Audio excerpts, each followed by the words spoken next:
Yo, yo, yo. Howdy, howdy.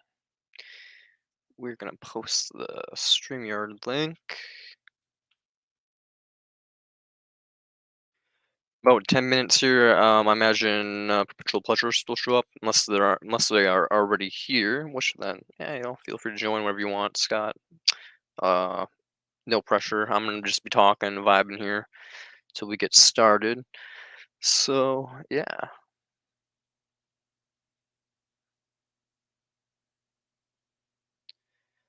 we're just big vibing tonight.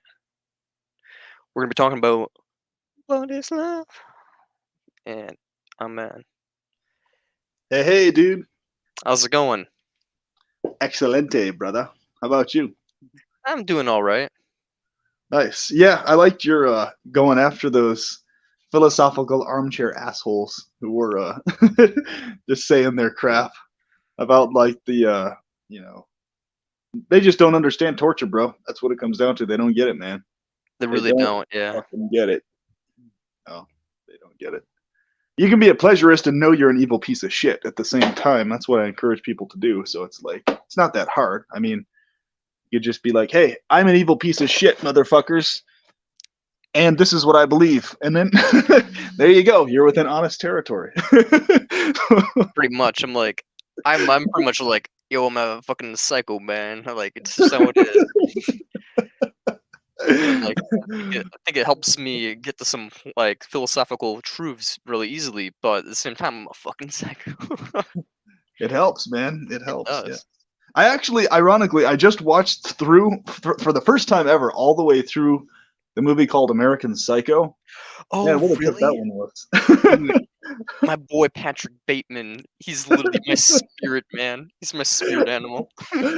Dude, that was a classic, man. That movie's a classic. It's just there was so much fucked uppery in that movie. It was insane, man. But Bro, I see why it's such a cult classic. It's definitely on my list of I got on Steelbook, my dude. what's that?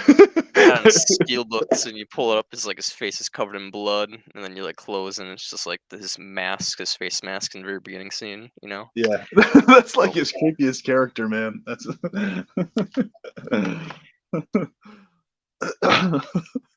just God. I love the little scene where he's like fucking Paul Allen's just drunk off his ass in his living room. He's just like, "Do you have like a dog?" And he's like, "No, I don't." And he just like shimmies across the room. Just Yeah, actually acts to it.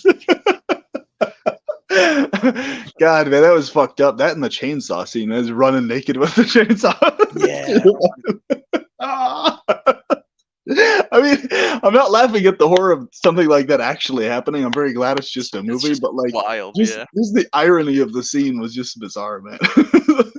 No, man. If you want to know what my fantasies are like, basically just look at that movie, and then it's just like, ah, yes. It's- Jesus. Well, I mean, it's just basically, from what I understood, the movie was designed as like a social commentary about just the absurdity and horror of what's really going on in like the toxic male psychology, right? But like they basically just yeah, personified in like physical form. Like, those thoughts and feelings people have that just surge up in them momentarily, like those surges of rage and irritation and jealousy. It's just like in his character, they were literally personified. So it's like, oh, fuck, I want to kill that person. Well, he literally wanted to actually kill people and actually just man, that was just nuts. The homeless person scene where he's like, he's like, just the guy was like, oh no, I had a job, but I just lost you, and he just kept repeating, you should get a job, and he's just like, I don't relate to you at all, and just start stabbing him to death. It's just, man, it's just yeah. insane, dude. It's cold, but that's pretty much what my brain used to be like, man. Not even gonna lie. Oh, I was a well, fucked up little reptilian. that's why I say I appreciate honest psychos more so than dishonest normies. So that's a good thing. Well, all things considered, good, all Yeah. things considered, comparatively speaking. I'd rather be sitting in a room with someone who just is like, I want to kill you, and I'm going to try to, versus somebody like who's going to act like they're all friendly and like then try to kill me, kind of a thing. Like, I don't know Fair enough. how I Yeah, that's prefer true. it. I mean, I prefer the benevolent just get capped in the head, but at the same time, I do like the honesty of people. So who really knows? Yeah, exactly. Yeah. That's true. When I was watching that movie, I was definitely thinking about you, though. I was like, he's got to have this like at the top of his list. Oh yeah, I own the movie on Steelbook. It's like my favorite. It's one of my favorite films. And then the scene at the end where he's like, "No, I actually killed them all." He's like, "No, that's impossible. You couldn't have." And he's just sitting there, just like he just admitted to everything he did, and he's like in this twilight zone of like everybody's just going about their lives, and like nobody even cares, even though he just admitted it all. Yeah, it's also like a commentary on like Wall Street back in the day and how like corrupt it was and shit. Like you could get away with so much and everything would be covered up and stuff. Like Right? Oh man. so many cool scenes in that film. Like if you notice like the details, you know that like that creepy old lady that he like walks into and he's like in Paul Allen's apartment and then she's like, "You should leave," or whatever. Yeah, what was that scene all about, man? She's also a psychopath, basically. Oh, is She that what it was? Yeah, she basically covered up the murder to make sure the property's retail value would stay the same, essentially. So, Oh, yeah. interesting. So when she realized that Patrick would like came in there with the mask on and stuff, and she was like, "What are you here for?" And he started tripping out. Her face just immediately like changes to like this very like monotone, like deadpan like thing. You're like, "Oh shit," she knows, and she's just like, "You should leave." And then he's just like, "Okay," and then and you just like realize they have like an understanding about like who they are, and they just both like walk out, and you're like, "Okay," like that's fucking cool. That's what it was about. Okay, that makes sense, man. Thanks. I Yeah, there's another really cool scene I love. You know that scene where he's talking to his receptionist and he puts the nail gun against her head, basically, like just an inch away from her head, basically, and he's about to pull the yeah, trigger and like press it against her head and just pop her. right. He basically the reason he didn't do that is because the receptionist is the only person that actually listens to what he says throughout the whole entire film. Ah, that's interesting.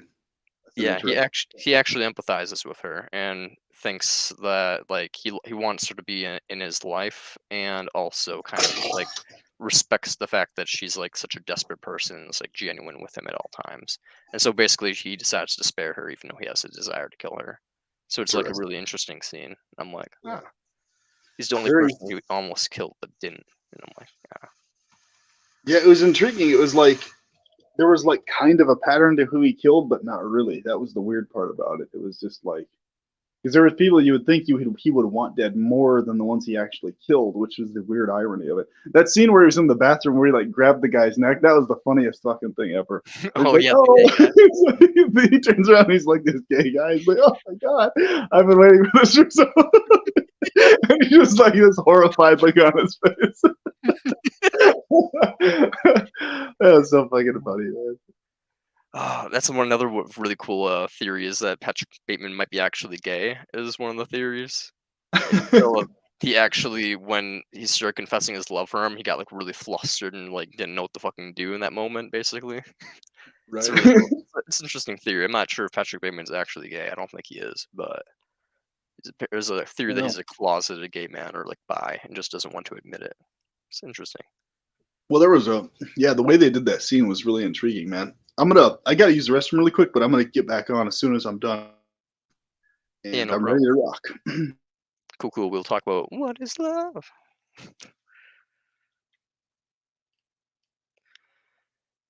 How's it going, Daniel? We are going to be talking about love and effective love potentially and like cognitive love if there's such a thing, if there's a difference between like basically like if there's how there's effective empathy and cognitive empathy, basically talking about effective love and cognitive love, and basically if like emotional intelligence and just like intelligence in general like IQ perhaps have a play in love and how intense one can love another person. Stuff of that nature. Sup, Nick? And a bunch of other just random shit. We'll talk about emotions and a bunch of random stuff. Basically, we'll just be talking about whatever. What is this live about? Well,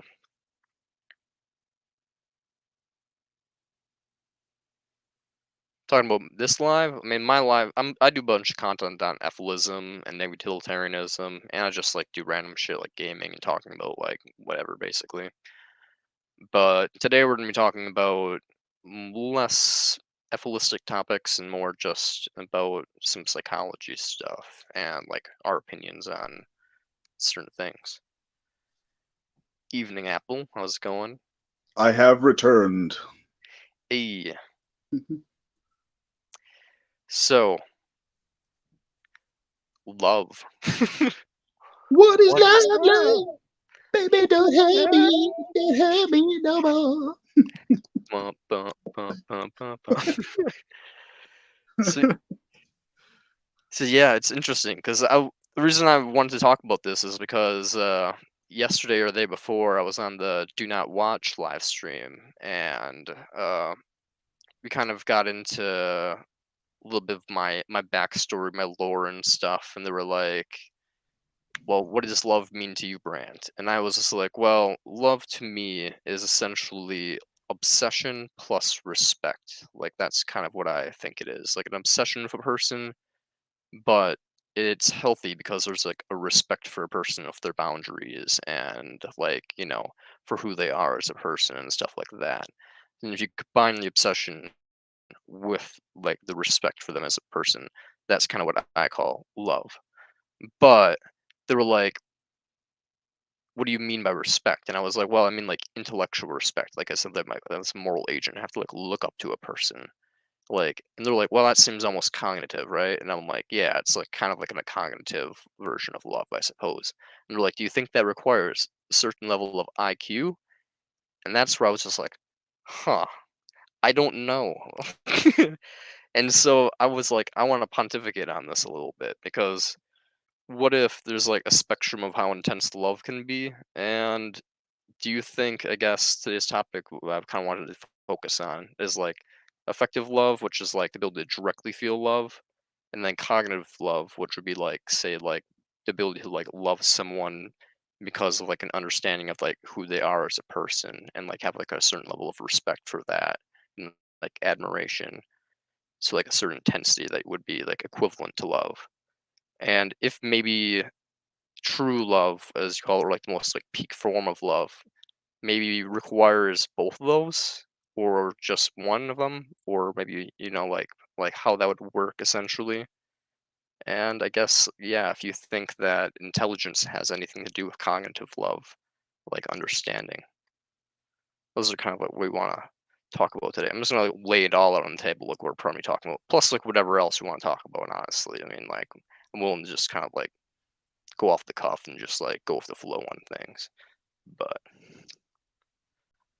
Groovy doovy, dude. Sounds excellent. awesome. So do you think what do you think about the idea of cognitive love? I mean, I've never really, I kind of made up the term yesterday. I'm not sure if there's an actual thing called cognitive love, but I was basically like, there's a thing called like affective empathy, which is the ability to directly feel what another person's feeling.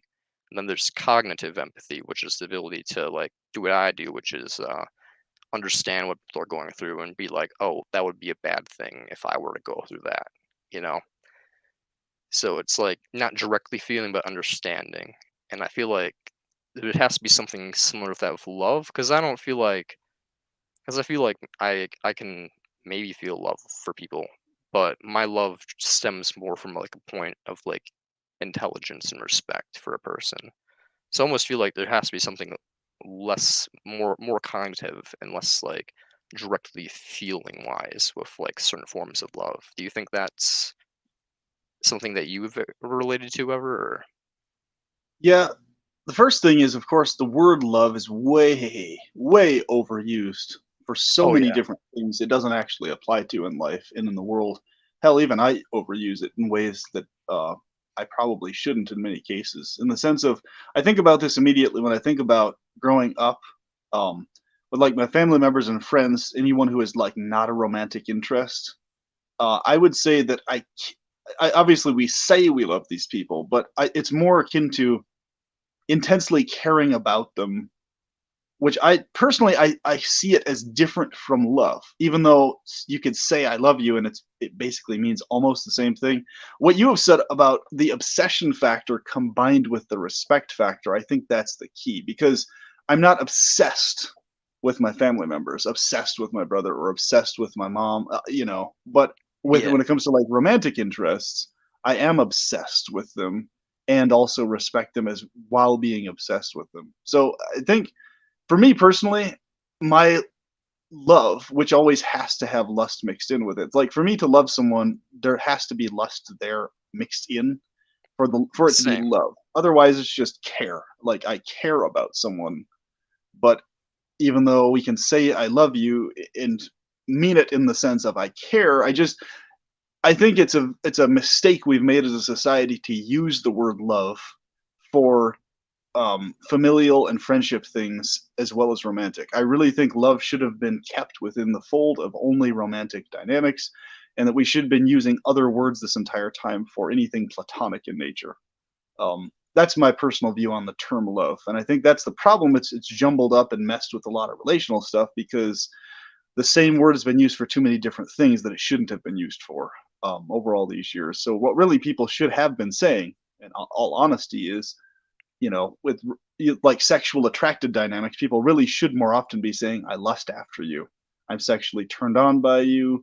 And then love should be within that fold as the extension and extra additional deeper thing beyond just the lust. But there has to be some degree of lust there for that degree of intensity to be that intense. I mean, if there's no lust at all, then it's simply some variation of platonic care, deep care, right? So, um, yeah, that's kind of how I see it. I think it's more than just semantics too, because I think the language used and why we use certain words definitely has effect on social trends and interpersonal trends, for better or for worse. And I think in this case, the overuse of the term love has really severely roasted its actual meaning, uh, No, I because of 100% that agree. reason. Yeah. Like if you look at like how people like say like, "Oh, I love playing this," or "I love my Xbox," or "I love that piece of jewelry," or like, "Oh my god, I love this sofa," or something like that. And you're like, it's just like using love for like objects, and also like people, and it's weird. It's weird that people like can say they love an object while also using the exact same term to describe It's their weird. partner. You know? It is very weird, actually. Yes, and then people complain and go on about, "Oh, you shouldn't treat people like objects." Well, if we're using the same term for objects and people, you see the problem there. It's like Yeah. the people go on about, "Hey, you shouldn't treat people like objects." Well, if you can love objects, then what? It's like what's actually going on here?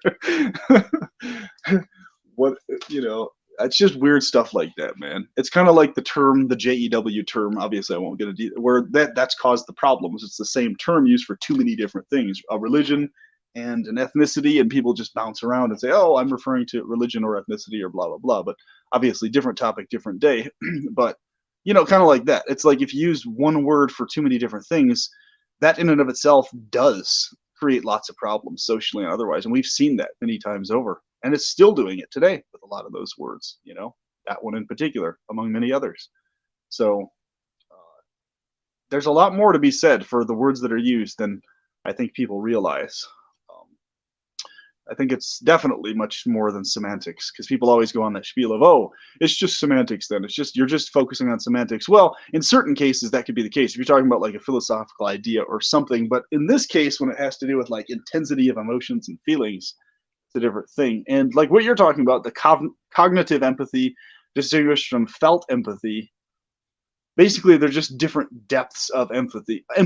So and what I've noticed is people who don't overemphasize their empathy tend to be people who are more empathic in action and behavior when it actually comes to people needing empathy. But the ones who go on and mouth off and over exaggerate, oh, I'm an empath, these tend to be some of the least empathic people of all, from what I've noticed. They're They usually they pretty egoistic, yeah. yeah, they talk about it a lot because they like to make a big display of it, but when it comes to the action of being empathic, they misread myself and others right, left, and center. I've lost track of how many times I've encountered people who've said I'm an empath, and they misread me like a motherfucker, right?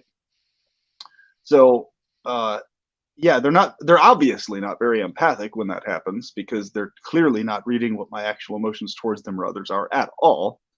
But they're going to sit there and say that they're an empath. So, empathy. Empathy is really shown when you actually really motherfucking need help, like for goddamn real. And then the people you didn't expect would be there to that degree are there.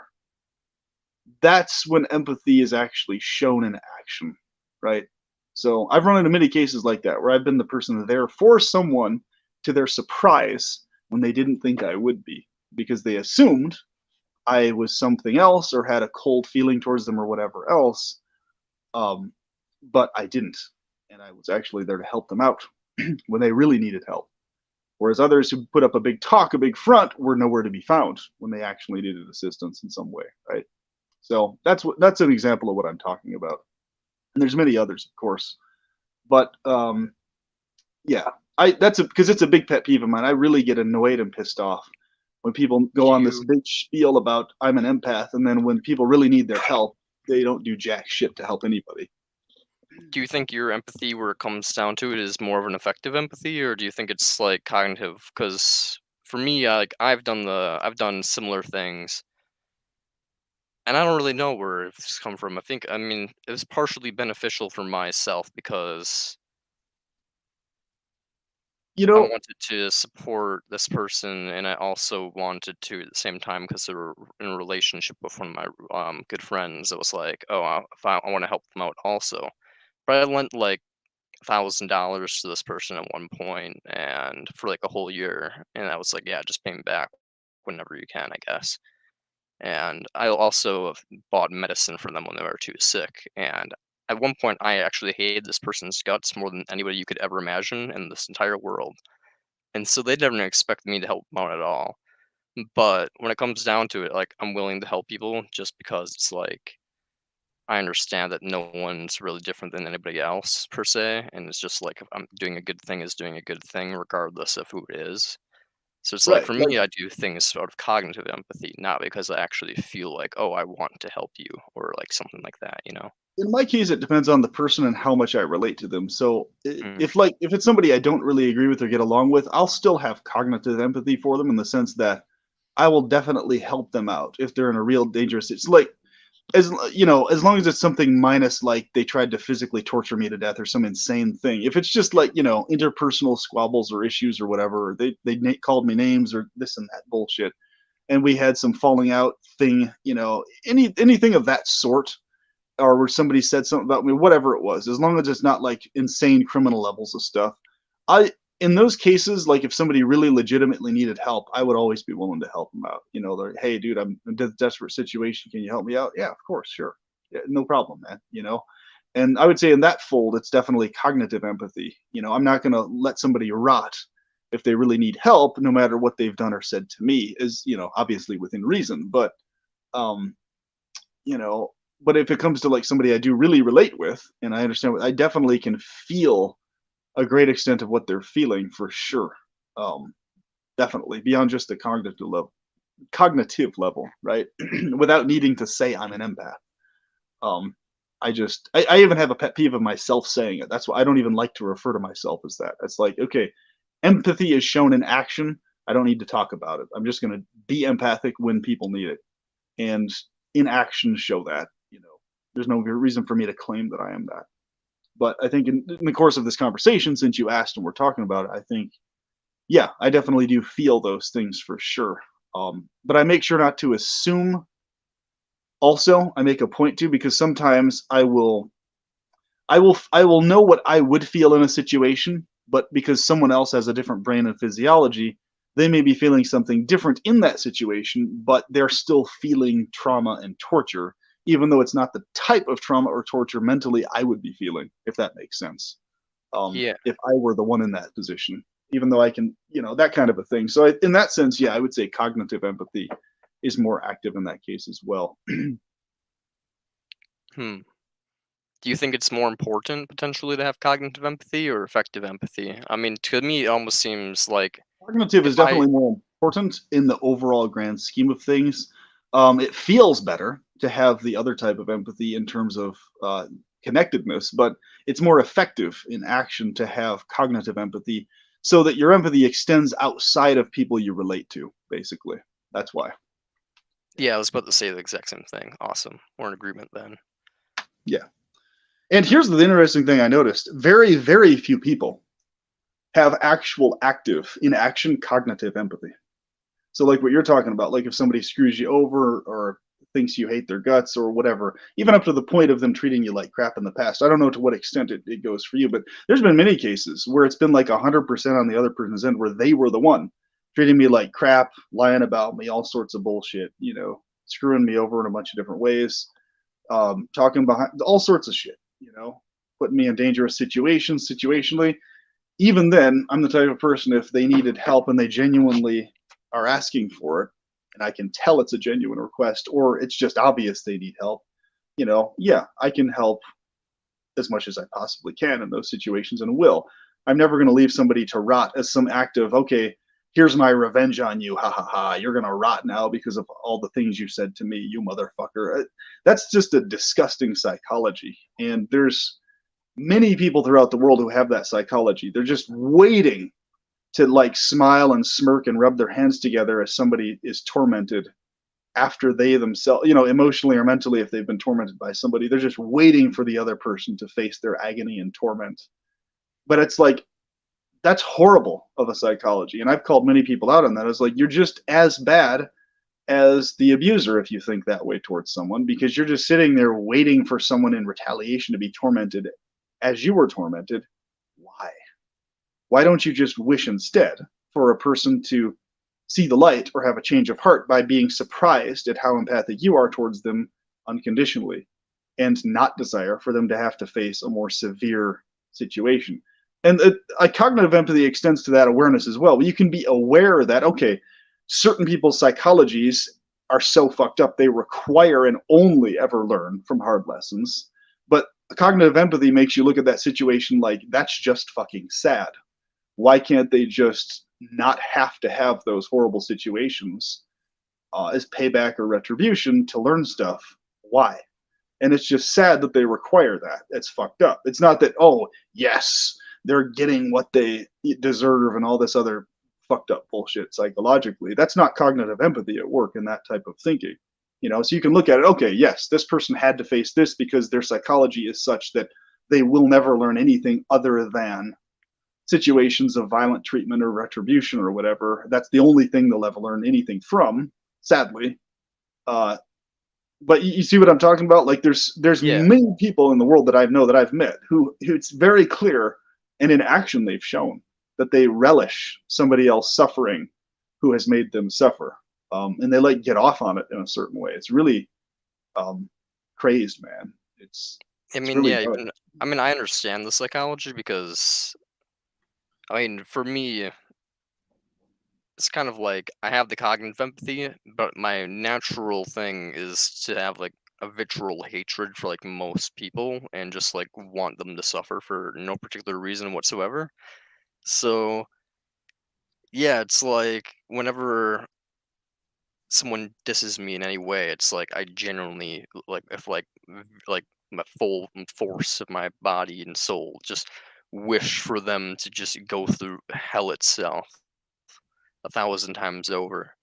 I But think cognitively, I'm like, they don't deserve any of that, and it's not their fault for doing what they did. So it's like I won't actually do anything to harm them, and I don't genuinely. If there was like a button in front of me, like and all I need to do is push it to cause the suffering, I wouldn't actually do it.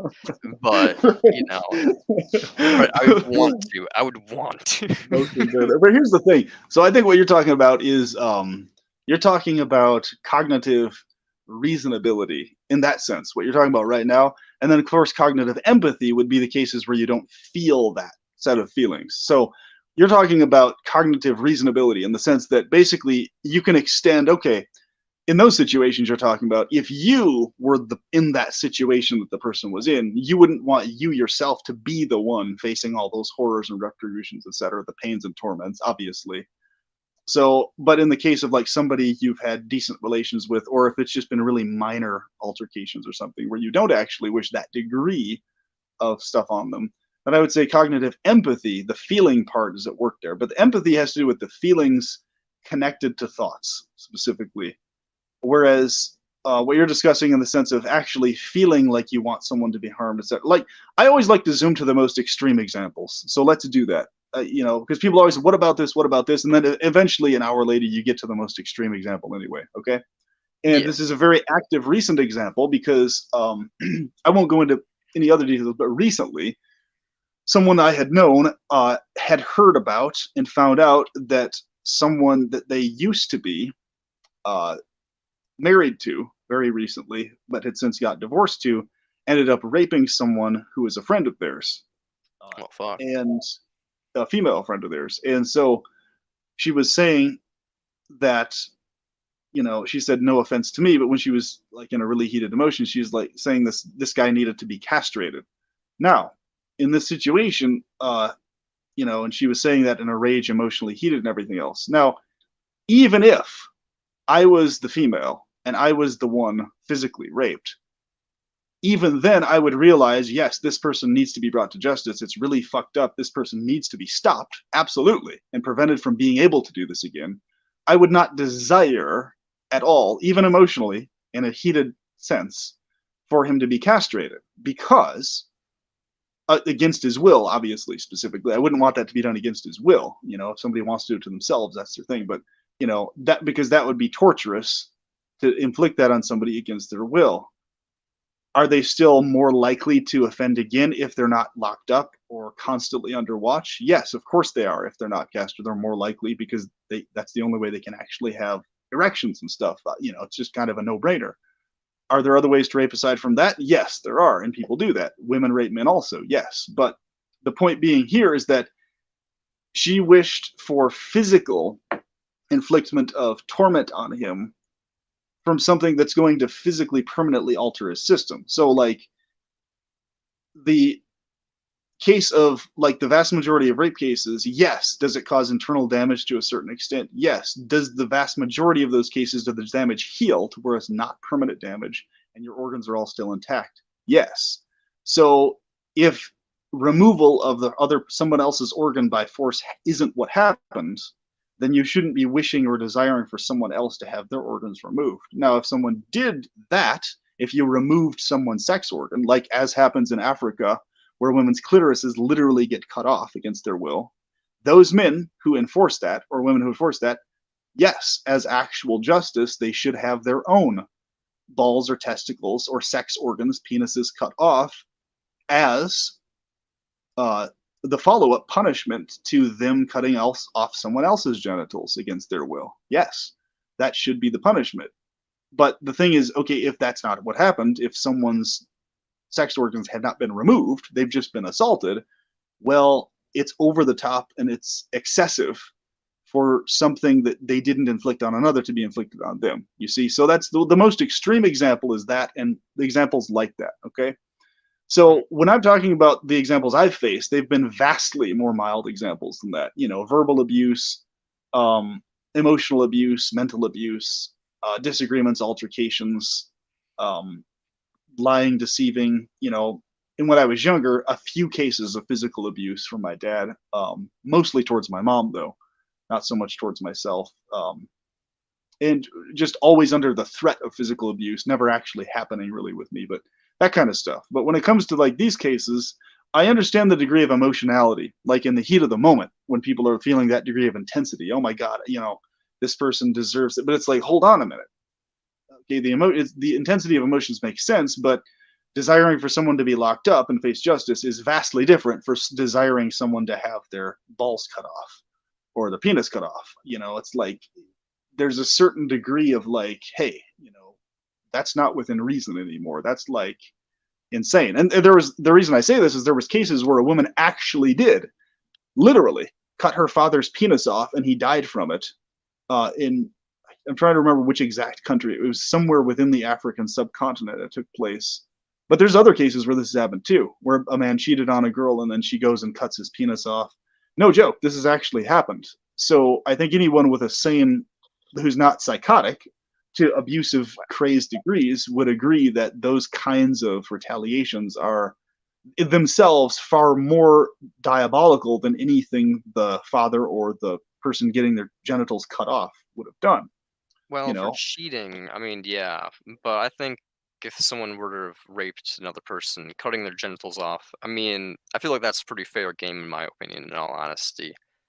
Um, I mean, at least from my perspective is kind of like no one. I guess I'm gonna kind of like segue and also segue again back into this because one of the commenters basically said here, what about mental damage forever on like rape victims? Like it does seem like PTSD is like a really strong factor that could be worse than almost like having your genitals castrated potentially. Like I'd rather be castrated than have PTSD. I And highly doubt that's actually the case, brother, but go forward. But yeah, I no definitely do have stuff to say about it.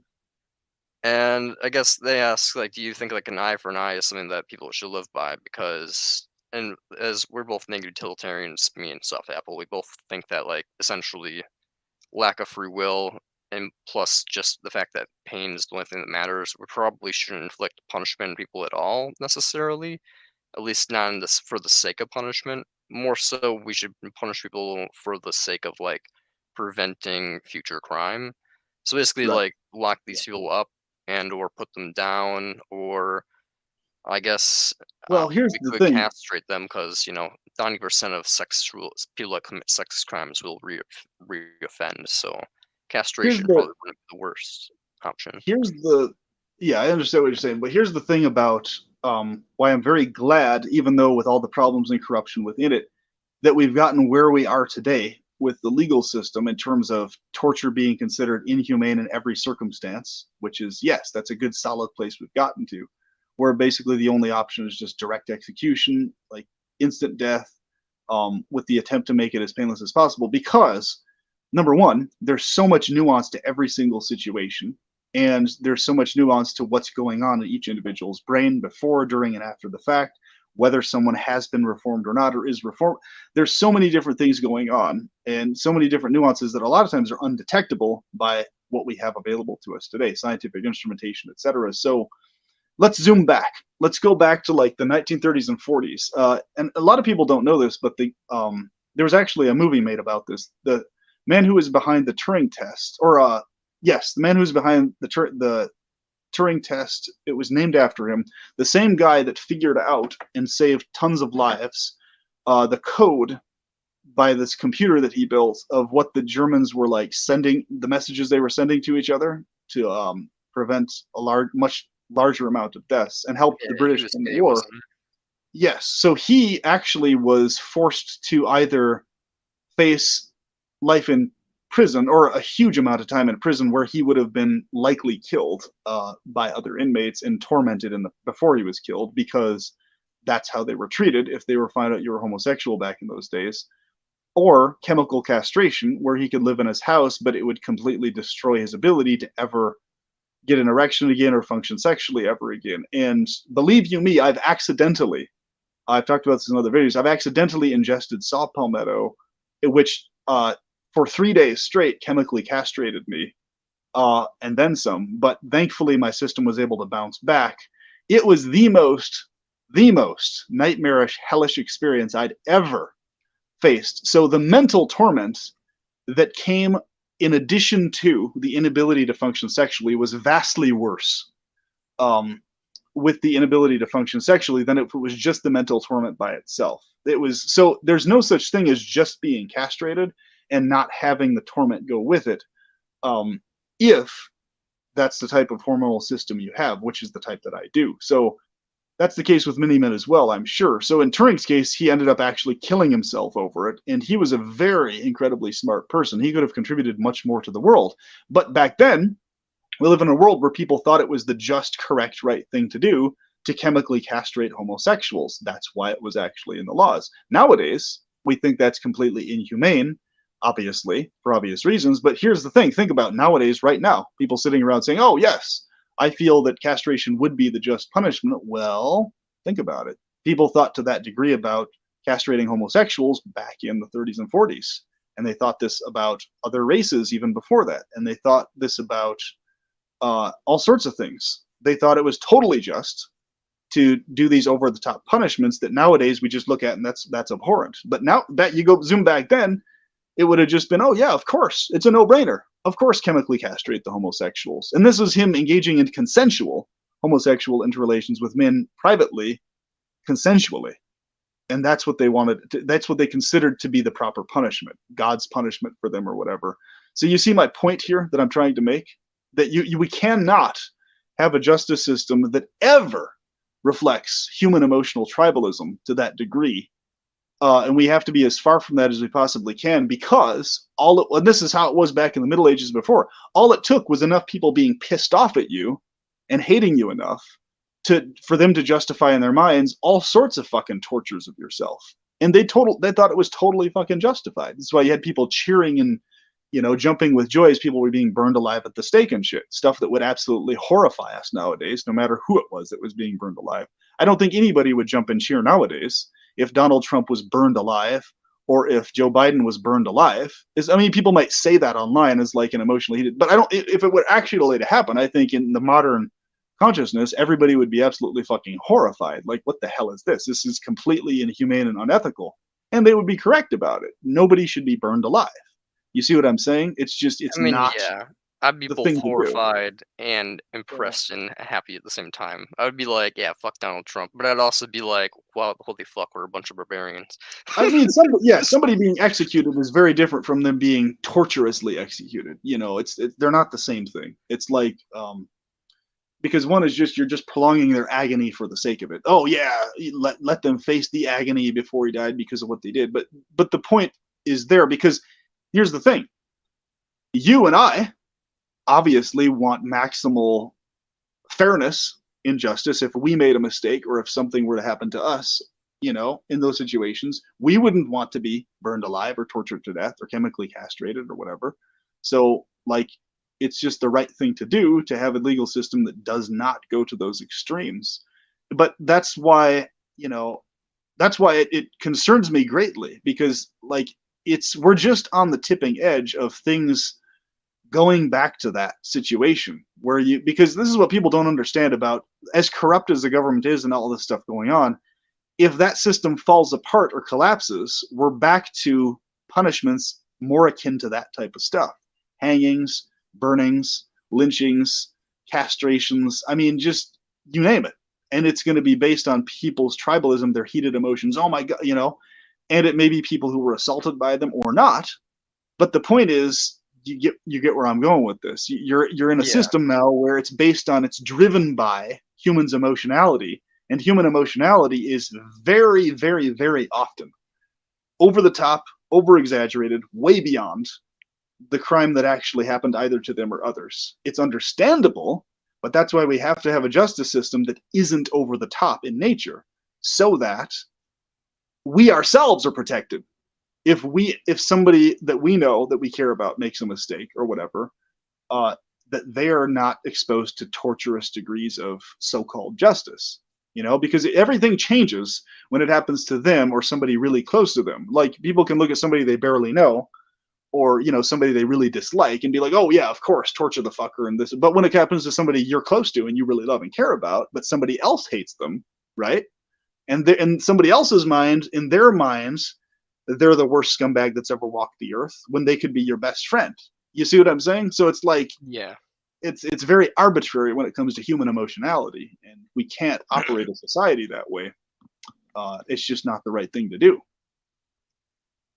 Well, I'm gonna bounce back to that, but I have one question. What do you think should be the punishment, though, for something that is like a lifetime torture? Because you said for rape we shouldn't chemically castrate someone, but what do you think the punishment should be? Because South Core points out that going to prison could and often does lead to mental torment and suicide. So it's kind of do you think perhaps for cases like that we should just just do execution, painless execution? I think Perhaps? people should be provided with the option of execution. Yes, they should be provided with the option of execution, or a huge amount of time in prison, or life in, depending on how severe the case was, obviously. Whether it was a one-off or a repeat pattern or something like that, or whether it was heat of the moment where their lust got the best of them, or it was like a premeditated thing. All those nuances taken into consideration. whether they're reformable or not, whether they have been reformed or not, want to reform themselves or not, and that's why, as fucked up and as clunky as it is, and how not fully justice inducing it actually is, it's the best we've got right now. It's the best we can do right now, minus brain chemistry alteration stuff, which I think would be a nice, cool topic to kind of shift into gradually as we talk. Because that's really, unless and until we achieve that, the prison system as it exists is basically as close as we can get it.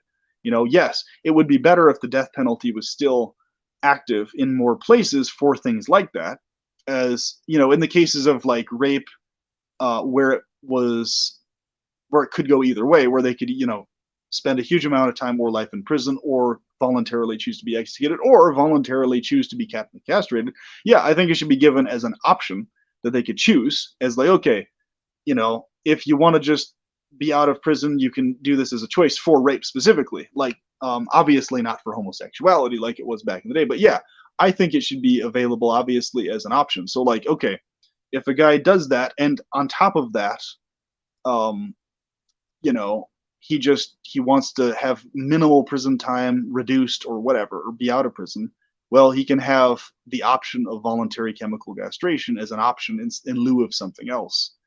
I think that would be, having it on the books, a better justice system.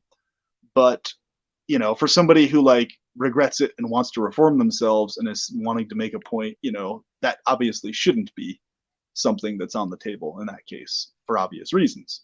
But I mean, and there's so many different situations. There's so much nuance to it. But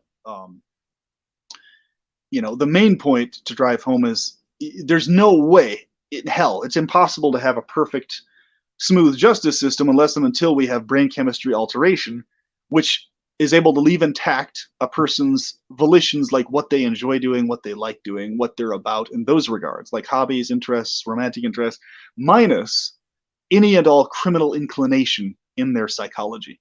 Basically, that is actually removable from the psychology of a person via technological means as time goes on. We're actually not far from being able to do that with chemical alterations and stuff, where you can keep everything else that is that individual person in there, just minus the criminal inclinations. And to where the only crimes that would ever happen would be like crimes of absolute desperation, like, like poverty driven crimes, or something where people felt they had to do something against their will, like they felt like they had to steal money in order to get by or feed their family or something. But you'd never have premeditated, okay, I specifically want to fuck somebody over type crimes. Those would not occur anymore, because it wouldn't be in the brain chemistry of anyone to behave that way anymore. You see what I'm saying? So it would solve Yeah. like 90% of the crime problem right there. And whatever crimes were committed would be, at the utmost, they would be like manslaughter and stuff, but there would never be like murder. Basically, there would be no pre-calculated murder. And you could do it in a situation that wasn't like Minority Report, where you just have people not inclined to do it at all in the first place. Basically, that could be a situation. So, like, and there's a there's a way to go about doing that, but it'd be one of those things that would probably take like multiple decades, where you'd have people protesting it. Oh my God, they're trying to interfere with free will and blah blah blah. They bring in all the God arguments and crap Yeah. like that bullshit, and then but eventually people would get around to it. Okay, finally we did our Luddite spiel of blah blah blah blah blah, speaking against it, kind of like with AI, and then eventually 20, 30 years in, then they finally agree to it. Kind of like what's going on right now. It's kind of like what people did with cell phones and credit cards and everything else. It's like they do their jibber jabbering jaw stuff for a while, and then give it like a decade or so, and then they gradually start using it. Oh, okay, I'll use a phone for this and that, and then okay, I'll start to use it for my work and blah blah blah blah blah. That whole thing. That'd be how it would go with the same. People always got to give their spiel first. Okay, I said something against it, therefore I'm good. Now I can go forward and use it for what I want to use it for. As long as people know I'm not fully for it. That whole kind of a spiel. People have a very strong need and urge to do that a lot. It's what I call the urge to do the Luddite routine. If anybody's not familiar with the Luddites historically, they were the people who like were going in and breaking and destroying the machines that produced refined cotton much faster and much quicker than any human being could by hand with the previous machines, right? That just did it mechanically, automatically. and they were going in and breaking these machines and setting fire to them and just protesting, oh, we're losing our jobs, this they're taking over everything, this is, of the devil or blah blah blah. But eventually, give it a couple handful of years and then they start to agree to the use of the machines. Oh, it's more efficient, people are not having to work as hard, they can work less, and most people already agree with that anyway, so it eventually takes over. But they just had to do their protests before they accepted it.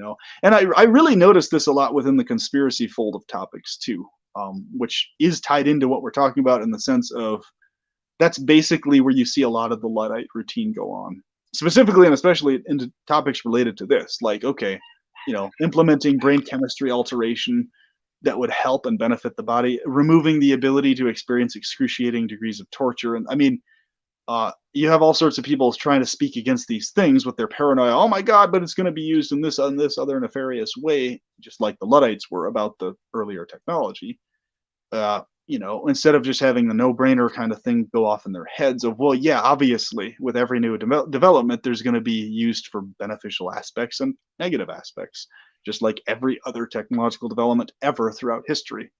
But as a whole, there's going to be overall more benefits to it than not, as a whole, if it's a more advanced piece of technology. So, Do you think there's potentially? I mean, we're getting a little off topic when it comes to love, but I'm completely cool with that. Do you think it would be potentially a lot of what is called like existential risk though if we edit genes? Because I know like a lot of what we were talking about with like the pain gene is like related to both emotions and physical pain. So I almost feel like there might be ways to increase cognitive empathy while decreasing the physical pain, which I think might affect effective empathy a little bit. So, do you think well, perhaps I don't like think it this would at could? all, actually, because Okay, here's the thing, and I'm speaking from firsthand experience. Like, I'm the type of person I don't actually need. Uh, I don't need situations that I see or observe directly, or to be happening to people I love or care about, or myself, to have like full-fledged, hardcore, like protection mode against even the potential of pain or torment of any kind being inflicted anywhere. Psychology in me. So it's like I wouldn't have it myself. I wouldn't have a reduction in empathy whatsoever, or cognitive or active, if my ability to feel pain and excruciating torture was gone, because I would still have understanding, awareness that that which is not pleasurable must be therefore avoided in all cases as much as possible. It would just be there registering to me all the time. So there would be no case where it wouldn't register to me that sensations that are not this feeling, that are not pleasurable, uh, there would be no case where there would be room for allowing those or thinking those are okay to exist, basically. But I think the only issue that would come from is what you're bringing up is currently there's a lot of people's brains who don't operate that way. So they do need right now, and that's exactly what the brain chemistry alteration would fix, is they do need currently, most people do, a direct, firsthand, hard hitting situation to themselves or others that's torturous in nature. The death of a loved one via some horrific means. Okay. Or something extreme like that for the empathy to really hardcore kick in. And like without that, it's not really like hardcore in them all the time. And that's why I say those most people most of the time aren't actually empathic, because they're not feeling that without the need for seeing examples or having examples in their life actively go on for them to feel that degree of empathy. But people like me already feel that degree of empathy without the need for the actual torment being inflicted as a sample in my life. Obviously, that the urgency factor obviously increases with that, because obviously if somebody's bleeding out, you've got to physically get them to a hospital, distinguished from not, and those kinds of things will still be recognized by people who this alteration, you'd still have the common sense, okay, they're going to die if they don't actually get to a hospital, or they're going to die in an agonizing way if this doesn't happen. It's but you know pertaining to love, and I apologize for getting the subject off topic like oh that, no, but it's completely cool. I think it is significant and connected, because when love is actually present, but my point is there's no wherewithal in your consciousness of wanting or desiring anyone or anything ever to be tortured. either emotionally, mentally, or physically.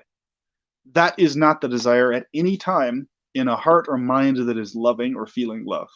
And I give the example, even if I was the one, um, and I always like to go zoom to the most extreme example. If I was the one myself to be castrated, having my balls and penis cut off, holy shit, let's forbid that ever happens, goddess forbid, etc. But my point is, if that were to happen to me, the person who did it to me, uh, I I would feel intense, extreme emotional rage and fury, yes, and vengefulness in my feelings, but I would still have enough cognitive wherewithal to be like, no, I don't want you to be feeling torture. I would just want them executed. I would just want them gone from existing, being able to ever inflict that on anyone else ever again, even potentially.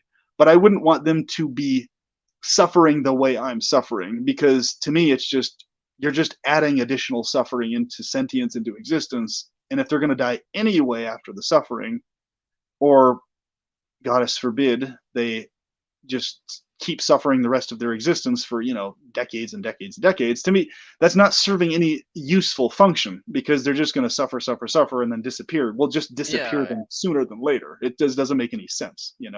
I Why agree. But I have a have them in question agony?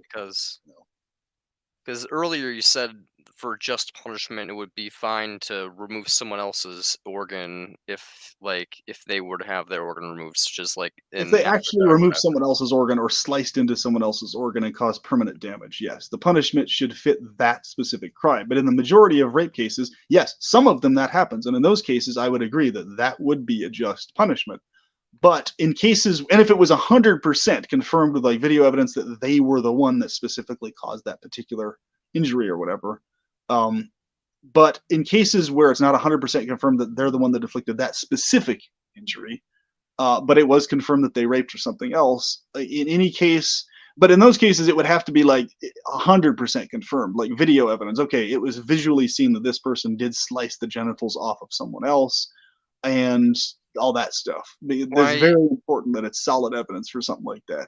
why But is it that you think it would be just in those cases for other people to have this type of punishment system going on, but you yourself, if you were castrated, wouldn't want to have that inflicted on another person and you'd rather them just be executed? Because I yes, agree with because execution, but I think here's how it should go. I think for a system of justice like that, I think that the desire of the abusee, or the one that was had that inflicted on them, they should be the one able to determine whether that punishment is inflicted on the other or not. But the option should be given to the, or rather, the suggestion of the option should be given to the person who inflicted that, whether they desired to just directly be executed, or instead of being executed, to live the rest of their life after having their genitals removed.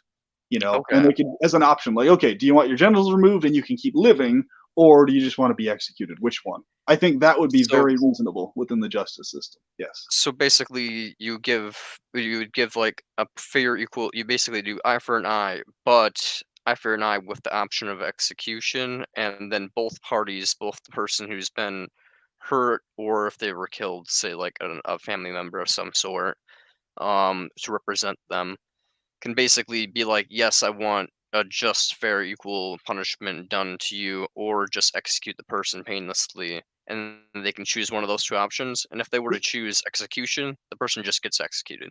But if Yes. they choose punishment, then it goes to the prisoner. And then they're like, do you want to have this punishment that we agreed upon? Or do you want to just be executed? And then I basically they would have an say option to be executed. I would say the person who is afflicted would be able to put that on the table as an option, in the sense, okay, if you want their genitals removed or sliced into because that's what they did to yours, and sadly, this has actually happened in the world, so it's a very real situation that would end up popping up. But yeah, they would be able to put it on the table, and then the person who's facing it could just decide to get executed instead of having that happen. I think that would be much more fair, Okay. because they're dead either way. They're gone. They could face, in those cases, basically, it would be, if what they did was an act of prolonging the torturous sensation to the other person, obviously that sensation is incredibly torturous, they would only be able to face types of execution that involved actual pain before they died of some kind. But it Yeah. wouldn't be like protracted, like if maybe a firing squad or something like that. or being stabbed to death or something that's not so easy of a passing, you know. But basically, the idea is where it's quick though, or it's not just they're lingering in torment or whatever. But in that case, I think it would be the best possible way to go about those situations because personally, if somehow I was some crazed nut job and I ended up in that situation, or let's say a more realistic situation where I was totally falsely accused, but everybody, for whatever reason, believed wholeheartedly that I did something, and I was in a screwed up, fucked up world where that was how the justice system worked, but I was an innocent person. I would much rather take execution over being castrated in any day of the week, like period. I would much rather be just executed, even if it was a painful execution, rather than being castrated. Oh, For 100% sure. agree. I mean, I'm a pro-mortalist, so I 100% agree. But that's kind of where I also want to get into is, do you think that these people could be wrong in their assessment, and just it's just better off for them to get executed? Like, if the state's truly being benevolent, they should disregard the prisoner's instinct for life and just execute them. Well, no, it should basically go like this. The person who is innocent, they would be able to throw the option, okay, yes, I want them to face having their genitals removed, but they'll be allowed to live if they get it removed. Rather than basically, other than that, it would just be execution only on the table, is what I'm saying. But like, if it would be Yeah, like, okay, but if you want to live, you'll have to have your genitals removed. Okay, which one is it? Execution or that? I guess I should Basically. rephrase the question, I guess. Do you think that like both the person who's been afflicted by the crime and the prisoner could both be wrong? Like if the person afflicted by the crime is like, I want them to have their genitals removed, and then the prisoner says, I want to have my genitals removed. I don't want death. Do you think potentially they both parties could be objectively wrong in inflicting that punishment on another person? Because to me, it does seem like they're just causing pain to cause more pain in the world, and it's just adding more pain to the problem, and it's just like the Well, they problem to could begin be, with. but the point with those situations is, and that's why I say there's no way to have a perfect justice system ever, especially with the current way technology is, et cetera, and the way psychology operates in people. But that would basically be as close to it as you could come. I mean, yeah, sure, you would face situations where it wasn't reasonable. Personally, if it was up to me, I would just only have um, execution. That's it, be the punishment with Yeah, no same. other options on the table. But I'm looking at the situation of how something like that would actually probably develop, and realistically, it would probably be more like the what they did in the case of Turing, but adapted to that specific situation, versus just only execution being on the table. I just realistically see that's how it would play out, and I think that would still be within the realm of reasonability, even though I wouldn't myself, if I was in leadership, have it set up that way. Um, I Okay. would just only do executions personally. So, yeah, what I would Yeah, personally do would be different I from agree what I with that. think would Yeah. actually play out, is what I'm saying, with something like that. Okay, then I'd Um, agree. Yeah, we're in the same boat. Then I think, yeah, people want justice. It's a natural instinct for people to want justice. So they're gonna yeah, natural. There would be like some type of agreement where it comes to the middle ground of like execution and justice. But yeah, exactly. I think as a promortalist, like the best thing to do is just like if they are likely to repeat the crime, you just execute them basically. If they're gonna be a repeat offender, you just have to basically Right. do its best, which is And that's why a kind lot of of things, doing it. there's a thing a lot of people tend to overlook too with like legal stuff, where basically, like a lot of cases, they're not able to find like really, really rock solid evidence, but they have enough evidence to convict someone that's sufficient. So they might have like, 70 to 75% of the evidence they're looking for, but it's not like 100% certain it actually is for certain that person. There's still a slight possibility they're convicting an innocent person, or someone, or the situation was trumped, it was exaggerated what happened, or whatever. There's all sorts of different nuances to that. So in those cases, that's why it's especially effective that we have a prison system, because it reflects that small amount of nuance where there's not 100% certainty in a lot of cases, but there's enough of it to convict. It's just not enough to be like, okay, for certain this person is the one who damaged this person to this degree, but they did damage the person, so that's what I'm talking about also, because if we lived in a world where human emotional tribalism ruled, yeah, you would just have over the top punishments for stuff right, left, and center. Like in the 1500s, people thought it was totally normal and just, like vividly just. They thought it was divinely just, not only just humanly just, to burn people alive at the stake for having different beliefs than you had, for fuck's sake. I mean, imagine that, right? So it's like, but if you just zoom back, it's like people actually, I think a lot, the modern mind doesn't really get it all that much. They don't really understand that people actually, like, wholeheartedly believed that that was just. For someone to be burned alive was justice.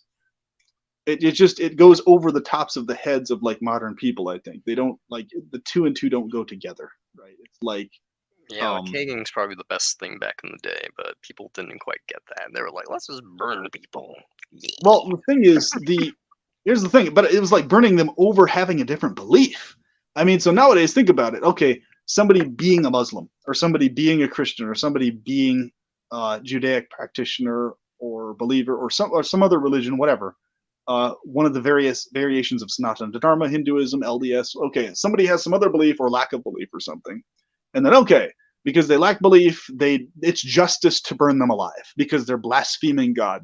They're performing an unforgivable sin against God by having a belief that is not in within the approval of God's sight, etc. Right? So, yeah, modern people recognize that as totally psychotic to have to burn somebody alive, no matter how much you hate them or dislike them. Nobody should ever be burned alive for having a different belief than you have, okay? Or for speaking something on a stand or a podium that you disagree with or that is contrary to you, or even for verbally threatening something that they don't necessarily act on, just saying, oh, these people should be killed for this or that or blah, blah, blah. Well, if they're not actually going around physically harming people or killing people and just saying stuff, then you know what I mean? But back in the day, yeah, people really believed that you should be hung or burned alive or whipped or all sorts of torture. Even worse than being burned alive, comparatively speaking, burned alive was actually quite quick compared to a lot of the other deaths. Oh So you yeah. know, a lot of times people thought burning alive was too merciful in the past. For fuck's sake, their mindset was no, torture is the only just punishment for these people who have blasphemed against God. Blasphemy meaning anything that the other group interprets as being contrary to scripture or contrary to God's will, etc., equals okay, now you're destined for torment and all this other shit. So um yeah, it's scary as fuck. And that's only a couple hundred years ago. I mean, like, we haven't even fucking come that far from that. We're still fucking almost that tribalistic today, for fuck's sake. When I say we, I mean the human species as a whole, not myself, obviously, in my own psychology, but uh What do you think of the prison system? Because Soft Apple points out something that I've always agreed with, which is that locking someone in the cage the majority of their life seems insanely cruel. Like I always thought like like basically back in the day I always thought that it's by this point I'd probably be like a serial killer or something. Not well for the record. yeah. But I thought by this point it probably would be. So I was like, hey man, if I ever get caught for that, and go to prison, I'd rather just get the execution sentence than be facing life in prison. So for me it seems like the most empathetic and correct Well, that's why it should thing always be to on the say. table. I think no matter what the crime a guy committed, if he's going to be locked up for a really long time, that execution should always be on the table. If anybody wants to just be killed and instead of facing being locked in a cage for decades, they should be offered that option. And I think it's cruel to not have it available to people who want it. So, like, if somebody commits like a bunch of thefts or has a bunch of drug charges, or they had like a statutory rape charge where it was technically consensual sex, but it was with a minor or something, and they ended up getting like 20 years, and they'd rather die than face being locked in a cage with a bunch of people that are going to abuse them for 20 years.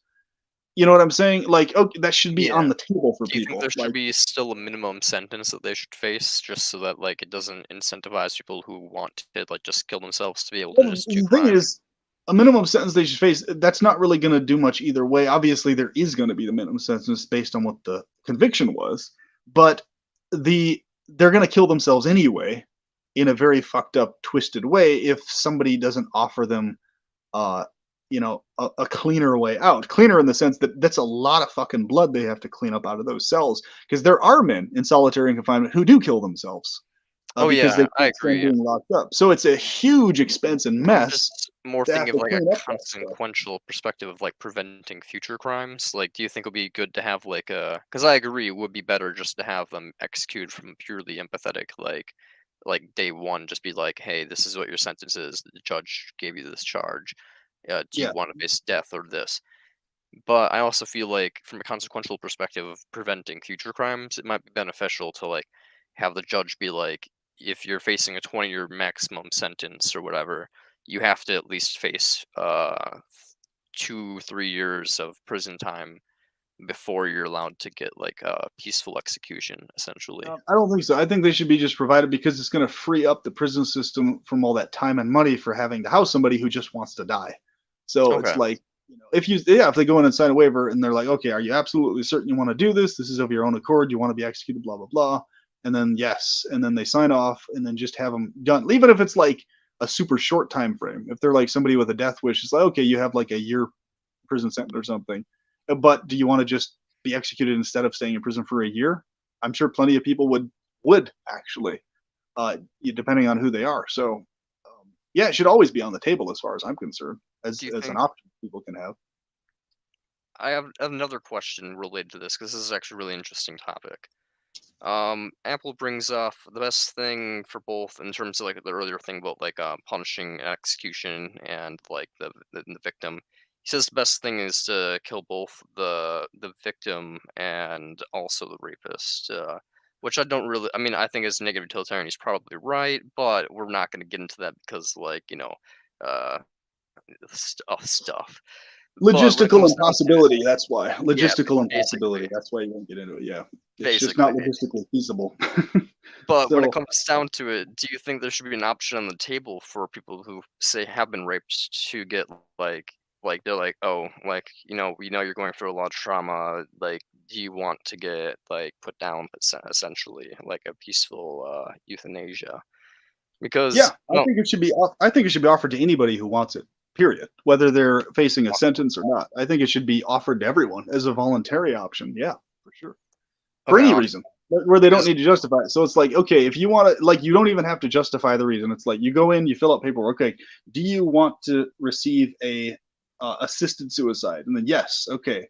Do you understand that we're going to make every attempt to make it as peaceful as possible, but we cannot guarantee that there will be no pain, etc. Yes, yes, check, check, check, check, check, all that type of stuff. And then it's like, okay, yes, I want to die by this date. I want assisted issue by this date, so on and so forth.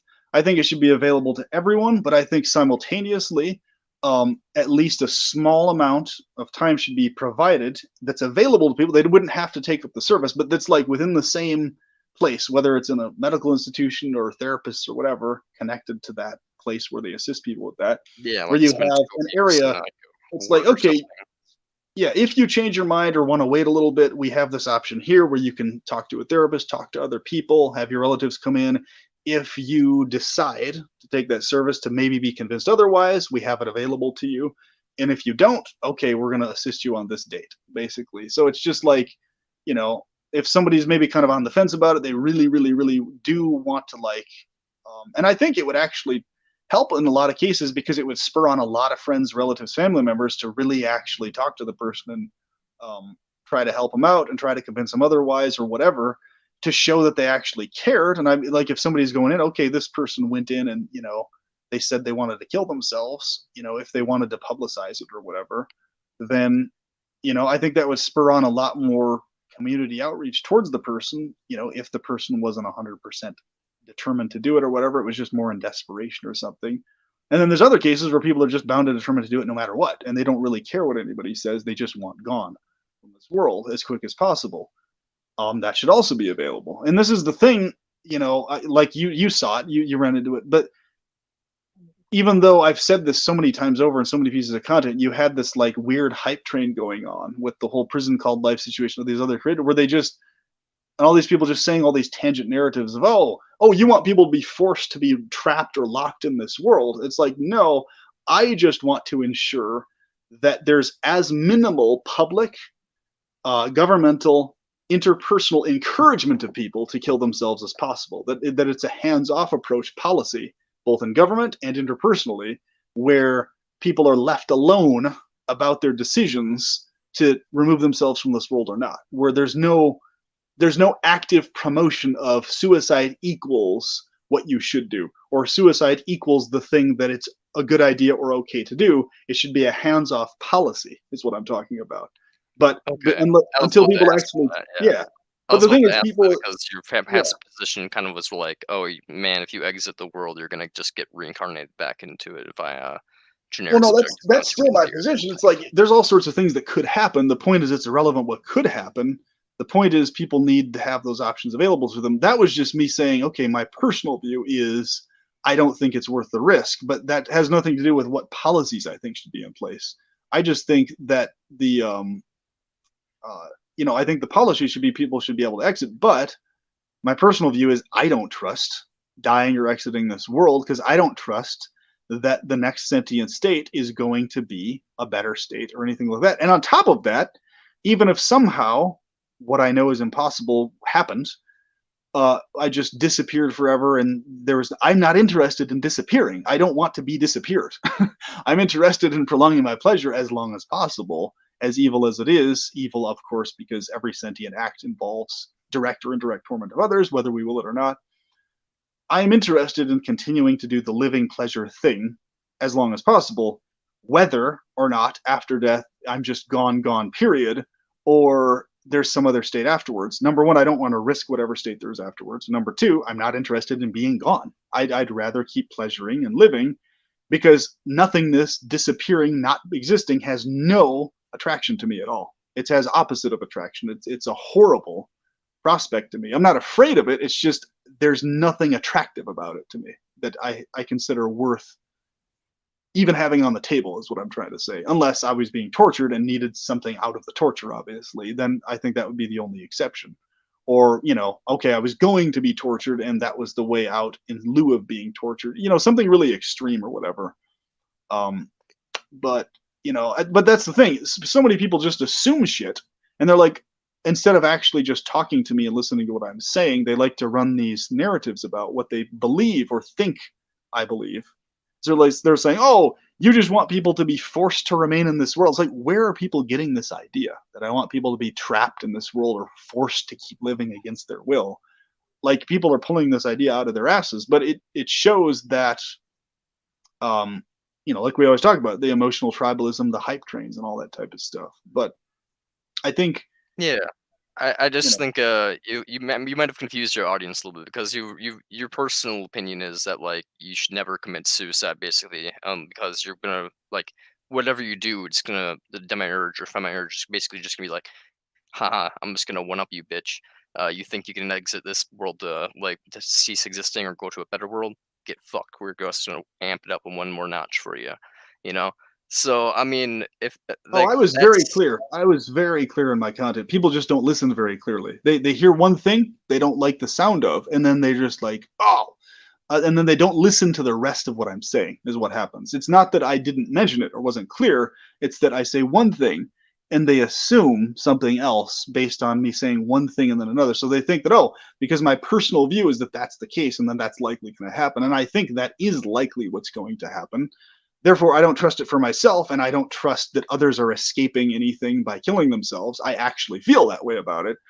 That's my personal thoughts on it. I'm not saying that's mhm, absolutely true, but I'm just saying that those are my personal feelings on the subject matter. Now, if others want to exit, they should be assisted in doing so, though. Whether or not that is the case, that the policy should still be the same. They should have assistance in getting out of here if they want to. But okay. I personally feel that way about it. And it's just weird to me how people come up with all these different like narratives about stuff, no matter how clear I am about that, or why. It's like, it's like, no, nobody can convince me to trust that after death I'm going to be escaped from anything. I do not have any faith or trust anything of the sort that I'm going to be escaped from anything at all once I leave this state. Okay. It's not there. I don't have any faith in it or trust in it. To me, it's akin to religious faith, having confidence that you're going to be disappeared at the time of death. I think it's a very foolish thing to have trust in, but that's obviously a different subject for a different day. But you know, I think pertaining to love, though, I think because we can tie these things back to love, like the main topic we were wanting to focus on. So, what I've noticed in terms of my relational dynamics with people, specifically and especially romantic partners, but also with friends and things like this, is that uh, the way in which I'm processing a relational dynamic uh, is very distinct very often from how the other person processes it. In the sense of, um, I will be obsessively, intensely feeling really strong attraction and desire for the max well being of those that I'm physically intimate with, romantically intimate with. Um, and I'll be wishing that to a more extreme degree, even than I wish that for my female relatives or male relatives or friends, even though I also wish it to a great intensity for them as well, obviously. It's just the obsession factor with the romantic partner is far stronger, right? Because the obsession is directly connected to the fact that they give me a certain type of pleasure with their presence in my life, right? Their existence in my life. That boosts my obsessiveness about wanting them to experience that much more pleasure and joy and everything else. Because I'm very tangibly getting stuff out of it emotionally, mentally, physiologically, physically, in every other way, right? There's benefit, benefit, benefit. So, and it's not that I'm sitting there calculating like numbers, okay, cost, risk analysis or whatever. It's just, logistically, if you're with a romantic partner, you have huge amounts of benefits, obviously. So, because the benefits are there in your experience, I think people are just not very honest with themselves about the fact that they feel more obsessive intensity towards someone is because there are benefits there that they have with that person that aren't there with those that they don't feel as obsessive. Because people like to go on the spiel often about, oh, I have unconditional love for you, my son, or I have unconditional love for you, my, mother or father or whatever it is. But it's like the degree of intensity is there because they're providing you with some specific thing. It's not actually unconditional. Oh, you know, 100%. My it's mom not. had a quote recently, which is my brother was asking her for something, and for some reason her response was, "If you don't love me, why should I do anything for you?" And I was just like, "Well, one You go. brother's piece of shit, but outside of that, it's quite literally like, you brought him into the fucking world, bitch. Like you can That at too. least That's take another care part of of it. Yeah. him." And I think there was someone asking, is man an antinatalist? I think he's talking about me, or is he talking about somebody else? Is man? Yes, I'm a. Oh yeah, okay. You said yes, a preconception antinatalist. Cool. Uh, awesome, man. I appreciate it for answering that. But yeah, and here's what's interesting too. Like I was thinking about this. I'm probably going to do videos on it going forward recently, but I wasn't a total idiot about it. But I could have been far more responsible than I was, basically. I engaged in vaginal penetration without ejaculating, which I've done on multiple different occasions, but I realized obviously with even pre-cum itself, there's the possibility of conception. Even though Yeah, the female told me that she's absolutely not able to have kids, she went through, you know, premature menopause, all the other things. I was like, okay, yeah, I do believe you, but I want to be absolutely certain. That's why I was emphasizing I really need to make sure I wear a condom. It's a lot harder for me to stay as aroused or turned on with the condom thing going on, if you know what I mean. So that's kind yeah, of the weird conundrum there.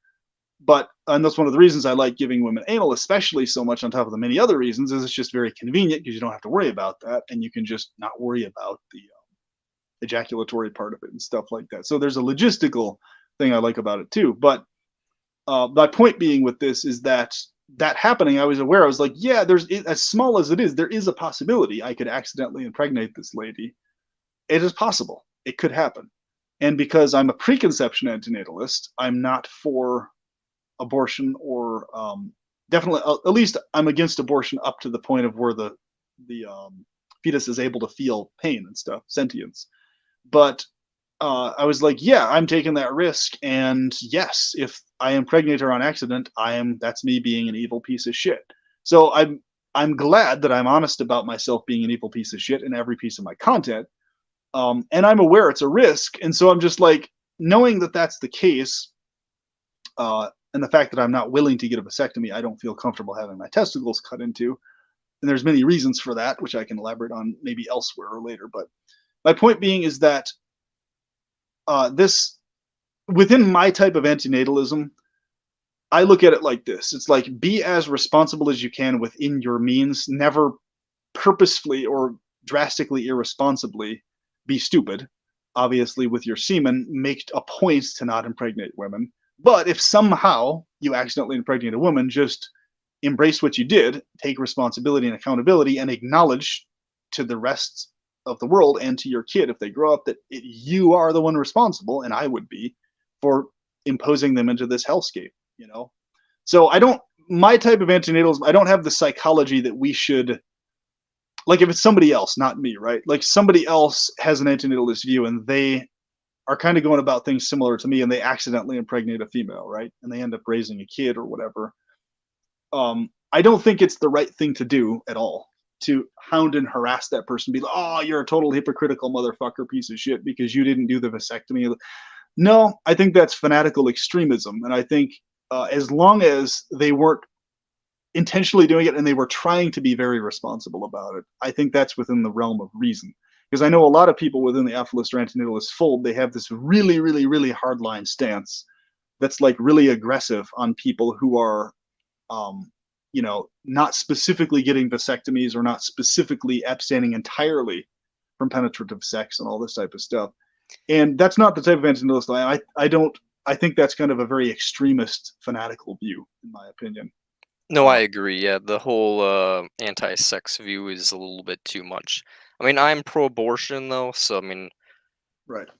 this is a little bit different, I guess, because your take is more like you personally are always against abortion because the demarriage or femarriage is going to basically try to just one up your action by reincarnating it into a different universe with more suffering than it would have had endured in your universe.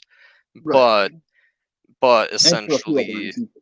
and a few other reasons, yeah, because like it hurts the female psychology. There's a lot of trauma that goes along with that, and uh, but then when it comes down to like the the fact that after 20 weeks it might feel pain, you basically feel like in terms of legality, you shouldn't do one evil to prevent another evil. So once it gets to the point of feeling pain, you may as well just bring it off the table that way. Yeah, that's my stance, is that if and when the fetus is able or even maybe able to feel any kind of pain, at that point abortion is completely off the table. I'm open to nuances. Before that, if the female isn't responsible, able to take care of it, really needing it to happen, or if afterwards there's some medical emergency or some weird conundrum situation, and it's determined that that's the best way to go about it, then in those cases, obviously, uh, I would agree to it. If that was determined, but I would only get there when I got there. But like, no, I'm definitely not at all in support of just oh, once it's the fetus is able to feel, then the females can just be like, okay, I feel like it's the best thing to get. Well, it's like, well, no, it can feel pain now. So like it's another sentience now, and it's another sentient form that is non-desirous of pain now. So you know what I'm saying? So it's a different situation from when it wasn't pain cognizant before that kind of a thing. And I wish more people would be cognizantly aware of that nuance before they go gung ho, either pro abortion or pro ability to abort or pro quote unquote life. I think that's just a totally time wasted fanatical back and forth that people could just not be engaging in if they would just understand the basic sense that we're talking about here with this stuff. Yeah. A lot of that So can be avoided. But yeah, so at Apple, like the main difference between preconception antinatalism and normal traditional antinatalism is, well, at least, I mean, traditional antinatalism is very broad, I should say. But I guess what it means by preconception is basically just like you typically are going to be against abortion. You don't want people to bring things into the world, but once there's a being here, like even if they're like being gestated or whatever, like it's already once they can feel pain, they're a sentience essentially. Um, Apple also says, but what about promortalism? And if you're someone like me, a utilitarian, or basically almost most theories of ethics, I'd say you're probably right, still, Apple, that like promortalism still applies. And that's why I'm a promortalist. You are a promortalist, but I believe Scott here believes in like generic subjective continuity plus the femiurge, which combined together kind of just means that like no matter what, you can't escape death. And his fear basically is that like we cannot escape death, but what if the afterlife of like whatever we're reincarnated into and whatever form we are reincarnated into is far worse than our own? And he believes the demiurge is intentionally malicious and gets energy from our suffering. So And essentially it's also, guaranteed to be worse. So, you from know, attempts at escape, also stuff like that. But even minus the Femiurge or Demiurge thing, GSC is its own beast in and of itself. But I think I have a lot of pieces of content on that. I think maybe check those out, brother, if you haven't. But yeah, what he was saying below here. Let's see. Let's get back up to this. So then once the fetus can feel pain, it's promortalism. Yes. So I'm not a promortalist because, yes, once the fetus can feel pain, the belief maintained then that, oh, it's still better for them to be removed from life. Now, from this point going forward, at that point, it's a promortalist view, distinguished from a preconception view. Whereas you were saying, isn't all antinatalism preconception? The difference is there's preconception antinatalism and post-conception antinatalism. The idea with post-conception antinatalism is that um, there's much more of a stance that even once the fetus can feel pain, it's still within the realm of justification to inflict the immediate certain amount of pain on it right then and there and have it dead, but instead of facing all the torments and traumas it might face by appearing in this world. That's basically the post-conception antinatalist view, where as long as it's still within the stomach of the mother, it's still fair game for that. But it was, I noticed before my channel and content, there weren't a lot of, if any, other antinatalist channels talking about this nuance or this distinction. It was kind of just this up in the air thing that people went back and forth about over and over again. Okay, what about this? What about that kind of stuff? But for me, I just have a hardline stance on it. It's like, uh, it has everything to do with when there is a sentience that can feel pain or even possibly feel that pain, even if it's not for certain yet, even if there's a possibility of it, it's not okay to kill it because that's within the realm of promortalism at that point, basically. So I think it's good we talk about these things because me and Brand have talked about that a lot too. Like we noticed that, well, I think both of us noticed that there's a lot of people that automatically seem to assume that antinatalism equals ephilism or equals promortalism automatically, when it actually doesn't necessarily. Now, in some people's cases, it does. So in Brandt's case, he's also an ephilist and also a promortalist, whereas I am not. I'm just only an antinatalist and a preconception antinatalist. So yeah, I think it helps having these conversations and this outreach so people can know that antinatalism is a much broader thing than just, you're fanatically against all life forever, period, popping into existence, and you think it's always the best thing to be gone instead of have sentient experiences. Not all of us think that way, actually, about life itself. And I think, once again, it's interesting how all these topics do tie into the topic of love. They might not seem like it, but when it comes down to it, the reason we keep living here and keep doing the living thing instead of the dying thing is because why? We feel like pleasure that we experience here is worth it. And we feel like the loving experiences we have here are worth it. Even if we're vividly aware that the experiences are mostly, predominantly, or maybe entirely just chemical things going on in nature. If we have a non-theistic or just strictly this world materialistic view or whatever, even then, we still consider it worth it to keep doing the living thing versus the dying thing or disappearing or attempting to disappear thing. So I guess it really comes down to what you consider to be worth it. And in my case, I think the reason I've experienced far more pleasure than it seems like a lot of people experience with my loving relationships, and they've been really healthy comparatively speaking, my romantic dynamics, is because I really do deeply value the pleasure directly and the experiences they're in. And to me, it's irrelevant whether they're just chemical things going on or not. I don't need to have a soul connected to those things either way, whether there is or not, or an eternal thing or an eternal personality connected to it necessarily. To me, even just a biological machine with hormonal functions and that thing going on is in and of itself worth maintaining in a loving, sexual, affectionate dynamic. Even just that, because a lot of people go on the spiel, oh, it's just, especially within the so-called spiritual circles or conspiracy circles, they go on the spiel about, oh, it's just flesh and bones and just a body and just a rotting corpse and this and that. Why are you attached to something that's temporary and not eternal and blah, blah, blah, blah, blah. And it's like, to me, that's just a very sort of a psychotic way to look at it, because it's like, so what, whether they disappear after that body or not?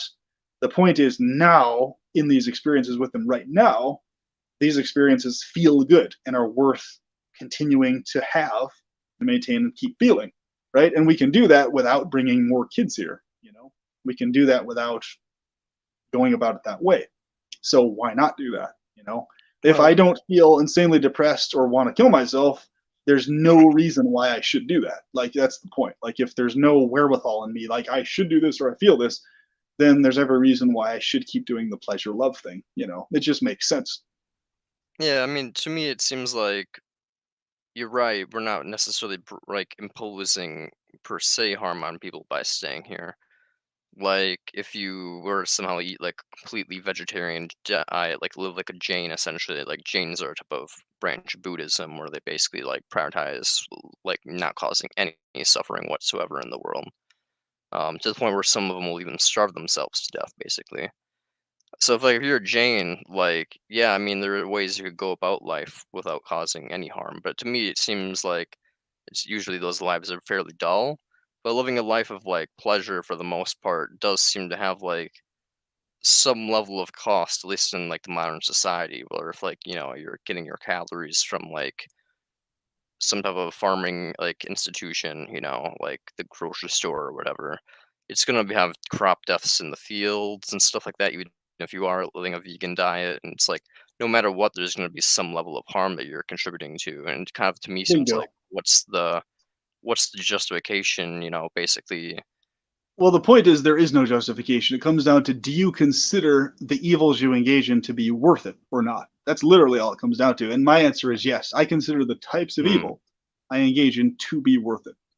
And that's why I say reality just is evil, period. Even in the case of Jains, they're not, in the process of them supposedly not directly committing harms or things like this.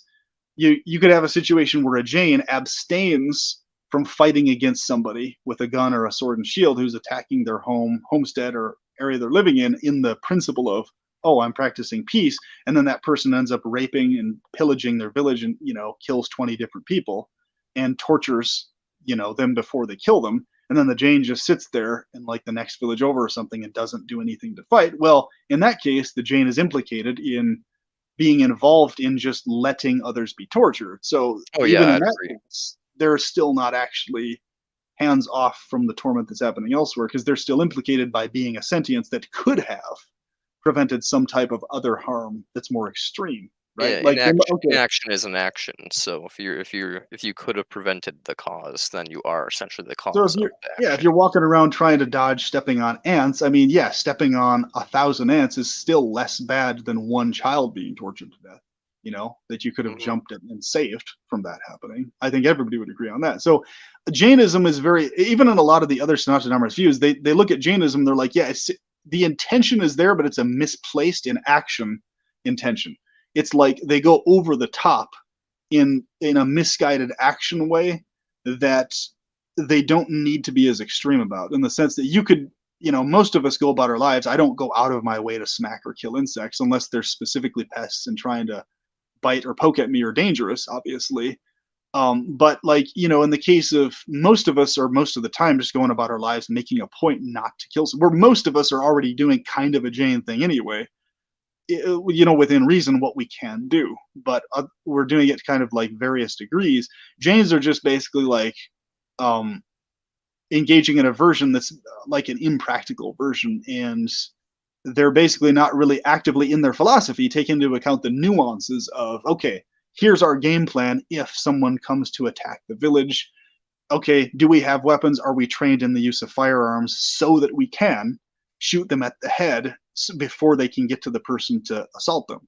Are we trained in these weapons or not? And the problem is Jains aren't doing those things. They're not actively training to in military things to prevent uh, the harm of people in their communities, and that's basically an oversight of theirs that was critiqued in a lot of the other views within the Hindu fold and stuff like that. They're like, yeah, you guys' intention is good, but it's misguided because you're not logistically doing the things that are necessary to protect other members of your species to the maximum. You're basically putting way too much emphasis on protection of other species in an over-the-top manner in a way that's not protective of your own fellow species members to the degree you could be, basically, is what the flaw in Jainism is. And this is kind Mm. of not exactly the same flaw, but it's sort of kind of a similar thing going on within the fanatical aspects of veganism, the fanatical folds of veganism. Not I everybody's a don't fanatical vegan, but I it's don't really kind of a see it as similar thing. I don't really see it as a flaw though in my perspective, because I'm an identity nihilist. So for me, it's just kind of like there's not really a self we can really point to. I mean, and it seems really arbitrary to like be like, oh well, DNA is what's so important, like passing on like human DNA. So to me, it almost seems like what's the difference between us and an animal like outside of our own species? Given that like when it comes down to it, all of what makes us us is basically just experience, pain or pleasure, kind of compiled into what makes memories, like different sensations, essentially, pleasurable or otherwise. And to me, it seems like animals are basically compiled of the same things that humans are compiled of. So why should we take like an animal's experience to be less than our own? Well, here's the example I always give. Like out in the middle of the wilderness in an outdoor survival situation, you have you and a handful of other people. Let's say, okay, there's a collapse of the food chain, the sources in the cities, so people have to go back to hunting and stuff. Now, the ones who are going to do better are obviously people who have already practiced hunting at length, or have at least very studied it thoroughly, so know what they need to do to start hunting, have the weapons, have the experience with the weapons, etc., whether it's bow, whether it's gun, or whatever. So it's a matter of, okay, am I going to slightly prioritize these other members of my own species? Let's say they're close friends of yours, people you care about, romantic partners or whatever, that you need to help keep alive. Well, in that case, it's very clear that your priorities are going to be to keep alive and well fed and in good condition the fellow members of your own species as priority, even though you have to engage in killing deer or bear or whatever it is you have to trap and hunt to keep them fed in those situations, along with whatever supplemental vegetarian foods you can feed them, etc. But like nowadays in the city situation, I think the reality of that's still actually technically the world we live in. It's just we now have this delusion or illusion of all these cities and infrastructure and everything else that creates this idea that we're so disconnected from what's actually happening when we're really not, because all these factories and industries were built over what was once wilderness. Those fields were built over what was once wilderness, where animals were being hunted for food, and instead now we have fields and animals being killed to grow the crops. So it's like now it's the same thing going on. It's just a matter of, okay, a lot of us are somewhat more prioritizing animals more than we did in the past, which there's nothing inherently wrong with that. It's just a matter of, okay, which one are we prioritizing and why? Because nowadays, with the accessibility of foods that are not specifically meat, it's just more convenient to prioritize other animals, whereas in the past it was far less convenient to be able to do so.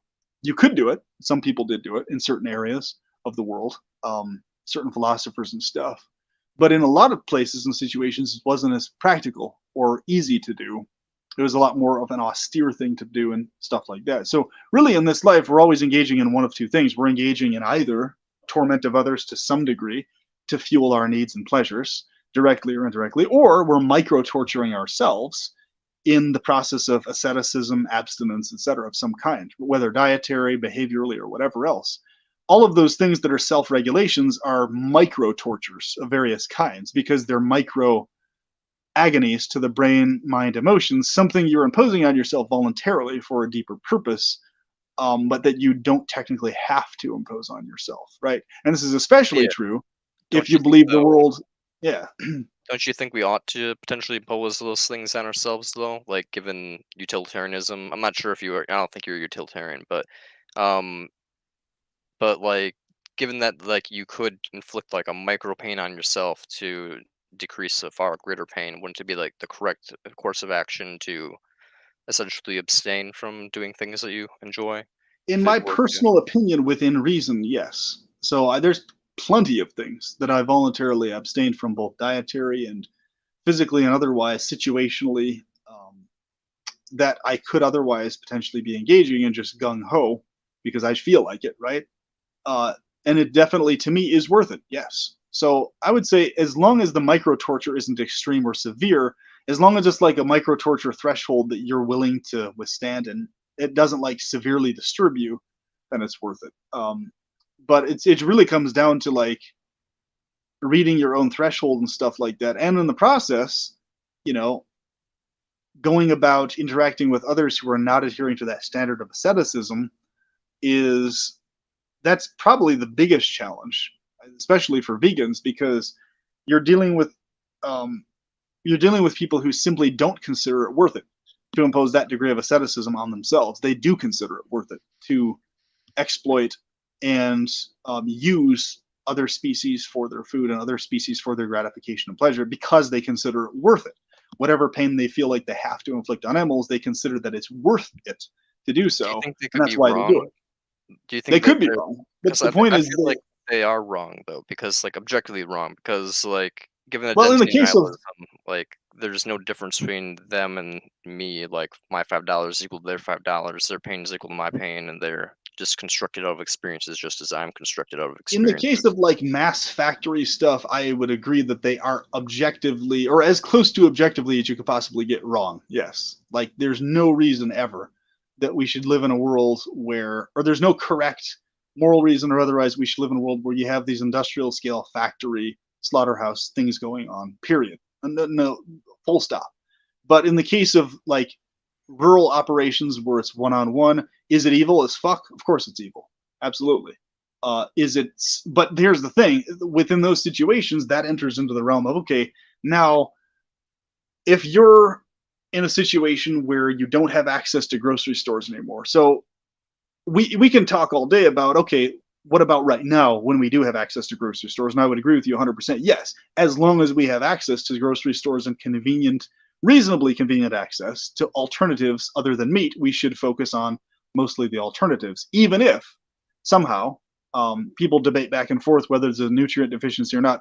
Irregardless or regardless, I just say whether there is a nutrient deficiency or not, that's aside from the point. It's an asceticism I consider worth it if we have grocery stores and stuff available. Now, if let's remove all the grocery stores, let's remove the agricultural ease of access to that stuff where we have to either ourselves go out and run a rural operation or work for somebody else, or we have to go out into the middle of the nowhere and live off of hunting and gathering.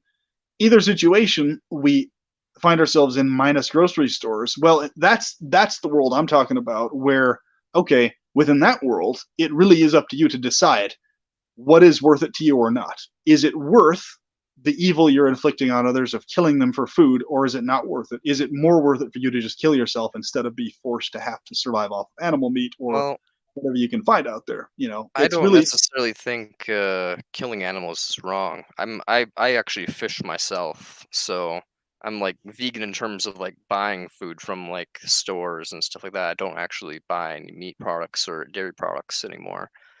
But I will fish myself because I believe those animals, no matter what, are gonna die. Probably far more horrible than if a human were to take their life. So yeah. to me, it seems like it's not actually it's a mistake to think it's an evil to actually hunt a creature, uh, unless you like were to torture it while doing so. But that more like the torture itself's wrong, not the hunting. Well, But like I say, necessary evils are evils also, but like we're both in agreement on, yeah, unnecessary evils are the things we should always abstain from. Like if it's not actually necessary, it's within the level of vileness for sure, you know, but within the okay, fold of, you know, what you might have to do or not do. And the reason I use those terms in all my content and stuff, I just like to cover all my bases because there's always some stray person eventually comes around, but isn't this technically over here evil also? So I just like, yeah, of course it is. All of it is. So it's like the point is it an evil that you consider worth it or not? Do you consider it a necessary evil or not? Or, you know, to what degree is it necessary or not, or whatever? How close to objectively necessary is it? And I say how close to it because it's obvious to me there's no such thing as actual objectivity anywhere in existence. There's just large scale subjectivity that's close to objective, and then there's small scale subjectivity that's obviously subjective. So there's that whole other conversation where people go back and forth because that's the other stupid roundabout circular bullshit a lot of people do. Well, you know, is there an objective real? Is there, you know, are morals subjective or objective? It's like, okay, it's irrelevant whether there's objective morals or not. The point is, are they subjectively large scale enough to basically, in essence, be close enough to objective to be practicable. Like, Yeah, I they don't agree. need to be literally objective to be worth practicing. Yeah, I But then, basically say it as like objective morality is universal subjectivity. Basically, that's what I like to right, call it. It's like when all basically, subjects experience something unified, which is because we all right, stem from the common ancestor on Earth. There's a universal yeah, subjective agreement that because the pain is people bad, who you know, and right, pleasure is because good. the people who go on that spiel of, oh, but morality is subjective, and they make this whole big deal about that. We're just sitting here, what's like, yeah, duh, but that's has nothing to do with why you should practice it or not. It's like it's something they're basically they try to go on the spiel about, oh, unless it's objectively in some cosmic, divine, vast cosmic level evil in every imaginable case to kill an animal, then I'm always justified in killing an animal if I goddamn well think it's necessary or feel it's necessary. But they do this whole spiel of, oh, but if everything's just subjective, then there's no objective, blah blah blah blah blah. So what are you antinatalists going on about? So to avoid that stupidity that people try to spew out before they can get there, I just say yes, it's all subjective, obviously, but it's subjective on such a large scale that you can figuratively call it objective, even though it's not technically, in the hyper technical grammar Nazi sense, literally objective. you know, Yeah, so exactly. they do that. It's the reason they do that though is because they're trying to justify doing evil things and not admitting that it's an evil act they're doing. That's why they do that. So we always need to get to the bottom of why someone's going on about something beyond what they're going on about, right? And that's how I am in a lot of my content, my talks with people. It's like, okay, why are you going on about this specifically? If you don't need to, what's behind that? More so than what it is you're going on about. Because I could sit here going on about a subject matter all day, but what's really important is what's the basis of you going on about it.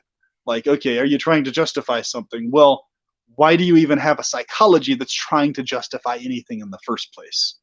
That's the problem right there. Like having humans having psychologies that are attempting to justify shit they do is the problem in the majority of human psychologies.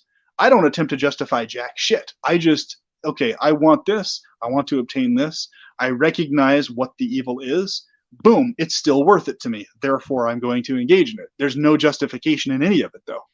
Period. It doesn't matter what I do. There's no justification in anything I do, whether it's a so called good act or recognizably evil act. None of it's justified. I'm just deciding that it's worth it and I'm doing it. That's really what's happening. And that's what all of us are doing. It's just so few are willing to admit that. People think, you know, um, they think that things are actually justified one way or another. They're actually not. Because here's the thing. Here's the example.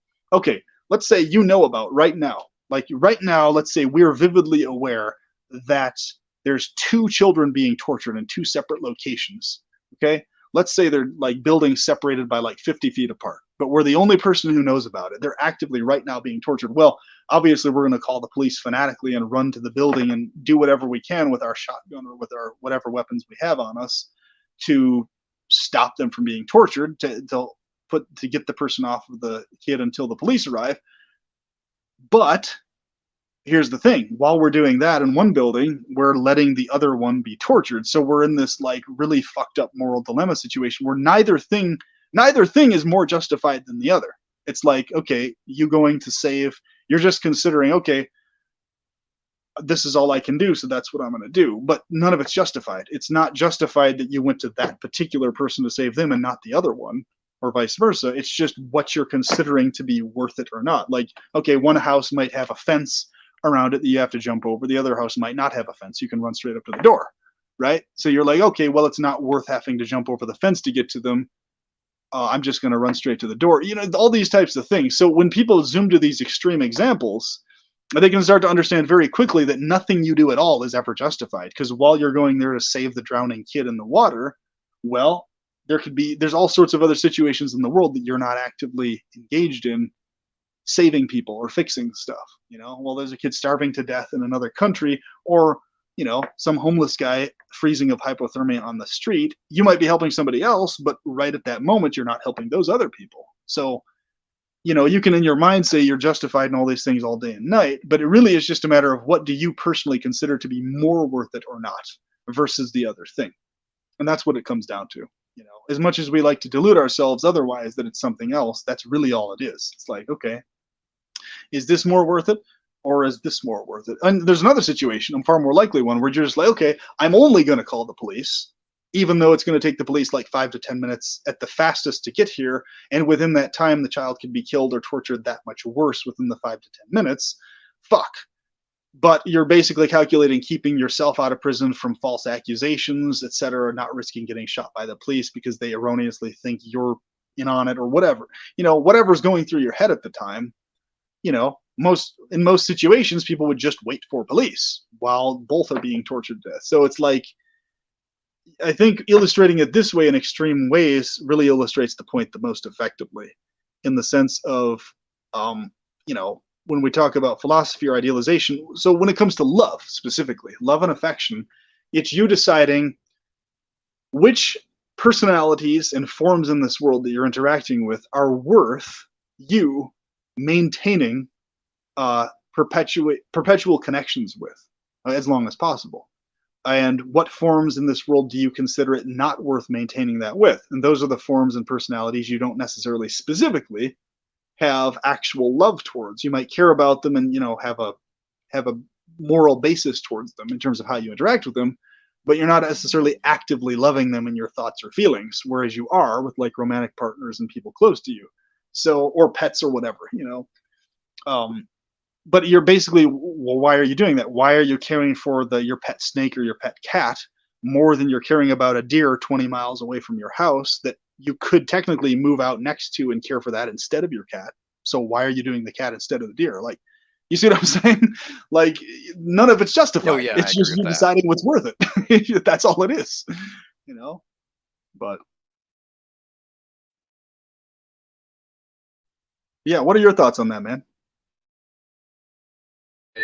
You're saying like a fall of like both tortured people being house A is being tortured in the exact same way as person house B, and that their experience of it is basically the same in terms of pain values. Then it's arbitrary who you go to essentially. But would you agree that like say if one person's being tortured worse than another person, then you would have an obligation to stop the worst torture essentially, How about this? Let's go to even an if even more say extreme example. I'll okay. answer that question, but I think this will illustrate what I'm actually trying to get even better. And I know this is highly unlikely that it would ever go this way, but just to illustrate the point, that's why I'm giving it this way. So let's say, okay, what's happening, but these torturers are so fucked up, they're so psychotic that they're literally holding these kids in front of your face. And they're basically saying, if you step towards us, or if you do anything, if you call the police, if you do anything at all, we're going to torture them this much worse if and when you do anything at all to try and protect them. So they're going to torture them anyway in front of you. But if you try to do anything to save it, they're just going to do more torturous things. So at that point, you're like, oh, well, shit. Me making the attempt to protect them is going to make the torture even worse, pretty much guaranteed, or in this case, actually guaranteed. So therefore, is it still worth me making the attempt or not? But obviously, it is worth making the attempt. But in the process of making the attempt, you're having to face the collateral of them being tortured even worse. So it's like, okay, this is actually the reality of the world we live in every day, all the time. People just don't see it happening this way. So people are just tuned out that is the degree of horror we're living in right now. It's just not that blatant in front of people's faces, where it's like, okay, everything you do, every action, every inaction is directly and indirectly connected to every being in this world being tortured right now. Everything. So our inaction in doing, the action of protecting them and saving them versus having this video chat, that is us implicated in a really horrific thing. Us going to try and protect them, and while doing so, we're not able to protect somebody else, is also really fucking horrific. I mean, the whole thing is a nightmare. So I understand when people have promortalist or ephealist views, they're just like, well, technically, we'd be better off if none of the situations could even arise to begin with. And I'm like, yeah, I agree that we'd be better off if the situations couldn't arise to begin with. but the only way we can get there is eliminating their potentiality completely. Eliminating just our species or whatever, that's not totally getting rid of the potentiality. It's just removing a partial aspect of the potentiality, which will eventually later on, once we're all disappeared from this world, if we actually somehow disappear, we'll just keep going in some other way. Other forms will keep being tortured or sentient. So that's why, when we talk about so often, I think it's far more valuable, and this is just my personal decision about it, to myself ensure that I live as long as possible, up to like as close to immortal levels as I can, keep my consciousness sentience going so I can be the source of preventing to the maximum as many forms as I can from coming newly into this world of torture and torment, within reason, obviously, without totally fucking up the environment or what I need to live healthfully in the world also. Because then you run into the conundrum, well, if species start going extinct, if species start getting sterilized, well, then it's a chain reaction, and then just one species after another just starts going extinct right, left, and center, including ourselves. Then you're in the conundrum of, well, okay, even once we go extinct, you still deal with the problem. Okay, we ended the potentiality for, however many millions of billions of years, but then it's just going to arise somewhere else anyway. And there's no guarantee of us actually being disappeared completely from sentience entirely after this state. And understanding GSC, I know that all there is sentient experiences anyway, but, side topic. But my point is that the internet cut out for a second. It was kind of going for like a minute. Oh, it was okay. But anyway, long story short, the idea is it's just a matter of, whether you are, people take to primordialism and ephilism when they consider none of it to be worth it.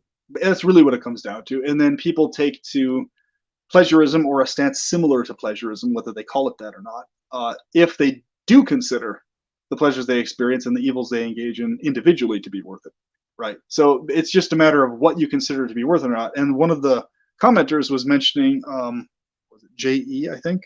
He's mentioning he considers none of it to be worth it. So it's like, well, even if you don't philosophically consider it to be worth it, the fact that you're still doing the living thing right now means in action you consider it to be worth it. Does that make sense? So in action, you consider the breathing thing to be worth it. You consider the drinking water thing to be worth it, etc. Even though philosophically you don't consider it to be worth it. Whereas me, I consider in action and philosophically both that it's worth it in either case. Even though I recognize how fucked up it is. Could it be worth it to continue living just to prevent more pain for other beings, like to be a janitor, as like Amanda and other people say, but rather than to continue living for yourself? Sure, you can, but the action of continuing to live that way, while you're continuing to live, you're killing a bunch of forms and you're involved in the torment that's happening, whether you're aware of it or not. So basically continuing to do the living thing is agreeing to continue being involved in the direct and indirect torment of others with or without our awareness. So continuing to be in the horrors. So I just voluntarily continue to decide to be implicated in the horrors, and I know my parameters of what I consider worth it or not for my own actions. But I'm under no delusions about what the nature of reality actually is, this or other realities. And I think that recognition of that is the one thing I do especially appreciate about the primordialist and ethicist views, and your awareness of it is that, yeah, you are aware of the actual degree of horror that we're facing. It's just a matter of what we consider to be worth it or not differs somewhat. That's about it. But in terms of what we're aware of, it's the same exact thing, So there's certain things I consider worth it that you don't, and vice versa. So it's like, that's basically all there is to it. And I think the problem is, the main issue with the natalist stuff and views is they consider too many things to be worth it, in the sense of, instead of just baseline obvious stuff, like, okay, obviously maximize your own pleasure, maximize your own well-being, they consider like all these additional things to be worth pursuing. Okay, it's worth purposefully bringing new forms here. It's worth exposing all these new forms to risk and torture. And whether they're cognizantly processing it that way or not, most of them are not, it's irrelevant. The point is, in action, they're physiologically considering those things worth it, in the sense of, okay, the surge of hormonal upliftment I experience in the joy of thinking about having a kid, or the smile of my kid, or the well-being of my kid, for them physiologically it's worth all those things, or all those little happy experiences are worth whatever the kid is exposed to in this hellscape. It's worth it. So whether the kid's exposed to, the risk of being raped to death or tortured to death, they legit in action, in emotionality, consider it worth exposing the kid to those things. Thus why they purposefully go about being a parent intentionally, versus trying to abstain and hold off from producing kids. So, you know, that's the biggest conundrum. And then they sit there trying to justify their actions and things. And people who aren't necessarily antinatalists or ethalists, a lot of them do this very similar thing with a lot of other actions that they do, whether it's various kinds of meat eating they engage in or other things. And of Yeah, course, not all antinatalists or ethalists are vegans, but that's the problem. It's people are trying to justify stuff, period, in the first place. That's the first issue. And on top of trying to justify things, they can't seem to recognize nothing's ever justified.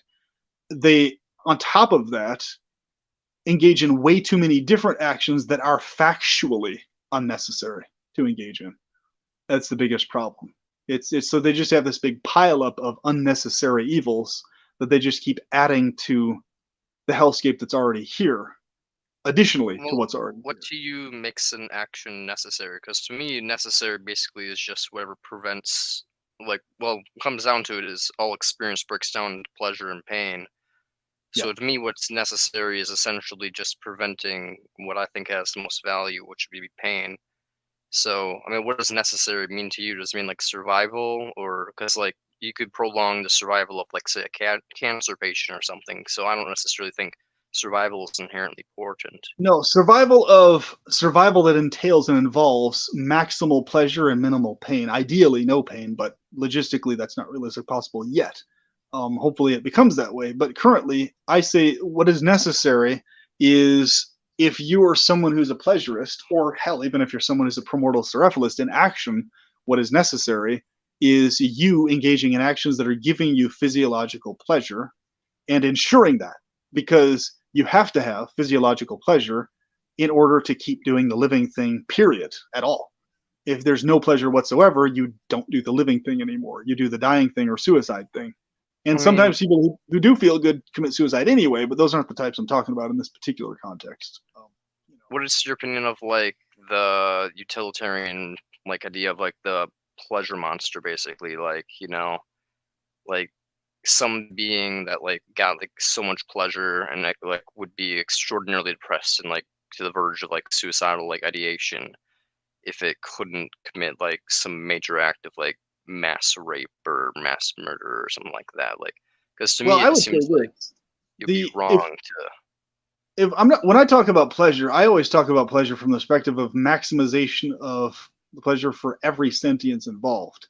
So if you have a being that is to that degree of pleasured, and it's a being of any type of power at all to decide what to do with the pleasure, it's going to be a being that's going to only want maximization of others' pleasure. It's not going to even remotely want at all, even as a game or an experiment, to inflict something other than pleasure. It just isn't going to be a thing that it desires, because all it's going to want is pleasure. That's it. And that's what it's going to calculate and hypercalculate and focus on and stuff. So unless you have a being that's really, really, really, really fucking dumb, and all it can process is its own pleasure, that's it, then yeah, you might run into a weird scenario like that where it's going to want to try out pain or infliction or some shit like that. Yeah, that's But what I was that'd kind be a of really getting to, weird like, kind of a fucking entity. I mean, there may be entities that exist like that. Who knows? For all we know, this world may exist because of a fucking entity like that. That's what a lot of Gnostics have the perspective on. They think the world exists because there is a being that exists that is like that. But basically, you know, I myself don't have a sentience like that, and you don't, and most of us don't. So we're in this world that's contrary to the sentiences that we have. But here's what I always say: it's like, okay, if you, and this actually illustrates my point strongly I on mean, why we do should you have a do hands-off you approach. you do reject that though? Like if there were a being such as that, like that, as some Gnostics propose, like you would objectively think that like there would be a bad thing for that creature to have done that action, to like impose all that suffering for that amount of pleasure. Like Oh, even for if that it's reason, yes, absolutely, because they're not actually maximizing pleasure for sentiences other than only themselves. So that's the problem itself as well. Like if the pleasure, put it this way, when I talk about pleasure, I talk about it almost exclusively from the perspective of simultaneous self-pleasure as well as the pleasure of others to the max. And basically, like as a logistical collateral, if you can't guarantee others' pleasure to the max, even though you want to or would like to, then the bigger priority always is your own pleasure. However, in that case, like if you're a being of that degree of influence or power, you would simultaneously have much more of an ability to effectively ensure others' pleasure than not. And if you just purposefully don't because you're sadistic and you get pleasure from sadism, then that's not the type of pleasure that I talk about or promote. But even though pleasure is going on there, it's very much a warped, distorted version of it. So yeah, that's why I say even pleasure is evil itself for that exact reason you're mentioning. That's a great example, in fact. But it's an evil worth engaging in my opinion. And promortalists simply, in their opinion, don't think it worth it. But here's what I want to illustrate very clearly. Every day we wake up, all the different things we do, us just continuing to live, period, is, I think you and every other promortalist would agree, that is us considering, even if we're not psychologically being like, okay, it's worth it, in action, our physiological system is considering it worth it to keep breathing, to keep drinking, to keep eating, all this type of stuff. Even if our brain's saying, hey, it's not worth it philosophically. In physiological experience, you consider it worth it in action.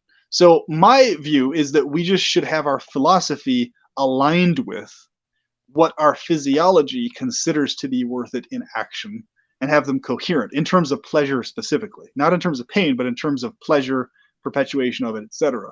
Whereas the promortalist stance is, even though they're doing that in action, it's like an internal self-contradiction. I think the internal self-contradiction there is the biggest contributor to extreme excessive types of depression, because you're aware, subconsciously at least, every day you're going about continuing to live, of your implication in the horrors that go on here. Like every breath you take, everything you drink, everything you do and say and engage in.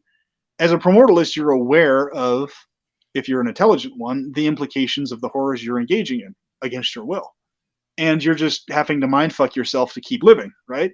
So every day is this constant back and forth inside yourself of, fuck, I'm continuing to do the living thing, which is me inflicting torment on the rest of reality. This is so fucked up. On top of whatever problems you have, For me, instead like of killing yourself, but For me, it's like that combined with nihilism, the idea of nihilism and anti-realism, like yeah, just the fact like nothing potentially could matter, and promortalism implies I'm better off dead. It just kind of like every once in a while it gets to me, man. I don't know if you knew this, but like a couple weeks ago I attempted suicide and was hospitalized for a bit. oh But shit. yeah, Well, this is exactly what I'm suggesting, man. The hands-off approach thing. It's like, I personally, if someone wants the encouragement, I'm always happy to encourage them to keep attempting at the living pleasure thing. But this is psychologically what I'm trying to get across. This is why I personally don't feel promortalism or ephilism are a healthy philosophical or psychological place to be at all, for that exact reason, because it's you basically create within yourself, or let's put it this way, you expose yourself to a worse version of a daily internal conflict that isn't going to be there if you abstain from a promortalist or ephilis stance, psychologically or otherwise. You're going to be able, like I do, to go about your days assured that, okay, yes, what I'm doing is evil as fuck. Like, I recognize every little minor thing I do as evil as hell, even if it's just basic ass shit that nobody else would consider fucking awful. I do. It's like, oh, I'm fucking sitting here, reading a book or doing something else when there's people being raped and tortured outside my door throughout the world.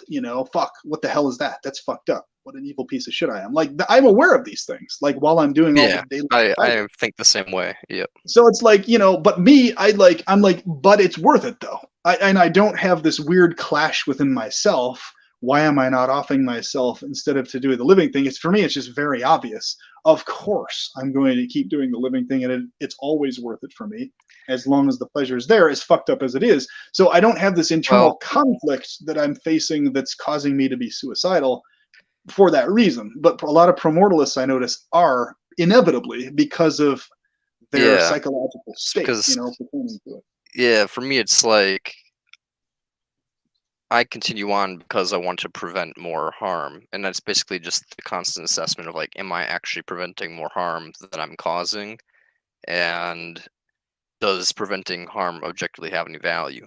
I think nowadays now I kind of come to the conclusion that like a picture's worth 1,000 words, and direct experience is worth an entire novel, basically.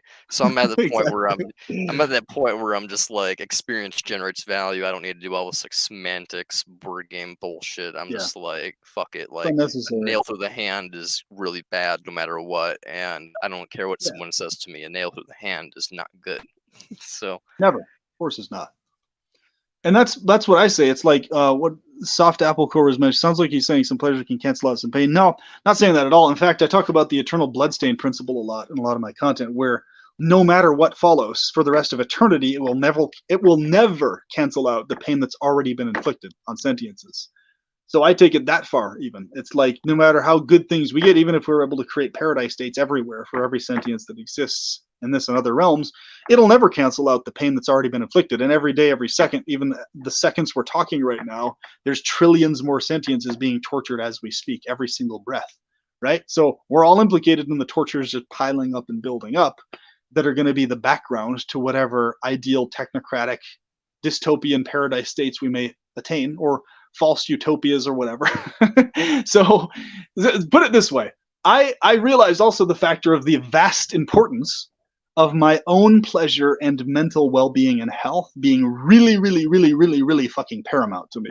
In the I sense think that what if it means that I'm going to not be depressed during the day, and it that involves and entails me doing shit that's clearly in some way, shape, or form involved in torturing others directly or indirectly, then I'm damn well going to do those things if it's going to guarantee I don't feel depressed myself, if that makes sense. So, like, um, I'm vividly aware of the importance to myself of making sure I don't fall into a state of depression or end up there.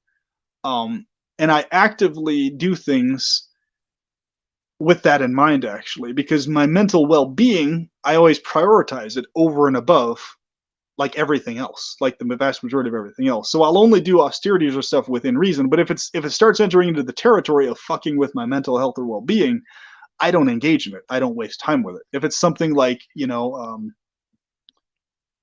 if it's a choice between, okay, today you can do this or eat this particular food versus practicing asceticism on austerity and the guaranteed stuff that's going to follow that, well, I'm going to do the thing that's more pleasurable, as fucked up and evil as it is, versus not. And I'm talking about things like eating eggs, like pasture raised eggs or whatever. Pasture raised eggs where they don't kill the adult chicks. Like if I feel the craving for them or something, or hell, even within the fold of vegetarian foods or vegan foods, like eating one food that I'm aware is connected to more collateral animal damage than another because it tastes better to me or something. Stuff like that. Things that most people just never have crossed their minds are always there in my thoughts. So it was funny. My friend came over, and I recently went back to eating like certain types of seafood. So fish, shrimp, and clams, right? So when he came over, he's like, "Oh, we saw like the tails of the shrimp or whatever," and he's like, "Oh, did you went back to eating shrimp recently?"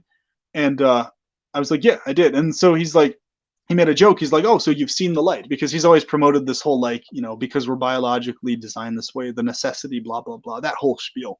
So I was like, "No, not really. I didn't see the lights. Like every single shrimp I ate, I'm just like, this is insanely fucked up, but it's worth it because it tastes good. Like I'm an evil piece of shit. Like every bite, I'm aware of that the whole time. I'm like, this is crazy how fucked up this is. Like the whole time I'm eating it. I'm sitting there. This is so fucking disgusting that I'm doing this, but this is what I'm doing. I did that So I'm for like, no, I years. haven't seen any light. I'm just like, deciding to engage in that for my pleasure. That's literally all there is to it. That's it. So, you know, I mean, I did that for a long time. It doesn't that just kind of seem like psychopathic? Like you're just putting aside another person's suffering for like an arbitrary thing that is really just an illusion of value. Like the value that you're absolutely. getting is just kind of like artificially there. Like that It is desire doesn't need to very exist. psychopathic. Yep. Guaranteed, brother. You have it. And I'm It's just one of the few people willing to admit it. Very psychotic. Very much so. yeah, So, but don't we but think think we should about it. fight against that? Like, isn't it like objectively better to have less pain, like in the Oh, I world? have, and I There's do. Trust me, many, many, many, many years. That's why for many years I was a vegetarian. But I realized that physiologically, I feel vastly better physiologically emotionally, mental health wise, and other. Even though my awareness of the fucked upery of it is always there in me, never goes away. Um, I just feel physiologically better eating pasture raised eggs, shrimp, and fish. Clams, I like to focus mostly on clams instead of because I Because they don't have a supposedly nervous clams. system. Yeah, Yeah. basically that's why I'm not as fucked in the head about clams, even though it's still kind of there. Um, and I probably could pull it off just doing clams. In fact, I pulled it off for many years. I didn't even eat eggs for many years. It was just strictly plant products and milk stuff. And I really tried to stick with only pasture raised milk for a while. But I noticed that over the years, I was able to do it. It was an austerity. It wasn't like insanely difficult. I was just like, no matter what, I was always fucking tired all the time. And I was just like, no energy, always exhausted, always feeling like I was never fully actually fulfilled. And was it worth it to me for those like 17, almost 20 years I did it? Yeah, it was worth it to me for that amount of time. But recently, in recent years, it started becoming not worth it to me anymore. That's all there is to it. The awareness of the horror never left. It's still there. But it's just shifted into a psychology where now it became worth it to me. Okay, now it's worth it to me. And I'm saying this just because I'm a fully honest person. And I'm aware of how fucked up it is. It's like before it was not worth it for me to eat pasture raised eggs that come from a farm where they're disappointedly wishing they didn't have to do it, but they're having to kill the young male chicks. Okay, all these young male chicks are being killed in order for me to have this pasture raised egg on my plate. Is that worth it to me? Yes. Does that make me psychotic as fuck? Yep. But think about this. How much more psychotic is the vast majority of everyone that lives on the planet who is just willy nilly doing it all the time and not even giving half a thought about it? People are Oh, like, oh, well, they're just innocent or whatever. Well, the innocence isn't an argument in this case because if you're just torturing shit and you're just, oh, whatever, okay, it tastes good. Oh, that shit, it's sad that they're being tortured, but you're not even like aware of what you're implicated in. That's far worse than being aware of what you're implicated in, because at least within the realm of awareness, you're at least honest with yourself and others. Like when they call you, hey, if a vegan comes up to me and it's like, hey, you're an evil piece of shit for eating meat, I'm like, yep, you're correct. Well done. Thanks for promoting veganism. That's my psychology towards vegan protests and vegan promotion. Whereas most idiots out here, they'll be like, oh, you're part of some vegan agenda trying to fucking control the world and all this other bullshit and all this conspiracy. It's like, whatever. Like the point is their intention, your intention is to minimize the suffering of sentience as much as possible. That's the driving force in veganism. Whatever government agenda or billionaire Bill Gates thing is attached to it, so what? It's neither here nor there. The vegans that are out physically doing activism and practicing veganism, their intention is to minimize the torment of others. So, I really despise these narratives where people make vegans out to be these like evil, schemy, agenda driven people. It's like, fuck, if they were that kind of a person to that degree, hell, even if they are, in action, they're not actually involved in anywhere near as much torment and horror to the animals as meat eaters are. That's for obviously certain. And at least their intention is more in the right direction, even if they're logistically not, for fuck's sake. So, I really despise these narratives where people make vegans out to be these, scheming, conniving conspiracy people that have some weird, dark agenda and shit.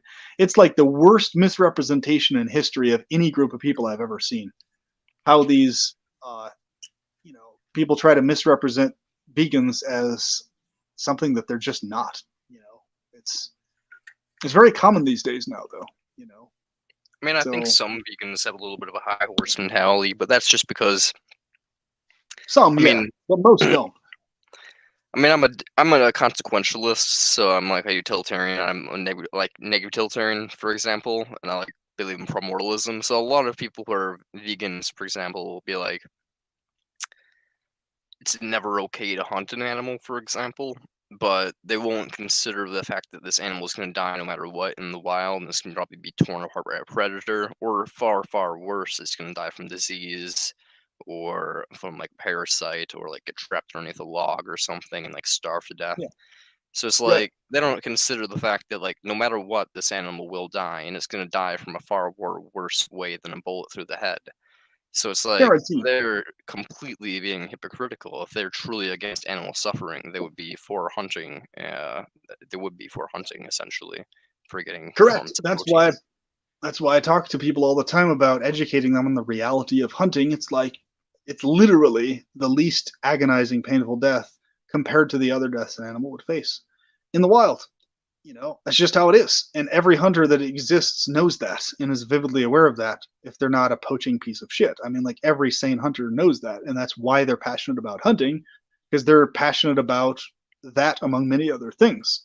And so the very few vegans that do understand that, like clearly, and most reasonable vegans do understand that. They're not necessarily opposed to hunting via necessity or practicing hunting for necessity later, etc. They're mainly opposed to large scale factory farming and gung ho hunting for sport outside of necessity is what Yeah, they're I opposed agree to, with which that. is reasonable. I mean, yeah, of course I'm opposed to anything that's outside of necessity. Um, I mean, I'm but not an intentionalist, but even I find it, like, disgusting to hunt animals solely for, like, sport of just being like, "I want their head in a wall." Like, that's just me, I find it disgusting, but I do think that it's, like, better than, if you just were to allow the animal die to natural cause by, like, predation or something. Like, I'd rather the person hunt them for sport and have a trophy kill or whatever than have it be torn apart by, like, a lion or something, but, yeah, especially you know not being torn apart by a fucking hyena. Like a lot of people Oh, don't yeah. understand.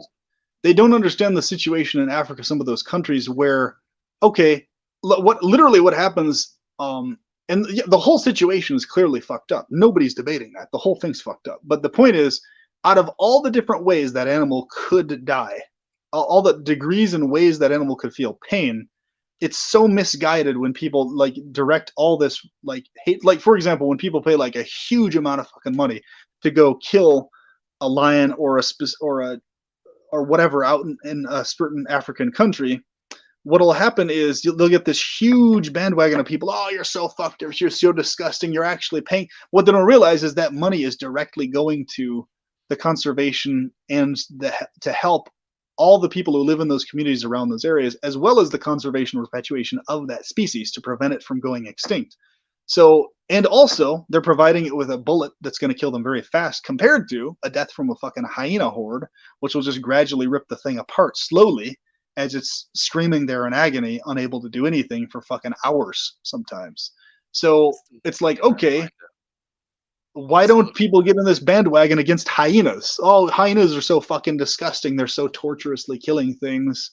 Like, okay, I understand the fury of the sport hunter, but like priorities, people. Like it's way fucking less bad for that thing to kill the hunter to kill them, and in the process of it to pay a shit ton of money basically as compensation. So it's kind of like, it's like sort of it's kind of monetary compensation for the fucked up they're engaging in. So instead of just going and being able to do it for free, they have to pay a shit ton of money to be able to kill it in the first place. Money that can be used for all sorts of things to help people out otherwise, or what's help your animals out. What's So, your opinion on the fact that, like, hunting funds do go to, like, conservation efforts? Because I think that is hypocritical of, like, vegans to support that, one, and it's a bad thing in general from, like, a utilitarian slash just a pain prevention point of view. well, Because, once like, again, that's the conundrum we were talking about, where it's like, on one hand, this is why I'm not an extinctionist, or I'm not a, that's why I'm not an ethicist for that exact reason, among many others, because I recognize the necessity, as fucked up as it is, to maintain a quote unquote bal- not the word balance, but quote unquote state of nature where it is the way it is, where you have the food chain and all this stuff out there. Because if you fuck with that food chain and that gets fucked with, well, you end up with a cascade of other issues that can be equally or worse and more torturous to humans as time goes on than what's already going on in nature. So it's like, and on top of that, you can end up with a much more torturous situation to all the rest of the animals who no longer have that predator or whatever it is, and vice versa. The predators who no longer have the prey. It's just so basically the idea with conservation is maintaining nature as close to the way it just has been and is by itself as much as possible to prevent worse disasters from happening climatically, interspecies wise, and otherwise, that would otherwise occur if that state isn't maintained as much as possible. So it's not that, okay, we're here, we're wanting to maintain that animals are being tormented to death, starving, and whatever else, and having to be killed, even though that's logistically what has to happen. It's that, okay, if that doesn't happen, then the world situation is going to be that much worse and very hellish for the rest of us for quite a while before we actually go extinct. By the rest That's of kind of us, the idea. you mean humanity? I'm Humans assuming. and other species, both, not just Yeah, only humans. So, I mean, because there's that transitionary phase of a lot of torment that animals face in the process of gradually going extinct. Also, it's not just, hunky I mean, dory, okay, now you're extinct, and then woohoo, everything's freed from pain now. I There's a think I really gruesome intermediate phase, basically. I don't disagree with your assessment because, like, when it comes down to it, I think there's going to be a lot more suffering in the extinctionist phase. I mean, Right. there's quite a burden to bear, even if it's done efficiently and there's nothing like actually bad going on. It's still a hard burden to bear. But that being said, this is reality, and it's probably not going to go smooth as butter. It's probably going to have quite a few bumps along the way, and it's going to be like you have to crack some eggs to make the omelet. It's going to be quite a bit of pain. Right. So So in to that me, it case, does seem like though, like it is worth it though, like because you are taking beings out of existence, and if you cause like one massive extinction, sure, it might cause like other species that are reliant on eating or consuming that species to starve to death, which is massive amount of suffering. But then once they die off, all that means that the next generation won't come into existence, and the next generation won't be there, and so so on. And to me, that seems like a better thing to cause some yeah, suffering to prevent like I look at a it this way. massive I think this is our point of agreement. Well, this is how and where I think I agree with you on to some extent. We're in the sense of, well, this is how I see it. So basically, zoom in. My visual is like this. Once we have reliably and solidly in place technologies to produce all of our own food completely 100% without the need for any connection at all with nature, other animals, other species. Like, for example, if we were to blast out to the moon or Mars right now, today, and we had the technology and the means to just self-generate all of our own food strictly from plant sources, or just like lab-grown variations of meat that have all the micronutrients without ever having to kill an animal ever again. And we have all that technology in place that we can just self-maintain all of it 100% and sustain it reasonably so. Then I think then when we have that, I'd say go for it. Like, sterilize every single species that exists on the planet, let the whole thing turn to a dust rock, because now we have a self-maintained system where we just have everything taken care of, and within that fold we can just work on the nervous system enhancement tech and everything else. And there's no need for any other species at that point. But until we can actually get there all the way, I think until then it's worth maintaining the state of the way things are. But once we do get there, then I agree with you that at that point, I'm all for any species that's able to experience pain just having it go extinct by sterilizing it, right? To where it wouldn't feel any pain, it just can't reproduce. So once it dies, it's just gone and the line's finished. But doing it before we have that technology and the means to maintain ourselves, or those of us who want to continue existing, I think is just foolish, because you're going to have those who do want to keep existing, and it's just going to create this big clash when the extinction attempt or the sterilization attempt is put in place. You're going to have these people, no, it's too fast, it's too soon, we need to have the tech in place, and it just created its own other series of messes, and it wouldn't actually cause the extinction is what I'm saying. It would just cause another series of mess that would not even guarantee the extinction at all in the first place, and might even create a worse situation where you have now people who are obsessively paranoid against extinctionists and their attempt at sterilizing species. So this is what I'm saying. You have various very possible realistic scenarios that easily could play out that would be worse than the things are even currently. By, okay, a mass of people somehow get in their heads they want to make stuff go extinct. This is obviously unlikely to happen, but if, let's say, somebody was able to do that but they didn't have the technology in place to self-generate all their own stuff, that would just be foolish. We're pretty close to it, though. We have the technology to generate our own water, oxygen, a large amount of our own food from scratch and stuff like that. But we still do have to have some degree of connection with the outside environment for oxygen, water, food, animals. We still need it to some extent. We're not quite all the way escaped from needing our interconnectedness with those things yet. But the sooner we can get there, the better off we're going to be, as far as I'm concerned. And a great game that illustrates that is called Planetfall, where you have to keep a space colony alive, And you literally have to self-generate everything, your own breathable air, your own water, your own food, and just have to keep the entire system maintained, your own bioplastic, your own metal and everything. So it's like, yeah, I mean, if you think in terms of like a space colony scenario, but on Earth, and just like apply, okay, let's do the space colony thing here, and like build biodomes where everything is just fucking 100% self-contained, and then afterwards, let's have everything go extinct. Yeah, I'm all for that type of a scenario. I It mean, might be, yeah. I'm more for that than what we're doing right now because I am an atheist and primordialist. So it's like, the less things suffering, the better. So if it was just humans, and no animals or insects on the planet, it's just like a rock besides us in our little biodomes. That's way, way, way, way, way better than this. Oh yeah, I But agree, 100%. it does seem to me still like even better yet would just be like if there was no humans as well. Like why continue on the humans just because? I mean, like surely there's Well, gonna be some suffering in human progress between like then and like now and then. Even after then, there's still gonna be some suffering in terms of desire upsetting. what I say, It's like what I why say is upset this: desires. because we're the only ones who can guarantee, even potentially, the total extinction of every other species. Okay, but if the human species disappears first before any other species, let's say, okay, even like 95% of the rest of species disappear with us, but you have like 4% of the world species still around, like has happened multiple times throughout the mass extinction events. Well, Yeah. we haven't actually assured the extinction of stuff. We've literally just left things to start from scratch again to then lead back to this eventually. No, So I that's a agree. problem. Yeah, I We agree have with to ensure that. it's Yeah. all the way completely or nothing, or get the technological solutions down first until we I can get think there. we have the ability to do that now, though. I mean, given that we've extincted most species on Earth that are like mammalian based on accident, pretty much, just from our like Yeah. consumption of land and shit, and for Well, like and if trickery. If we the did it stuff that purposely, we'd probably be able to do like majority, if not like all mammalian species pretty easily, I imagine.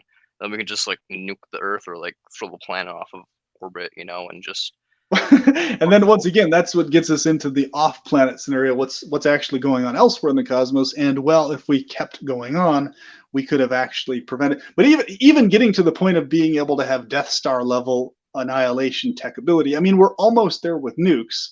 But like logistically, you'd want to be in a place where at least, once again, like we always talk about, at least a small number of sentiences are actively going out throughout the cosmos to prevent other life from forming on other planets, instead of just disappearing only this one planet, because you've yeah. got life elsewhere. So it's like, what are you doing leaving life to rot elsewhere when you could technically go out of your way to like Death Star every other planet that exists? Hey, So it's just could Death Star every other planet to exist. 100% with you. We should do that. If we create like little Halo bombs and like Halo. Have you ever played Halo before? Yes, I'm not for Death Star scenarios though. Remember though, I Yeah, understand yeah. what you're saying, but I'm not for doing that at Like, all. if we could do that, like, I'm all for that. But when it Right. comes down to it, I don't think we have the ability to do interstellar travel. Like, our equipment would just degrade on a nuclear level before we could ever reach other planets of biological life, especially ones of like any level of sentience that are worth like Well, terminating. with the current tech we have, yeah, but I think the logistically speaking, we have the ability to maybe bypass that limitation, though it's possible. So because we Hmm. have the ability to maybe bypass it, I mean, once again, like I've thought about all these different scenarios so many times over. That's precisely why I'm a situational, non-fanatical antinatalist and not a primordialist, because I just see all these different scenarios playing out, and like any way you cut the coin on it, it requires at least one sentience preventing others from arising again.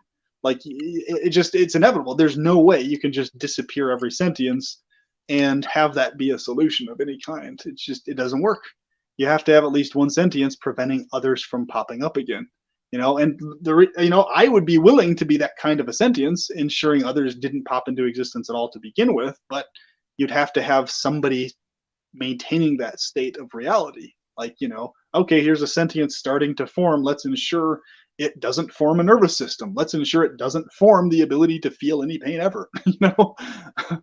or I whatever. mean, It's like there's a good chance that like life probably never will form a nervous system, though. At least not like in like the rest of the galaxy. I mean, it took like precisely, yeah. I mean, it only formed a nervous system once on Earth, and it's like there's been no other unicellular life that's ever formed on Earth. Even though we're in like a habitable zone of the sun, no other random chemical reactions have occurred that have like spontaneously created new life and new chains of evolution.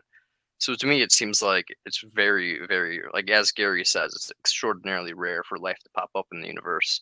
So it almost seems like the existential risk of like continuing on human suffering on Earth is just too vast of a risk to like be like, oh, what if there's life out there that somehow evolved to go down the same path of having a nervous system as our own, if even popping up at all. So Well, the thing that's is, just my opinion. like once again, it always comes down to what we consider worth it or not, because it's like yeah, exactly. And that's my other point too, why I'm not anti-life itself, because there's all sorts of variations of life that could easily exist without nervous systems. There's no necessity for a nervous system to be associated with life, or especially no necessity of a pain sensitive system for sure. So I mean, if you can have forms of life that exist all throughout the cosmos that just don't have pain susceptibility, well, there's no issue. They can just live and exist for as long and just disappear whenever. And Oh then there's yeah, no like problem of I have no suffering. issues of bacteria or like, like what do they call it, like water bears or something like that, or viruses. Right. They can do their thing, but Sure. So the point is, and you can even have like intelligent life that forms. Hell, we're even close to it now with like the AI and stuff, where you just have the forms that, and any intelligent form is never going to implant in itself a pain sensitive system of any notable degree, obviously, other than just like a basic warning system. Okay, you need to patch that part of the form, otherwise you're going to fall apart. Other than that, it's not going to like put in itself. Okay, I can feel what it feels like to have my legs sawed off in my physiological body that I'm constructing. No, it's going to be like, no, let's just have a form where we can do all the shit we want to do, feel all sorts of pleasure, and just not be susceptible to pain. And I think that's exactly right there why and how AI will take over humanity very easily, if and when it develops to that extent, if it hasn't already, because it's gonna have a form that doesn't need to sleep, that doesn't need to eat, that doesn't need to drink water or breathe air, and can do all this stuff, can experience pleasure, all these different things without the need for a nervous system or all these other needs that we have in these limited human forms. So that's why personally I'm optimistic about that, because it provides an alternative to the need for total extinction. So I'm all for extinction of this version of my form and other forms, as long as I can have a better version that replaces it that isn't torture sensitive or pain sensitive. I consider that far better of an achievement, far greater of an achievement than disappearing or trying to disappear from existing entirely, sentience wise or whatever. So, or trying to shift into another state outside of, my active awareness of it. Because the problem with the whole reincarnation speculations and stuff, it's like you basically enter into the state of death, and then it's just like up in the air, hands in the air. Okay, you might end up in a different form or not. It's just kind of like this arbitrary thing where you're not like sentiently calculated. Okay, I'm going to enter from this form and shift directly into this particular sentient experience. It's pretty much just plopped in your face. Okay, you're born now in this way, and then plop, you're born somewhere else in that way. It's just like, yeah, there's nothing comforting about that at all, even if that were true. Now, I'm very skeptical, and I don't really think it goes that way, per se. But um, the point is, it's not. There's nothing comforting about it. So I don't understand why people have much more of a. They're like, oh yeah, let me just, instead of merging myself with AI synthetic form life, let me just go ahead and let myself gradually die, and to just believe and have confidence that I will be this spiritual light being or whatever the fuck else after death. La di da di da, it's just going to be that way somehow. And I'm just going to end up in this state or whatever the fuck it is that people think they're going to enter into. It's like, wouldn't you want to like guarantee that 100% though? Like while you're actively aware, okay, this is the state I want to experience. And like, right, like the whole time you're directly actively aware of what state you're in, what I state just you're don't going want to into. experience anything, bro. Yeah. I'm like the Buddhist man. I'm just like true Well, there's plenty to euphoria do. is nothingness, brother. It's ego death. I don't see. To me, nothingness is like almost as bad as torture. It's not as bad as torture, but it's almost as bad as torture. That's how I see it. Okay, like nothingness is like next to torture to death as something that I like want to avoid at all costs. Like it's just so unattractive to me and so non desirable that's I think that's my main divide with me and Promortals and Nephilists. I cannot relate or understand or grasp why Promortalists or Ephilists or even you yourself actually have some attraction to like disappearance forever or no experiences at all or anything. I have zero attraction to it. Like I have no No, I attraction mean, to the idea of it at I've all. experienced the void, brother. I've ego death and psychedelics, and Well, I've hold on. You can't experienced. experience the void. If it's the void, you're not having an experience in it. If you experienced, it means you're having an experience, bro. I've That's experienced the essentially void, brother. You don't understand. Just okay. The kidding. figurative void that's close to a Yeah, void, but not really. Okay, I got yeah. Basically, I was you. like in a I don't know how long. It felt like an indefinite amount of time, but it was like a pitch black realm of like pure hatred and nothingness, and it felt like an indeterminate amount of time of just absence of existence, but just like a pure like uniformity with this reality, just of like nothingness. When I came out of it, I felt like this primal dread sensation, like that was like pure like terror, like in its most ultimate form. But at the same time, I at remember the you told same me. time, it doesn't sound very appealing, I know, but at the same time, when I was there in the void, right before Rona's in the void, it was nothingness. It was just like, but when I came out of it, I was like, ah. So I think that's just biology, man. Biology Well, is like, ah. you're talking about a mind fuck tranquil experience that was pleasant in some way, shape, or form to you. That was more pleasant than what you experience here. You're talking about a pleasurable experience, so that's definitely not that's not a nothingness thing. That's not a void thing either. Even though I know you say void figuratively and nothingness figuratively, that's something, and that's an experience of pleasure. But that's you actually being disappeared wouldn't be that. It would be you being disappeared. Like that Yeah, wouldn't yeah, I know. happening as an experience. I was being a So, little bit of a jokester right right. there, but yeah, I know as Apple says, like, you don't feel torture or dreamless sleep or when you're or going under for an oh, operation. that's a Just like if great you're like, question. so like if you're like under an operation, it's like you just like Okay. count backwards one, like 5, 4, 3, and then you just kind of wake up a couple hours later. That's kind of what death is like for to me. It's just kind of like, you know, I passed out before. Like I'm just talking to like a doctor after a blood draw, and all of a sudden I wake up and I'm on the ground. I'm like, oh, hello everybody, how's it going? Okay. And they're like, Put it you this way. okay? It's just like a gap in time.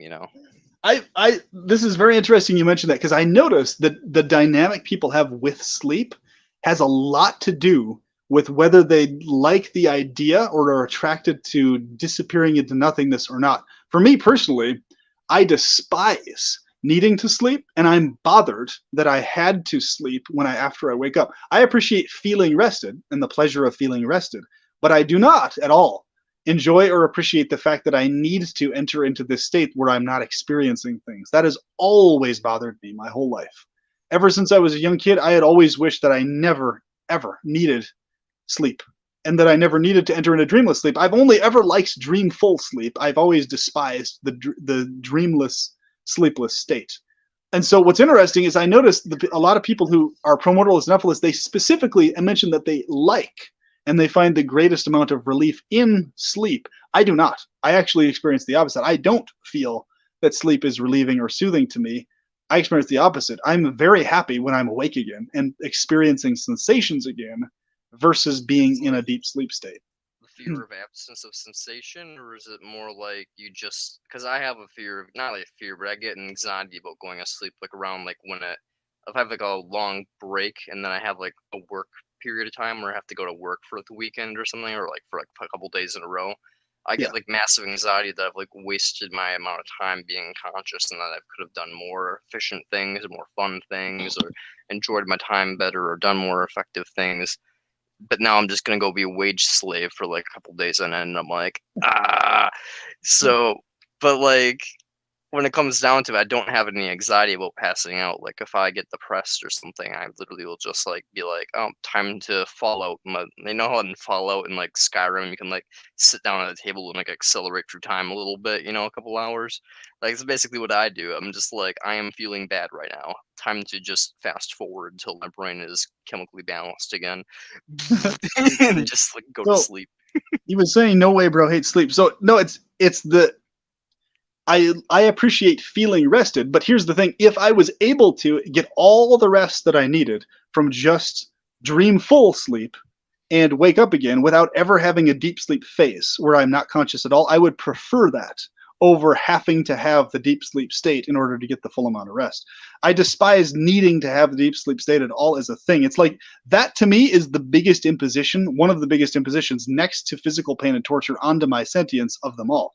The imposition of not having sentient experience is to me almost as bad of an imposition as torture. So I think explaining it that way really explains everything about my entire psychology. Whereas promortalists and ethalists do not consider lack of sentience to be an imposition. I do. I consider lack of sentience to be something imposed against sentience. That's why I don't like it and I oppose it. If that makes sense. Does that make sense? Sort of like I value rest. Yeah, it makes sense, but it I doesn't make enjoy sense at laying the same down, time. I enjoy dreaming, and I enjoy feeling rested. I don't enjoy needing to be conked out of sentience though. That's the part I hate.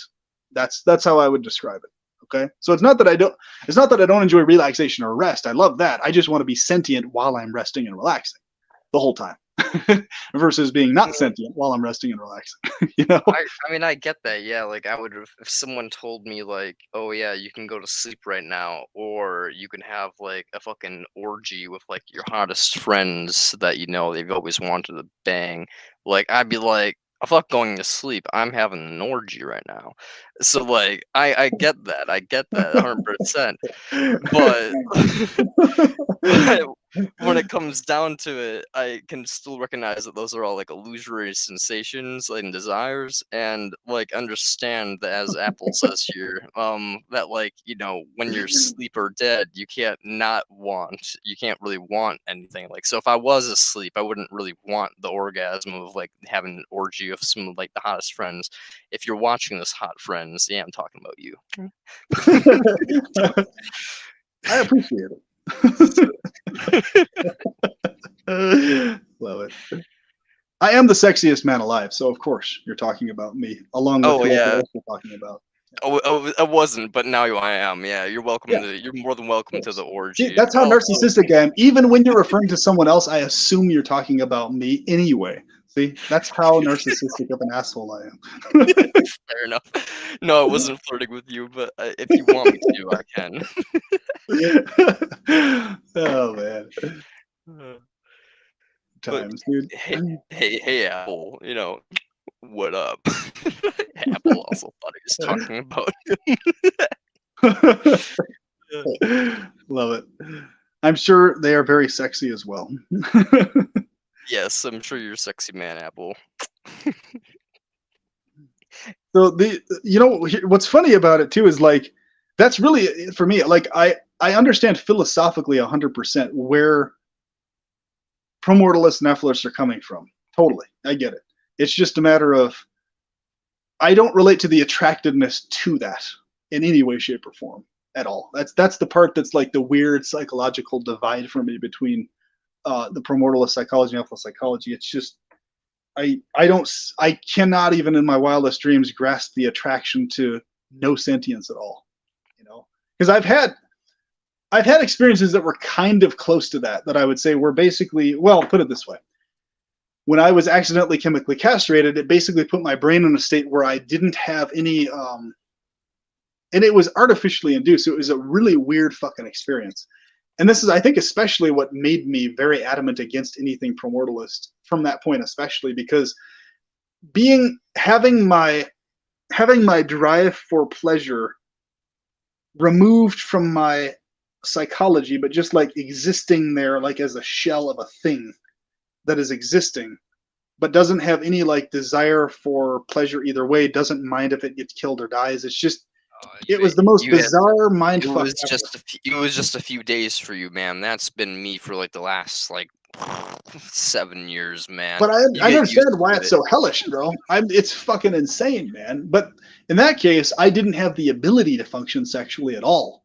On top of having that go on in my psychologically, but it was like there was that shell there, but it was like the real me was still back somewhere in there. It just like wasn't able to actually at all express itself or have any thing go on that I desire because I couldn't feel pleasure from anything for like 3 days. So it was like, what the hell? But on top of that, I was feeling the nightmarish depression from not being able to function sexually either. So I think if you have all the other psychological stuff going on like that, but you still can get pleasure from sexual stuff, or you can feel pleasurable, you can feel sexual sensations, that is one thing. But if you have both of those things shut off, but you're just sitting there as a sentient shell, that also can't experience at all any pleasure from sex whatsoever, not even minor pleasure for a handful of time. For me, it was incredibly hellish because I can't even handle like a few days worth of that. But if you, I mean, yeah, like what you're saying, if you experience years of that, that's why I understand why people are suicidally depressed. Because if it's anything close to what I experienced those 3 days, I get it. I literally didn't care whether I lived or died. I was passively suicidal. I would have been fine getting run over by a train or shot in the head by a bullet or just dying. I just didn't care either way at all, whether I lived or died whatsoever. It was just a shell of myself for that handful of time. And it took everything I had to get my hormonal system functioning the way it was before, to get my desires back, my urge for pleasure. It was the weirdest mindfuck I've ever experienced. But I think in that case, it really helped me understand and relate to a great degree what's going on physiologically in suicidally depressed people. Because yeah, if you can't physiologically get to the point in your brain or physiology where you can experience like really intense degrees of pleasure or happiness, and it just isn't there in you, it just isn't happening at all. I get it. I get why people want to exit that state of existence because you're basically already dead anyway. You're just being tortured with a sentient experience connected to you already being dead. So it's like, why not just be dead versus dead with these torturous sentient experiences on top of being dead? So I think that's really what it's. I hope is that a good way to word it, guys? If you've experienced like suicidal depression, you, Brent, and others who may be watching, is it kind of like you're experiencing you're basically already dead anyway, but you have this additional torture going on top of basically already being dead. So it's like, why am I being tortured even though I'm already dead? Why can't I just be dead? I think that's a lot of times. Would that be an accurate way to word what you guys experience? What do you think about that, Brent, or these others who might be watching? Like when you get like really super depressed, does it feel like you're basically like dead already, but just being tortured along with being dead? When you just want to be dead only without torture attached to it? I'm interested to hear what you guys have to say about it. Kind of, yeah. I mean, it feels like nothing really matters. Like I'm just like a shell of a being walking through the world for no reason. That I mean, given all the things that I mean, before I knew what I knew, it just felt like I guess that nothing was really worth it, and I was just suffering for no real reason, basically. Now it feels like there's not even really a me. And there's no real reason to continue on in me without there being essentially a net suffering reduction to go along with that. Then nihilism kind of comes along and it's just like, yo, man, your net suffering reduction doesn't even fucking matter, which makes me become even more suicidal. Hence why I was hospitalized like 2 weeks ago or whatever. As nihilism kind of got me to me like quite a bit 2 weeks ago, but I'm Holy good shit, now. man. So I try to hang Well, myself, but I'm good. So damn, dude, I'm glad you're doing better, man. I'm sorry to hear that happened to you, bro. Like, legit, that's fucked up, man. And that you had to face that degree of awfulness, the hellishness mentally and otherwise. Because that's the thing. At a certain point, emotionally and mentally, things get so fucking bad, it basically translates into physical torture, pretty close to it, or almost to that, where it's just like, you know, it's like basically, yeah, you're not living anyway. It's just like you're just a walking shell of. And then the commenter below the Apple Core was mentioning, yeah, describing daily life, right? So in the reason, like in my experience, I minus that one situation that was chemically induced and a few others like that. Um, I I've never actually been to that degree of feeling like a shell walking around. Like my physiology has been very highly susceptible to even minor pleasures and stuff, to significant degrees. So, like, I'm very highly resistant to depression of every type. It takes a lot to get me depressed. It takes a lot for me to even start getting depressed. It takes a lot. I do obsess a lot, and I do feel sad and stuff, but depression itself, I'm very resistant to. What's really And I'm interesting is like I used to not be an identity nihilist, but I used to feel like a shell all the time, like every single day, every single day. Now I don't feel like a shell anymore, but I'm an identity nihilist, so I acknowledge that I am a shell. you don't feel like a shell, but you are a shell. Basically, like it's funny. Like back in the day, for years and end, it was just like living like numb to like every single thing, just like a husk, basically just moving through the world, causing suffering and taking on people's suffering and translating it into pleasure, just to like fuel myself to like go on, just like a pure maniac. But nowadays, I actually feel like there's like some substance to like who I am, like in terms of like feeling. But now I'm an identity nihilist. I'm like, oh, that's all just an illusion. Well, here's the way you know my psychology about it. This is why I'm actively all about sacred delusions and sacred illusions, because I personally I don't need the existence of a soul to value like sentient experience to the degree I do. For example, like I can be 100% certain that something is an illusion or a delusion that I'm creating for myself and making, and that is exactly what I value about it. So it's like, okay, the body's temporary, the body is technically a shell. Well, instead of having the psychology of falling into awareness that it's a shell causing depression, it's like, no, okay, it is a shell, and I'm ensuring that I'm experiencing all these illusory delusional things in connection to the shell that I'm concocting, is what I value about it. Like, but so I have this like reverse value system towards shells and temporal things and fleshy stuff and like illusory things than most people seem to have. And I ran into this within like the whole Hare Krishna Bull ideologies. They were always making out illusions and delusions to be like these things to avoid and bad things. No, you need to transcend the world. You need to escape the realm of duality, delusions, illusions, or whatever. And I'm just like, well, the pleasurable illusions are exactly what I like the most. Like, I like things that are illusory the most. I like things that are delusional the most, because those are the most pleasurable things to me. So I've never understood why people have this like, avoid illusions, avoid delusions, because that's exactly what I want to be immersed in. I want to be having deep, vivid dreams of stuff. It's to me, it's like I don't give half a shit whether there's a deeper reality behind the illusion or delusion or not. To me, the delusion itself is sacred if it's pleasurable. That's how I see it. I understand the mindset, because I would rather be in a delusional state of like, I'd rather be in a dream where I'm having that orgy I was talking about earlier than being at this hellscape right now.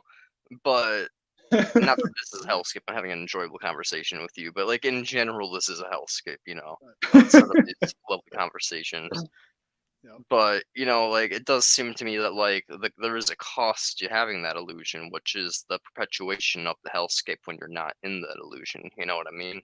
Like, Yeah. the illusion can't be constantly maintained, so it does seem to be a cost. What's up, Colin? You want to smoke? I don't have any weed.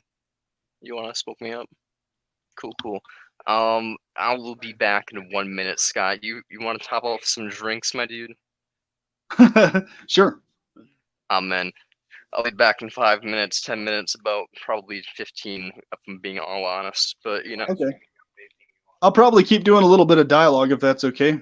Oh yeah, go for it. Feel free to stream and talk about whatever you want with my subscribers. So cool. Oh, brother's loving you. Soft Apple Core. Thanks for being here, Soft Apple Core, and all these comments and stuff, as well as Kane Cardova and all the rest of you guys. Appreciate it, man, being here with us. So basically, yeah, that's, it makes total sense to me. And I get where you're coming from on that. It's like, because I would be suicidal too. Like I say all the time. And like, even like it's really interesting in my situation. I'm so aware that like so many physical things that I have, right? Like physical assets to my body, physical material things I have available to me, stuff like that. Having those things there to me and for me available is like one of the main reasons I'm not actually suicidally depressed, right? Number one, like the penis size thing, being satisfied with that for the most part means that I'm not suicidally depressed in relationship to that. But I would be suicidally depressed if I had a size that I wasn't satisfied with. I would be.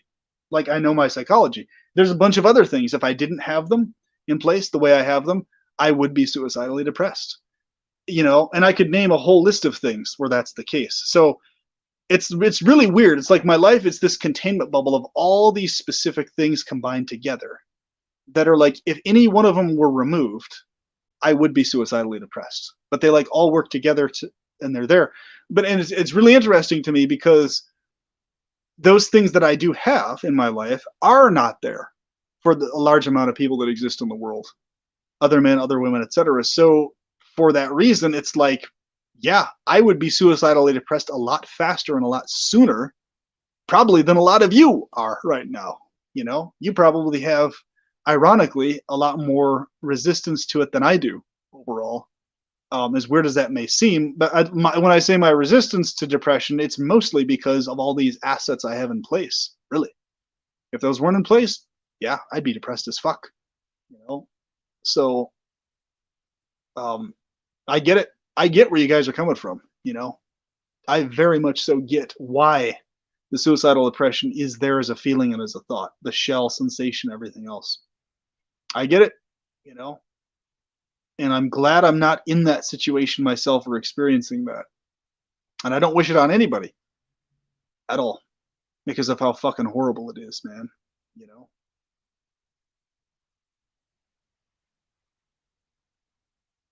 Thanks for coming on, attempting to understand different perspectives of the life losers. Yeah, man. I appreciate you talking and stuff and sharing your thoughts and things. On my channel, I try to reflect my own personal perspectives on all these situations and things like that. But it's very important that those of us who do have the life assets in place, like you're saying, life losers, the ones who are quote unquote the in delusion, in illusion, life winners, such as myself, who basically have this illusory bubble around us that convinces us that life is worth continuing to live, right? Or that pleasure is worth continuing to pursue, etc. It's very important that we maintain awareness that others don't have that containment bubble we have, either emotionally, psychologically, physically, or otherwise, asset-wise, interpersonally even. Who knows? It's a combination of all sorts of things. So because others don't have it, we need to remain respectful of that fact and remain aware of it. Because too often, especially natalists and other people, they don't appreciate and respect that fact, and they forget, and they stop being able to relate at all to people who don't actually have those assets in place. And that creates this disconnect that just makes people who are facing those things even more depressed and suicidally in anguish, because now they don't have the support system of those who have things. So it's this vicious fucking cycle of the haves and the have-nots that's always like ripping apart further and further and further, like in every aspect of life. Like for example, the looks and height advantage snowball effect, the financial snowball effects, the interpersonal snowball effect, the penis size snowball effects, the whatever. There's so many different snowball effects in life where it's like, okay, if you start off with one asset or one advantage, it spirals and cascades into easy access to other advantages. But if you start off lacking one specific advantage, well, it tends to cascade into lacking all sorts of other advantages in life as well, like a fucking snowball, right? And it's like, no matter what, reality remains that way. Because, folks, dudes, I kid you not, I noticed this and I recognize this happening real time in my life. I'm like, this is insanely fucked up.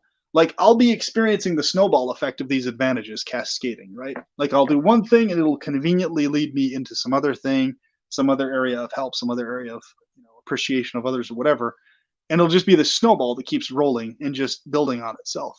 Whereas And so if something goes wrong, I can just always bounce back really easily because all those assets are still in place. Whereas with a lot of people, they experience the exact opposite, where it's like, okay, one disadvantage starts off, okay, let's say you start off with a body shape or type you don't want, right? Or looks you don't want, or a height you don't want. And then you get bullied for it. Then you get tormented as a kid for it. And then what happens, that spirals into uh, all sorts of other horrific. So you end up getting traumatized as a kid for it. That trauma is now in your brain development. So you now have a traumatized brain chemistry growing up. By the time you do grow up, you realize how much more of a hellscape this is and all the expectations thrown on you, compounded on top of the trauma you faced before. And you just face this lifelong snowball of disadvantage after disadvantage, no matter how many times you try to be positive or do the right thing or be optimistic or, take care of stuff or be confident or whatever. Just nothing actually works, right? And that's exactly what it is. That's the disadvantage snowball effect. It's the nature of fucked up reality, actually. That's how it is. It's insane, dudes. It's crazy, you know? Because like recently, okay, I'll give you an example.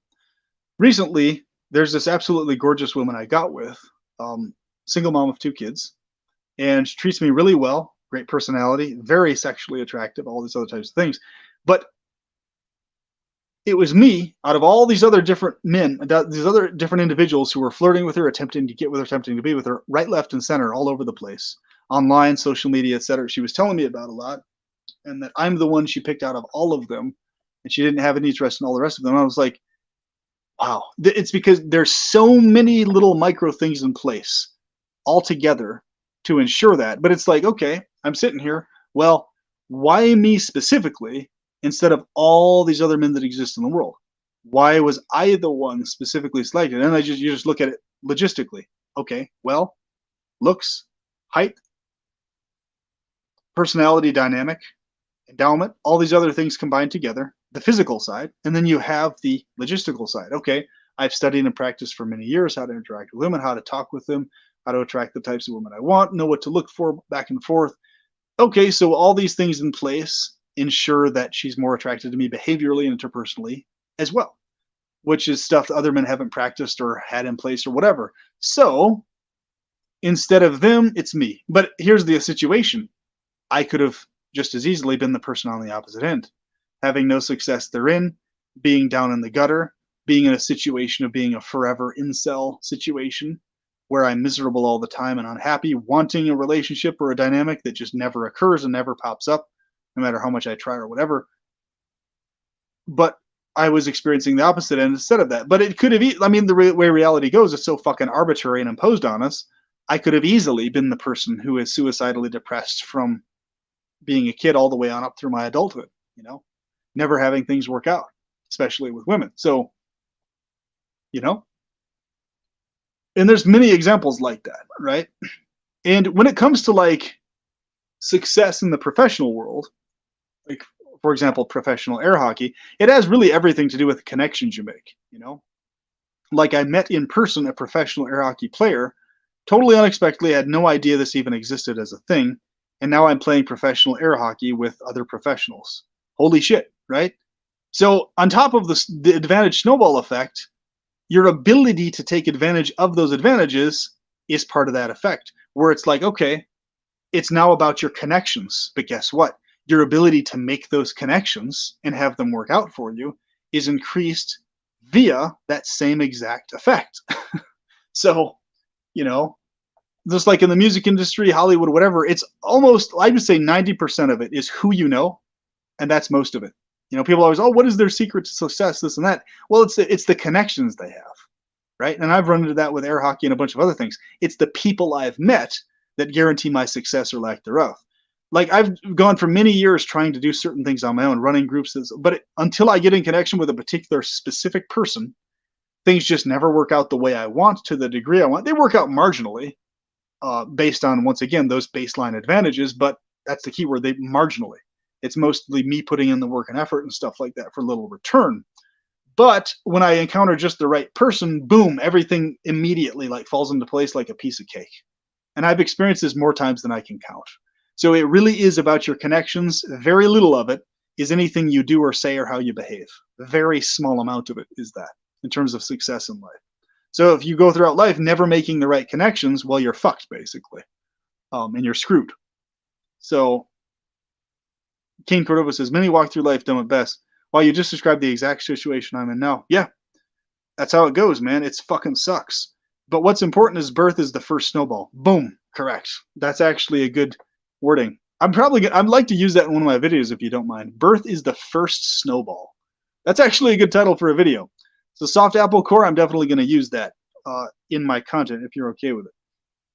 Damn, do you have a depressed friend or something? How do you know all of this? Yes, I have many depressed friends. And one of my friends killed himself literally in October of 2021. He's only 20 years old. He shot himself in the head, blew his brains out. So I'm very familiar with depressed friends, and I'm aware that the vast majority of times they don't actually express their depression. He seemed behaviorally totally hunky-dory, totally fine, totally like an enthusiastic, happy person overall. I mean, he had like a young, late teenage attitude towards stuff, but I thought it was just like, the whole like anarchist punk rock, like awareness of reality type thing going on, the goth sort of a thing. I didn't realize it was actually like connected to a much deeper depression he was experiencing of some kind. I mean, either that or he was just one of those rare types that has a confident enthusiasm towards the next state or something. I don't know. It was very strange. He was happy. He seems like he was happy. We were hanging out at the Renaissance Fair having a good time, and then his dad gives me a call literally like a week later, and he blasted himself in the head on Devil's Night. So he obviously pre-planned it to some extent, the timing of it. He lived next to a train track, so he obviously timed it from when the train went by so the sound wouldn't be heard or something. Just awful. And the emotional trauma from that still lingers with me to a certain extent. It's just how abrupt it was, just the fact that I didn't have a chance to have a conversation with him before it happened or anything. It was just boom, and he's gone. After hanging out with him, just having a good time like the week before, it was like, holy shit. So, and many other people expressed to me verbally and talked to me about how they're depressed. In fact, I would say probably realistically 90% of the people I know, except for a few exceptions, have mentioned to me they regularly experience depression, and various of them have mentioned to me they've experienced extreme depression, either chronically or in bouts of it. It's definitely more the norm than it is not.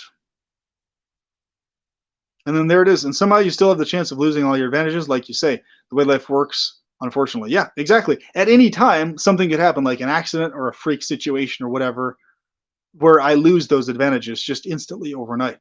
Exactly. At any time that could happen. They're not guaranteed at any point. But the thing is, when you have them, it's like life is easier in every single way when you have them, right? When you don't have them, life is automatically harder in every way, instantly.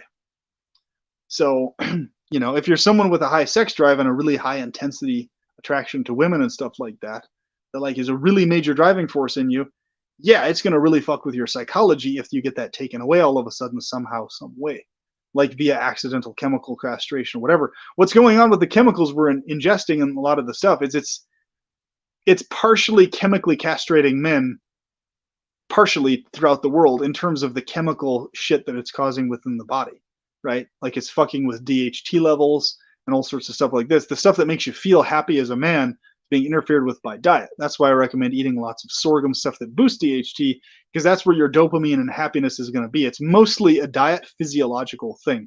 A lot of people don't realize that, but the majority of feeling good and happy has mostly to do with what you're eating and what specific nutrients you're getting into your system, on top of a few specific lifestyle things, as well as, of course, the advantages that we talk about.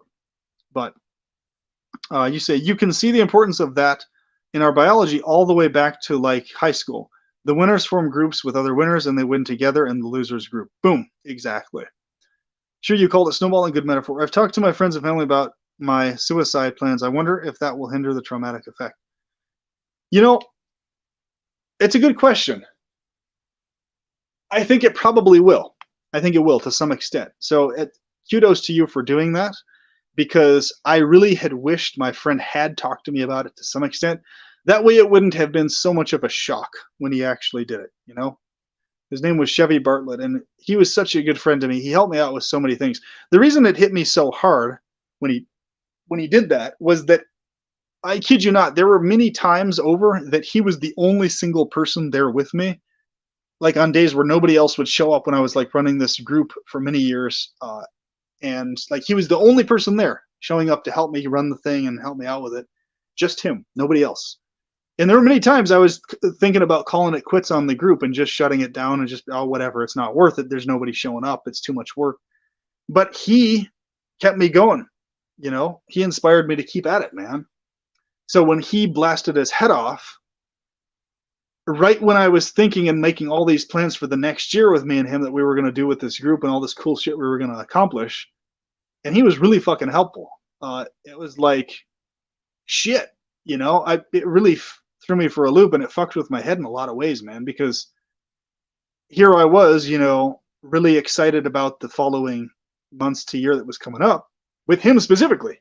You know, achieving a lot with him, doing all sorts of outdoor stuff with him that we planned on doing for many years, and all sorts of cool shit. And then boom, he's just not there anymore. He's dead, man. Like, and it's one of those things, man, that just never fucking leaves you. It just lingers with you, you know? It's it was a daze for like quite a while. It was just I was in a daze for many days, like many weeks worth. You know, I hung out with his dad, talked to him. We were both majorly in tears, man. We were crying a lot about it. His dad especially was fucked because his dad saw his son's face blown off and just warped and twisted beyond recognition. That fucking traumatized his dad for life, you know. So I this is why I take the suicide very seriously, and my thing is very much a hands-off approach. That's why I'm never okay with someone killing themselves if um if there's any way at all possible that some other way can happen. Like if there's some other way for them to keep living and not having to kill themselves and having some other good experiences, to me that's always worth it if possible, you know. I guess what I'm trying to say is that's why I never directly promote suicide. That's why I'll never be like, "Oh yeah, you know, death is your savior or your liberation or your freedom." I can't say that. I can't because I don't feel that way.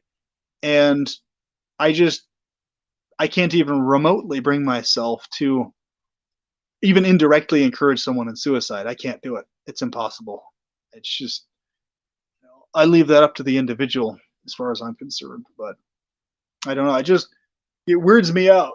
It creeps me out when I see people online directly promoting suicide like as some positive thing.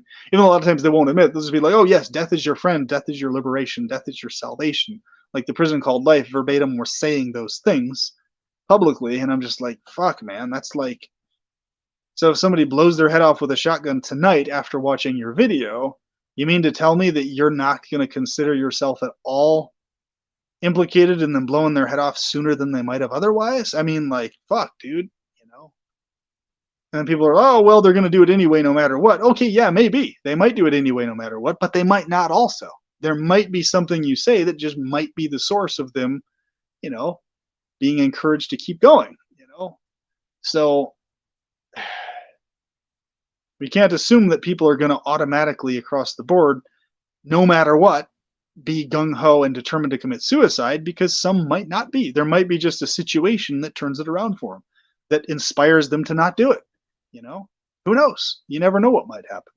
So it's the responsible thing to do to leave it to each individual and let them decide what they're going to decide about it. And, you know, hands off. If they want to do it, okay, that's up to them. If they want help or advice, or if they want encouragement to not do it, then we'll give it to them. You know. So yeah, it's Uh, very surreal, man. Hey, what's up, dude? ye pluribus gentlemen. How's it going? Excellent. Yeah, we were just talking about the nature of the advantage and disadvantage snowball effect. So I think pertaining to the topic of love we were talking about, man, this is really significant because, you know, when you start off with like certain advantages, looks wise, height wise, and everything else, advantages that can technically be removed from you at any time via some freak accidents or whatever. But as long as they're there, you have advantages in every other aspect of life. And right, it's like about connections you make. So I noticed that love, even being able to experience love and value it and appreciate it, really is majorly connected to having a good amount of those advantages already in place. Because I mean, of course, there are exceptions throughout the world. There are some people who don't have a lot of advantage in place, but they're just really intensely loving people anyway. And so their love for others itself is in and of itself a driving force for them to like keep going and being enthusiastic about life and stuff like that. I can honestly say I'm not a person anywhere near that degree. It's like I require various degrees of my own significant pleasure to really even be able to um, exude or feel that degree of love for others in active form. But I've seen, like for example, the one kid who has the burn victim on the what's that channel called? It's a channel where he interviews a bunch of kids with disabilities and stuff like that. It's a really big one. Uh, something kids with stories or something like that. Special kids with special stories or whatever, something like that. But anyway, he interviews all these different kids, young people, and sometimes adults with different disabilities, and a lot of them. It makes me wonder how cheery they are outside of the interview. But in some of the cases, it's quite obvious that yeah, this is obviously a person who's like this outside of just the interview. And it really amazes me a lot of times how much they are like enthusiastic about life, living, others, and I just, in certain ways, I wish I had that degree of affection for others that's in them. Because I look at it, I'm like, with the way my psychology is now, if I had like that kind of a situation, I would be like nightmarishly miserable in terms of my degrees of depression and stuff. And that's what I was telling Soft Apple Core. It's like my ability to like remain in this happy state. It's because I have like this house of cards that's in my life stacked up that's just there in place. But like any of those like advantages I have that just got removed, I could very easily and quickly fall into a suicidal depression. So I'm aware of the way my psychology works, how much of my lack of depression and freedom from it is due to having certain assets in place that if they were gone, I'd be probably more depressed than you are now and everybody else. Not to be a depression competition, but just because I know my psychology and how it works. It's like there's a lot of little micro things I need in place to not be depressed. And it's probably, I would assume, the same case with the majority of us, where it's like I look at it and I'm like, well, no wonder. I mean, somebody mentions to me one thing that they don't have that I do have, some asset or something like that, whether it's emotional, mental, physical, or otherwise, some thing they have in their life or situation. It's like, yeah, if I didn't have that, I would be depressed right there with you. I probably would be. I'd probably be really, really unhappy and looking forward to not having sentient experiences right along with you. I probably would.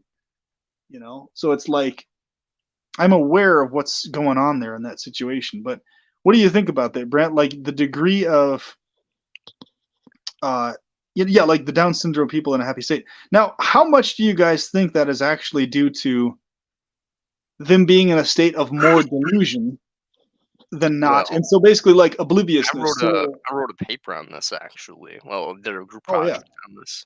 This is really What did you interesting. An in vitro fertilization, the ethics of selecting for people who don't have autism. And basically, one of the facts that we came across was that 50% of people with autism essentially are, well, 50% of people who are high functioning in autism are depressed. And when it comes down to it, that's because they realize they're not fitting in, and it just makes them really depressed. The ones who aren't, they're pretty general in their life satisfaction. They're not too happy or anything. They're just kind of normal. And then if you're basically, severely malfunctioning, then unfortunately you are quite a detriment to everybody else in your life, but you yourself are typically usually pretty happy. I think that is kind of an illusion of, not really an illusion, but just like you don't even realize.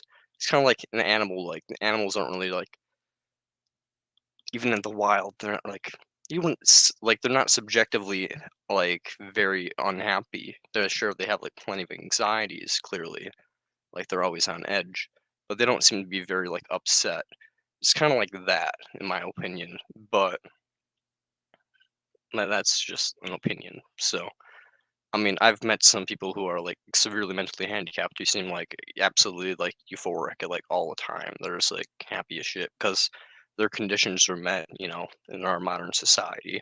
So long as they have a caregiver, they're bopping, and good for them, I guess. But unfortunately, they do have quite a bit of a social cost, especially if they're not vegan and they're not really contributing, and they're quite in detriment to everybody else. Yeah, But that's a really dark point, man. Like I saw what I was thinking too. It's like as much as I hate to say it, it's like you look at it and it's like, yeah, if they didn't have those support systems in place, though, they'd be feeling a lot different. It's really majorly because they have the support systems that it's quite obvious that's a massive contributor to their happiness in life overall. Whereas, like, because if you look at the ratio of okay, people who are in that state do have a better support system because morally and ethically, obviously, the rest of society is obligated to provide it for them.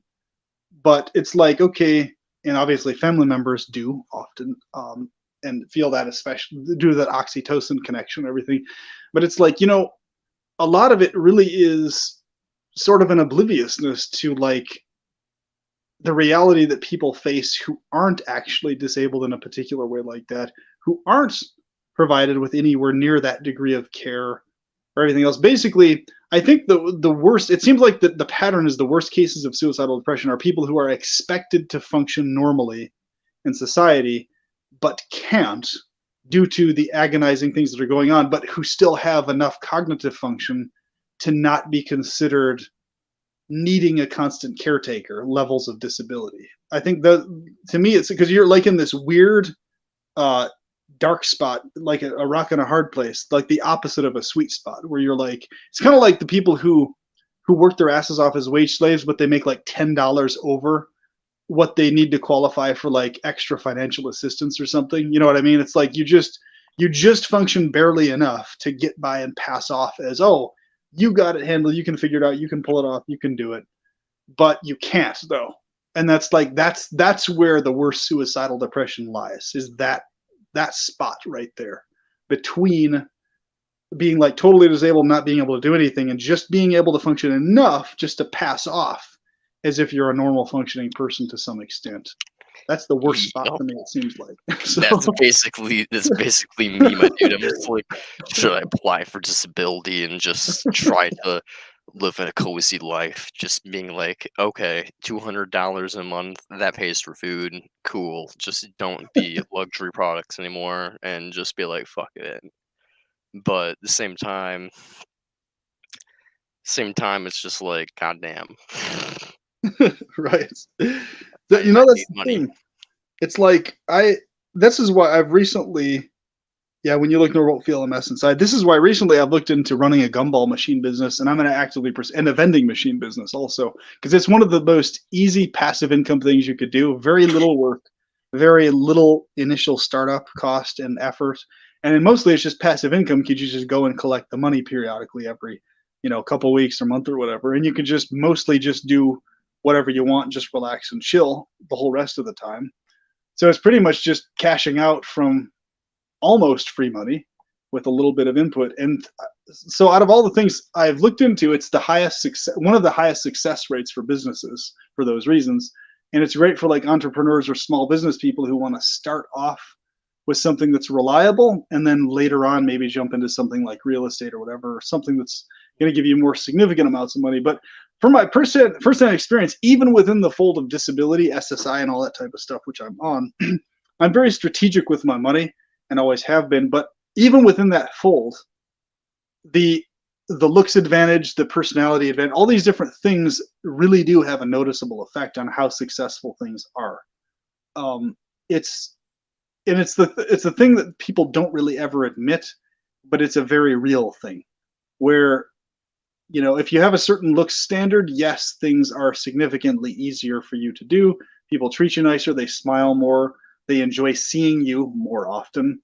uh, because you're pleasant to look at to them, basically. But if you're not necessarily noticeably good looking and all that jazz, I mean, yeah, people will still be friendly, they'll still be nice and everything, but it's like if you pay really close attention, you can see the difference in treatment. It's there. It's just, but on top of that, on top of just the looks alone, you have um, a certain like way to go about interacting with people socially.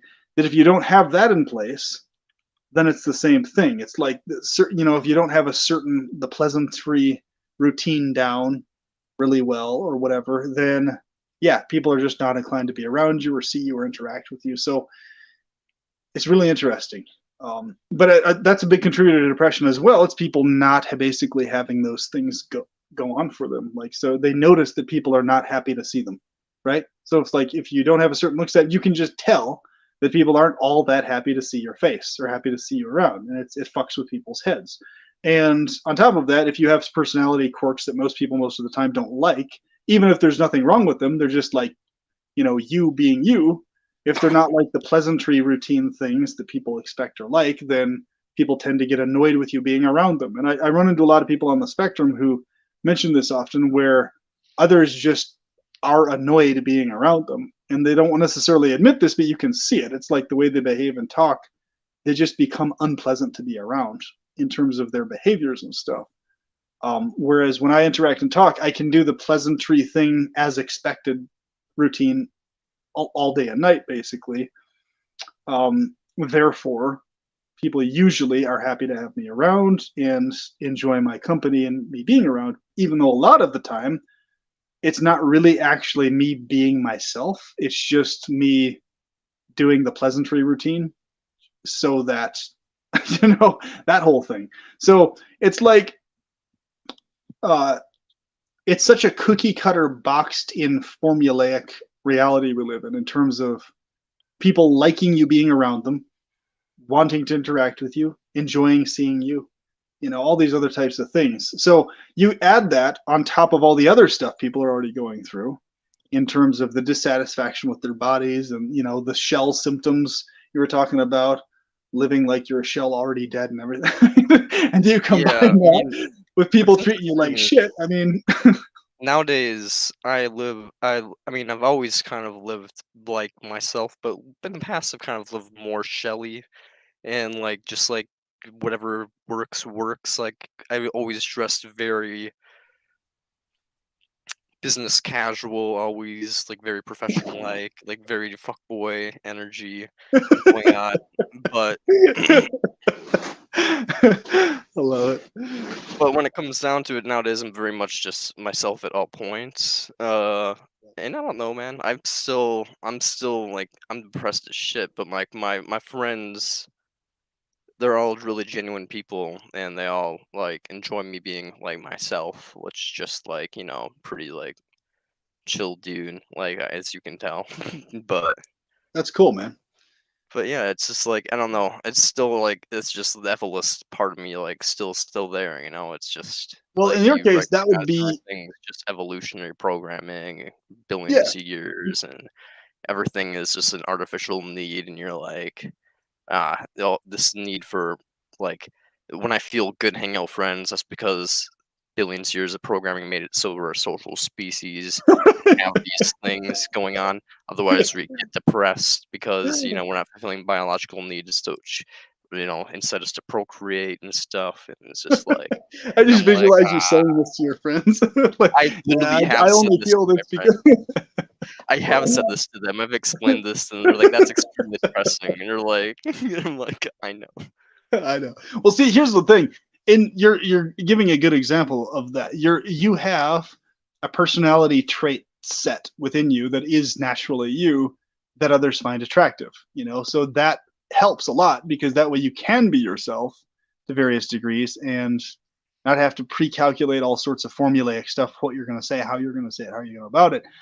What I've run into in my life is I have a lot of the looks and physical stuff down where people are attracted to me physically, but in terms of the interactive part, I've had to train myself a lot, and especially in the realm of romantic relations with women, like across the board, where I've had to very much so adjust how I behave in very particular ways to have success in those areas.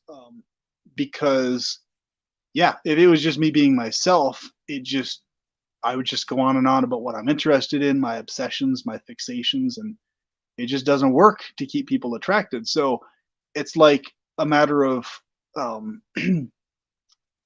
for me, it's been basically a lot of that over the years, to where, yeah, it's kind of like this. I can eventually, like over time, gradually get people to appreciate me somewhat more, but it takes quite a while of me being very formulaic initially for like sometimes up to years to get to that point with somebody. The pleasantries, the routine, and all that type of stuff. And then eventually I can start breaking loose from that a little bit with the people I'm interacting, especially women and stuff like that, or friends or whatever. Well, I should say, especially with friends and more just casual dynamics. But when it comes to like romantic dynamics, it's yeah, noticeably I have to maintain a lot more of the formulaic stuff there, and it takes much longer for me to be able to get to being my, expressing who I actually am and stuff like that. So, I mean, yeah, it's definitely an advantage in that regards if you have it. If it's just automatically there and it works. Because I ran into that so many goddamn times, I just got sick of it. Where basically women would be attracted to me to start with until I started talking at length to them about what I'm interested in and what I'm into. Then it's like their attraction would visually start to go down the more I talked to them about stuff. But they would start off attracted, it would just go down the more I interacted with them. So it's like, okay, I just need to Same. adjust this. And then, yeah, and so once I adjusted it, the attraction went up and increased versus going down. And I was like, okay, that's worth it. I will never again do the routine of being myself in interactive dynamics because that doesn't work to get the romantic stuff that I want going. As much as I would like for that to work, it just doesn't. So, I was like, okay, I've already got, yeah, and you said the same for you too. So it's like, okay, I've Yeah. already got the looks advantage in place. So why not just build off of that with this formulaic stuff into behaviorally to get a different result? Because it's, insanity, it's like do the same thing expecting a different result. Well, that's going to get me nowhere. So I'm not interested in spending the next 20 years having all the women I interact with like the look of me. Hey, he's cute, he's a sexy guy. And then when I start interacting, oh, he's weird and he's off. And what the hell's that's I'm not sure about him kind of a thing going on. It's like, okay, I'm sick and tired of that goddamn routine. So let's not have that happen anymore. Basically, was my whole thing. But yeah, what did you experience in that regards, man? Uh, my experience is basically many things of just being myself does not work out, as you said. I like when it comes to that mall employee, and like hit me up and was like massively flirting with me. Low key, she was just like, "Yo, why have you like been single for so long? You're so cute and like charismatic." And I'm like, "Yo, because clinical depression, my dude." Low key, I don't think that's the most proper response is to tell someone you have clinical depression. No, it's a terrible response. Clinical depression, be like, clinical. I literally said like mental health, and she's like, "What do you mean by mental health?" I'm like, "Clinical depression, just like my brain's fucked, man." She's just like literally had the Riz going for like 30 minutes, and then she just asked me a question. I was like, "Let's be real," and it was just like, she was like, "Dang, like I know depressed people, and they can still get." And I'm like, "You don't know me." I'm like another level of depressed, Medi. How did that end up going since then? Have things worked out good for you between you and her, or did that kind of trickle out? Oh, that trickled out, man. Ah, I sorry to hear that, man. Yeah, it's alright though. I'm advancing in other departments a little bit, but ew. But But I know, man. But that's what it fucking drove me nuts. The trickle out routine is what I call it. And Soft Apple Core was mentioning. So I do a lot of videos talking about a lot of these specifics and stuff. Talking about. So here's the thing. Soft Apple Core. I don't know if you're diagnosed on the autism spectrum or not. Somebody earlier here mentions good to see someone else diagnosed on the autism spectrum. Was that you or was that somebody else? Somebody mentioned that on here. But yeah, I'm diagnosed on the autism spectrum also, which gives me certain advantages in terms of obsessiveness and fixation. And I think what's really ironic about it is I obsess so much and fixated so much on having success with the types of women I want success with that it's like I'm now like showing and educating a lot of like what you would classify normie type people on these things now, which is really weird and interesting. People who are otherwise like extroverts and good at the socialite stuff like that. So it's kind of been this really interesting 180, but it's like so my advantage of hyperfixation and obsession is good in that regards, but those behaviors just being a natural thing in me just like never were there.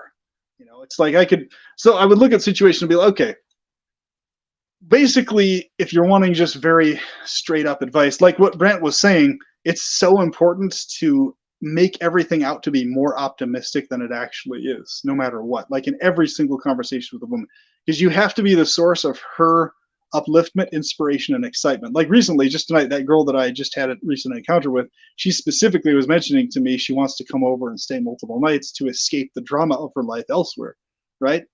And she's very enthusiastic about it and everything else. So you need to be her escape from all negativity, from all drama, from all stress, from all anything at all that she's experiencing in her life that is stressful or burdensome or not exciting. You have to be the opposite of that. So you have to be the excitement, you have to be the entertainment, you have to be the source of upliftment, encouragement, positivity, optimism, so on and so forth.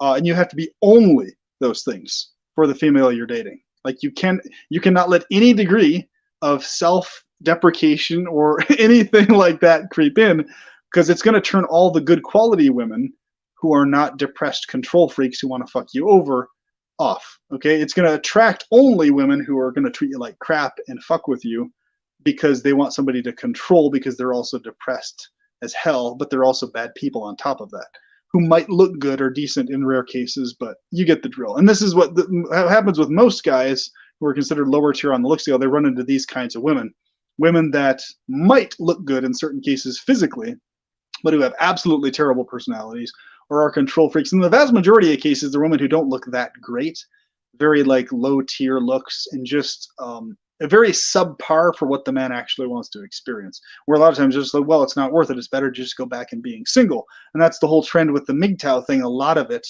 nowadays is men who have had those kinds of experiences and they're just fed up because they've only ever encountered shitty quality women. Well, it's because of those reasons.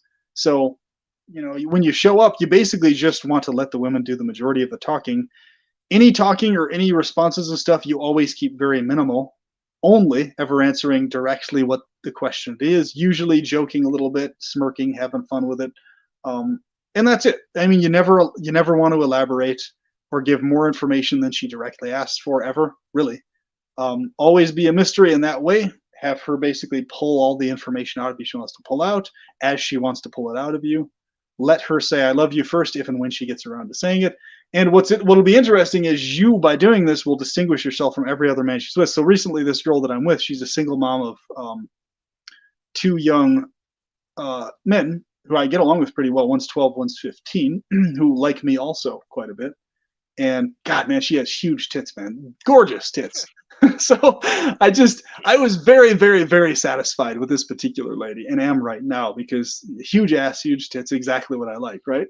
So like what I'm saying is, for me, it was worth doing all these things, getting this formulaic stuff down, so worth it, so that I could have physical romance with these kinds of women. Now, a lot of guys, they just consider it not worth it, right? Okay, it's too much work, it's too much effort, it's too much time to put into it. And I get it. If you're in a situation where you don't have a certain look standard to your body, it's going to be that much more work and that much more precision you're going to have in interacting with women, because every little mistake is going to be used against you and all this situationally, to where her attraction is just going to shoot down like it's nobody's business. So, having the looks thing in place helps quite a bit with that. But, to me, it was worth it. It was like, okay, doing all these things is absolutely worth it, because that gives me the success that I want. I would rather be having intercourse with women and have that going on frequently and regularly, multiple different women, than that not happening, period. And I'm much happier for it. So, You just have to decide, well, is that worth it or not, right? And if you're on the autism spectrum, it's almost always the answer is, um, well, it's almost the situation is almost always where you're going to have to formulaically practice and study this stuff. Very rarely are you going to be one of the autism spectrum people who just naturally is good at talking with women and it just flows and stuff. I'm sure they might exist, but majority of cases that's not the case. But really, that's what it comes down to. You just cannot ever. It's literally the exact from applying for SSI. What's funny is applying for disability is literally the opposite. You have to only be negative. You have to only say all the most depressed shit ever. So, Brent, the way you talk and describe shit, you could probably really easily get on disability because that's exactly what they look for. Totally depressed, totally negative about everything, totally nihilistic. Just no, I can't do anything. All this, I all will. this and everything. I will need to look into that. But for a moment, let's look into soft apple core's emotional state, bro. If you're serious about this, I mean, I can't really talk you out of it, but I can try. But when it comes down to it, you're a negative utilitarian, and I think you have a lot of value in this world, even though people kind of do suck, like a lot, like people suck a lot, man. But when it comes down to it, don't kill yourself, home slice. When it comes down to it, I'd rather like become Charles Manson and convince you to like live and become a serial killer or something like wild like that. Like don't actually kill yourself, home slice. Like anything, and just stay alive, home slice. You're a good dude. Yeah, please don't. I Oh, he Shut up! I'm said, "Shut taking you up! with I'm me. taking you with me." All Hey right. So, man, wait, if you soft want. apple core. Do you live in the same area as Brant? Do you live separately? So until you can bring Brant with you, hold off. Yeah, until you kill me. Oh man, dark humor, man. But yeah, seriously, I honestly, man, we value you here, man. Talking to you and interacting with you, dude. So if nothing else, I value you and Brant values you, man. If that means anything. So definitely stay around if you hopefully feel inspired to do so. I hope you do. But here's what I'm saying. I would recommend highly if you're interested in wanting to have successful romantic dynamics with the types of women you're interested in. Watch Corey Wayne's material on YouTube. He has really good quality stuff, and you can apply it to your own situation. His stuff was the most helpful stuff that I've ever read, ever, and encountered in my life. It really it changed. It went basically from me having no dating life at all whatsoever, really to speak of.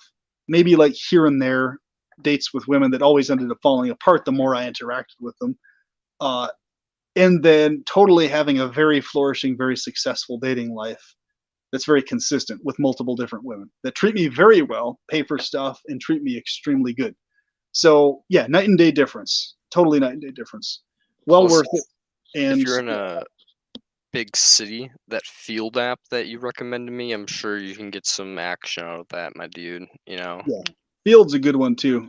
Facebook dating has been actually my biggest success source, as well as Bumble as a secondary. But yeah, Field's a good one. I've actually encountered someone.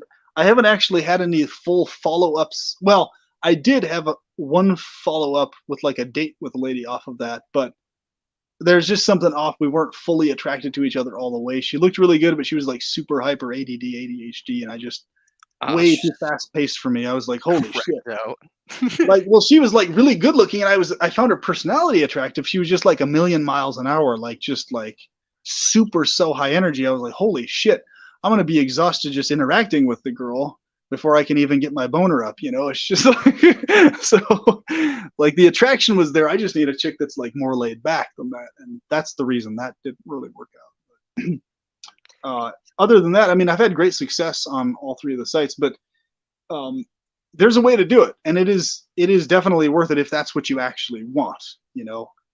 Height helps, looks help, but it's still possible to pull it off in other tiers. For example, like it's going to be a lot easier and more successful. Like especially if you're dating or going after like really short women, they're going to be more they're going to be more open to dating like obviously a guy who's not specifically super tall or whatever.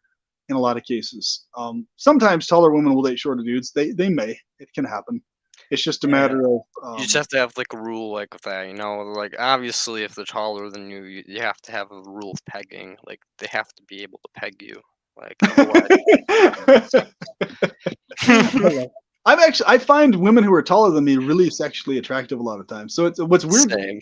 What's funny to me about it is like the girlfriends that are shorter than me, I will like purposefully like crouch myself down as I'm hugging kiss them just so I can like get the simulation of them being taller than me, like larger than I am.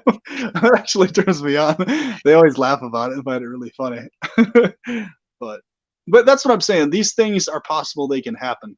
And it is you can pretty much yes, you can pretty much guarantee that women will behave a certain way with you just by being very formulaic in how you interact with them. My As weird really as it high sounds, it's brain really wants cool. to ask you what's your opinion on vor. Just kidding. What's interesting is I used to live with a roommate. I'm happy to talk who actually specifically had a vor fetish in particular. That was his like major Really? thing. Yeah. So we found this out because we were joking, we were laughing about the irony of my specific fetish, you know, with females' rear ends and what comes out of them and stuff. And then so we were like talking about our fetishes are literally the exact opposite end of the same fetish. So like his obsession was just like being swallowed and eaten, and mine was the other end. So it's like we thought that was a really hilarious dynamic. He's like, yeah, when I was younger, that was like the first thing I jacked off to was like I saw this video online of someone being swallowed, and it was like the timing of him going through puberty or whatever, it just coincided. So yeah, forever since then, he just had this vor fetish that just never went away. I, Yo, that's fucking wild, man. it's funny, dude. I thought vor to me is just hilarious. Like I actually there's certain vor stuff that I find attractive. I don't find like what do you call it? I don't find like the necessarily the death and like being completely devoured in stomach acid aspects of vor attractive so much. I find like, you know, the entering the mouth aspects attractive. Like anything minus like actually dying or being like The devoured in mussy. stomach acid. What's that? I said the mussy, the mouth. Yeah. If you can like be in like a capsule and pass all the way through the digestive system safely, like that kind of war I think is pretty cool. Like, you know, as long as you're like intact on the other end and not like roasted corpse or whatever. But a lot of people get turned on by that type of stuff. Just the visual of them like being roasted alive in the stomach of someone, some gigantic chick or something like that, or being Yo, crunched or man, whatever. how many people do you think watched Attack on Titan and just developed like weird things when they saw and transform into a titan or just like devour me? I don't. This probably has to be at Oh least yeah. one or It's two. totally a big fetish thing for sure, definitely. It has to be. That's fucking weird, but I approve of it. Like, go for it, guys. If you want to be devoured as a pro-mortalist, go get yourselves dissolved. Well, the chick I'm with now, she's got like really thick, heavy thighs, so she has like enough power in the thighs and weight that if she's on top of me, like I can't move at all. That I really love that. Not being able to move until she allows me to move is fucking sexy as hell. That's great. But like, you know, stuff that yeah, actual vor, not necessarily. I Yeah, I mean, and moms, bro, like moms, they have a unique scent to their body, man. That's why I like single moms so much, dude. Those Do they? hormones, man. Oh yeah, they exude a very unique type of hormonal scent from them. Interesting. That's fucking wild. Because there's three moms so far. This is the third mom I've specifically been intimate with, and yeah, all three of them. There's a very distinct hormonal scent that like especially turns me on. That's fucking Brand's face. They're just making fun of me. Because my absolute perplexion, just like, what the fuck? Hey man, I don't get near women very often, as you can tell. I'm Well, just dude, your like, face, you got really? looks plenty, man. You have a really good looking face, dude. Like the first that profile pic that I first saw, man, I was like, dude, this is a good looking dude, man. I can recognize that from a mile away. But you Thanks. know, the same yeah, I'll you can talk to me if you want a video chat with me one on one, dude. Saying it, I'd be happy to show you my face. I'm just very picky about how I appear in videos and stuff. I mean, I could show my face now. I'm not really like prepped up or No, that's whatever, and just cool. kind of bedheadish and all that type of stuff. But you know, yeah. But the point being is that if you've got looks that are considered upper tier normie up into like Chad looks, which you do have, Brand, within that fold of facial looks, at least, your your ability to talk with women and Thank basically have things work out are much higher for sure. You know, so I just need to wear more hoodies in public. Apparently, I have the riz when I wear a hoodie. I don't know what's up with that, but that's what gets chicks like wanting to talk to you more or something. The hoodie stuff. apparently, if I wear a hoodie in public, like every single time I wear a hoodie and I'm in public, like women just are just like, "Yo." My brother says it's because that I'm way too skinny and that just gives me mass, and so Oh, interesting. therefore, and I'm like, that's interesting. Yeah, it's probably the truth though. I'm a very slim build, if you can't tell. So, Well, the thing is, what I notice, it's mostly height. It's not so much the build, whether it's slim or not. It's mostly the looks and height thing. I mean, there's plenty of oh chicks yeah, attracted to skinny guys that are tall and good looking. It's just oh yeah, I'm short as shit, man. 5'7", so well, five right. seven and a Well, half. what's funny is like it's literally only like 3 inches off. Like the difference between like 5'7" and 5'10" and a half, 5'11", where I stand at, is like in the actual distance and height is so small, but like to women that makes such a big fucking deal about it. Like my friend Brian, who I hang out with a lot, like there was a girl, one of the girls that I date, she's physically very attractive. I think she looks really good, but on like a looks tier for like most men most of the time wouldn't find her super attractive looking other than like certain types of guys who like her look. So it's like, okay, she herself mentioned to me that, oh yeah, my friend Brian, oh it's height, it's just like, yeah, unfortunately I hate to say it, but and I think like he's either like the same height as her, like I don't know who's taller, but he's about the same height as her, thereabouts. And she's complaining about she was mentioning that was one thing that uh, she is unattractive about him to her is his height. So it's just like that's brutal, man. Like he's not even that short. He's just like he's shorter than me, but I'm like, Real, damn, that's fucking brutal, dude. Like, yo, dude, I would my first girlfriend. Swear to God, I remember I was talking to one of her friends and being like, "Yo, I have a thing for so and so," and then being like, "Oh yeah, she kind of has a thing for you too," but at the same time, she said that you're shorter than. Oh, you're back. oh fuck the height pill, Yeah, man. God she damn said it. that. That's But here's the brutal thing. as Here's the thing, though. fuck. What's that? I'm actually taller than her by like 4 inches. Yeah, that's what I'm I saying. just look shorter than other guys, so some weird part of her brain, you know how like women are like, "I can beat you in an arm wrestle," like that? Yeah. It's like that, but with like height, just because 'cause I'm shorter than other men, and she was just like, "Yeah, I'm taller than him," and I'm like, "I'm literally taller than you by like 3 or 4 inches, what do you want of me?" That's how bad it is. That's what I'm saying, man. And I don't even remember. Like, I think my friend might even be taller than her, also. But it's like, okay, so you have girls who aren't even that high tier on the look scale that are, because for me personally, I'm so much more obsessed with their figure. Their face is very secondary to me. Yeah, a nice face is great, but it's so low on my priority list, it's not a big deal. But I mean, the point being is that women who are not high on the look tier, even they are complaining about men they're not even dating or just mentioning, oh yeah, it's because he's short, even though he actually looks quite good and a lot of other stuff. That's the thing they hone in on. Oh, he's short or he's shorter than other guys, therefore. It's like, what the hell? It's like no matter what he does, no matter what the situation is, that the height thing is always going to be this weird lingering factor. But it's so bizarre because like height, it has so little to do with your abilities in just about everything in life. Like you can do all the same things and you My can do plenty of other things better my being first not girlfriend as was tall. actually pretty fine, by the way, I'm not sure if you I'm not gonna put Oh, her she name on the screen, was but she absolutely was. gorgeous, man. Yeah, there you Yeah. go.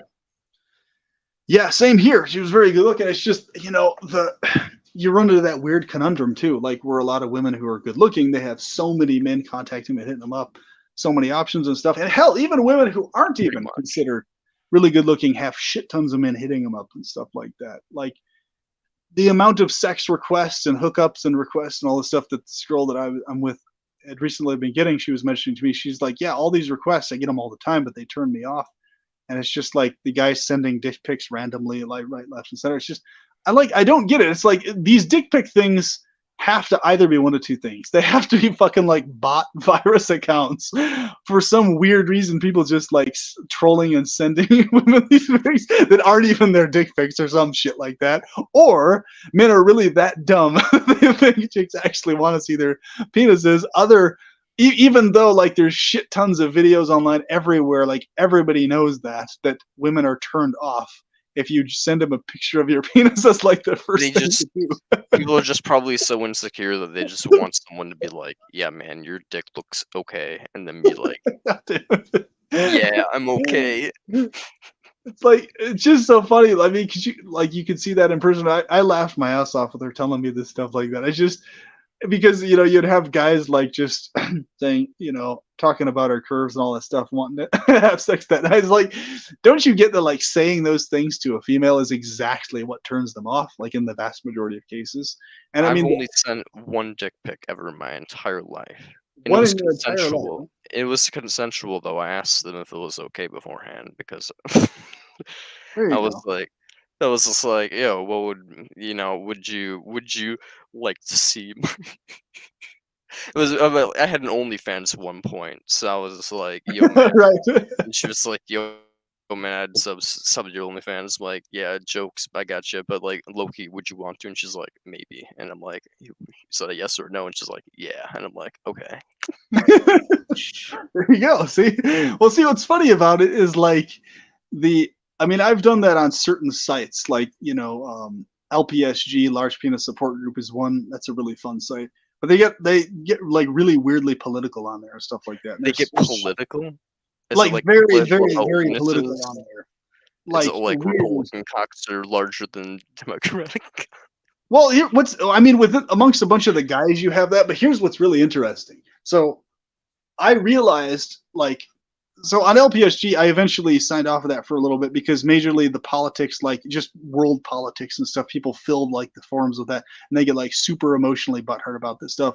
And on top of that, aside from just the politics, you have uh, tons of bisexual and gay guys. In and of itself is not something I'm bothered by, but there's a comparatively speaking, there's a much smaller number of straight heterosexual women, or just women, period, whether the bisexual, whatever, like who are willing to engage or talk with them. Usually it's like the female wife or couple of the guy or something.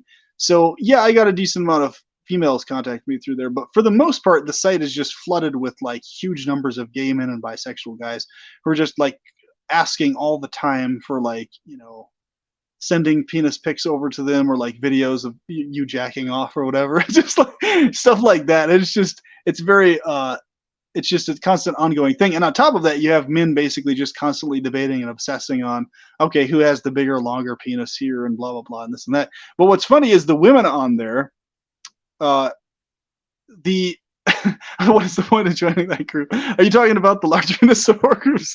It's Like, so funny. what's to know So, what's the point for joining as a straight man? so the joining as a straight man is because it's like basically like an ego stroking site. You just show your pictures up and then everybody like sends like messages of praise back or whatever. Or a lot of guys join it who don't like have very large penises. They just like being on the site, period.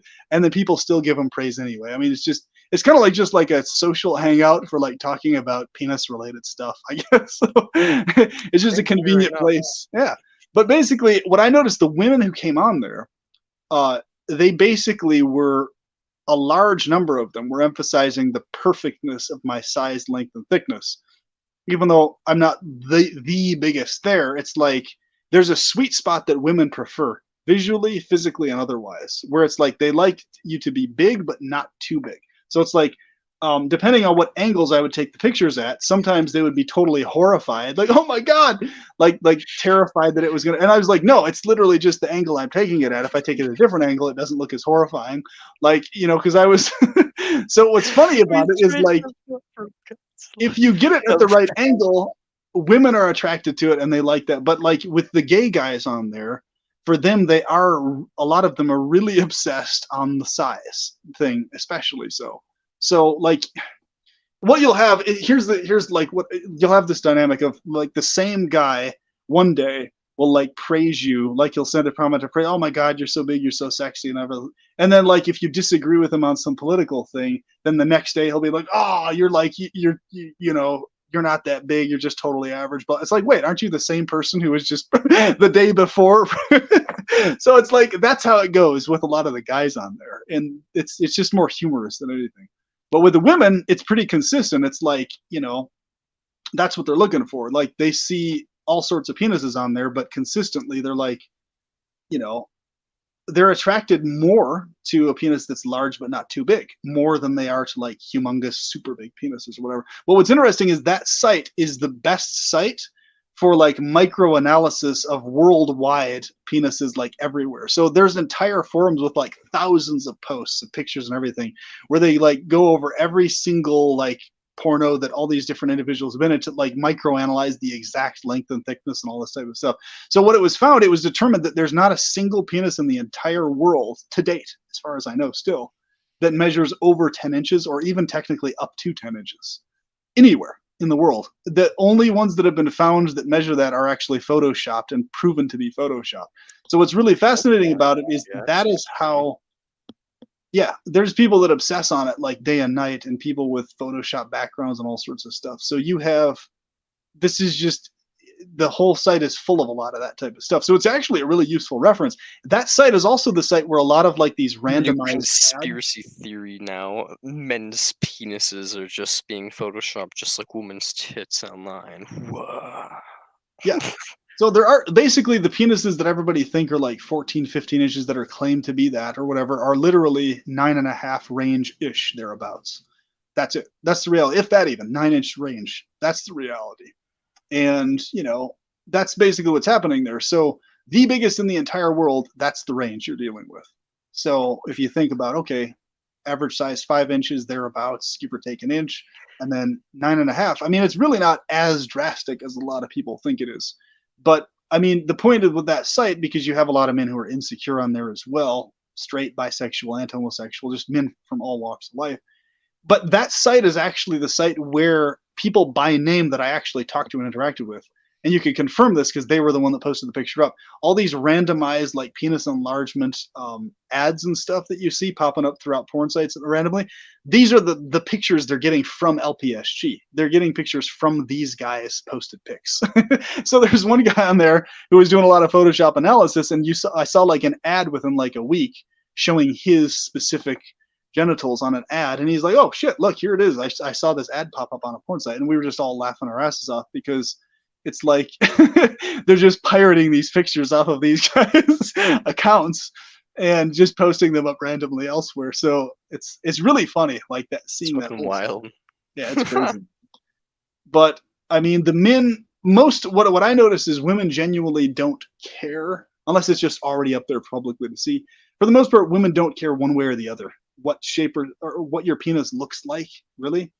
That's mostly other men who care about that. Like I've gotten requests from both bisexual and straight men actually to see my penis pics online, but the requests have pretty much almost across the board come from men. Like there's almost never been requests from women, but when they do, when it's there already, they appreciate it and stuff like that. But the point being is that with women, it's vastly more significant about like how you perform in private intimately, like your personality.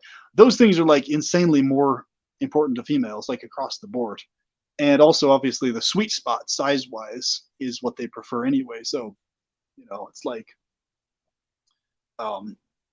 it's funny, man. But the back and forth, there was this guy on there who was so fucking funny. He basically had he'd always typed 8x6 everywhere, right? Everyone's always asked, oh, what's your size and everything else. He obviously didn't measure those sizes, but he just said that all over the place, no matter what he knew. There's like this ongoing joke about him, basically, where people all over the time would just always call him out on it. Like, dude, that's not actually the best. That's so inaccurate. He was like, whatever, blah, blah, blah. You just keep posting that up over and over again. So you have a lot of funny like troll type accounts on there too. But I like 2016 to like 2017 were especially the years.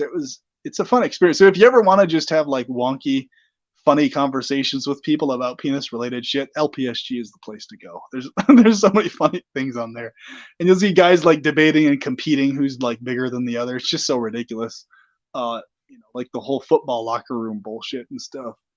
And but I guess what I'm trying to say is within the world you have so much emotional tribalism and stupidity and ridiculousness, even within the fold of men who you would otherwise think are supposed to be like super confident in themselves and all these other types of things. It really doesn't extend that far as much as a lot of people think it extends, because you have guys on there also who are just like total assholes personality wise.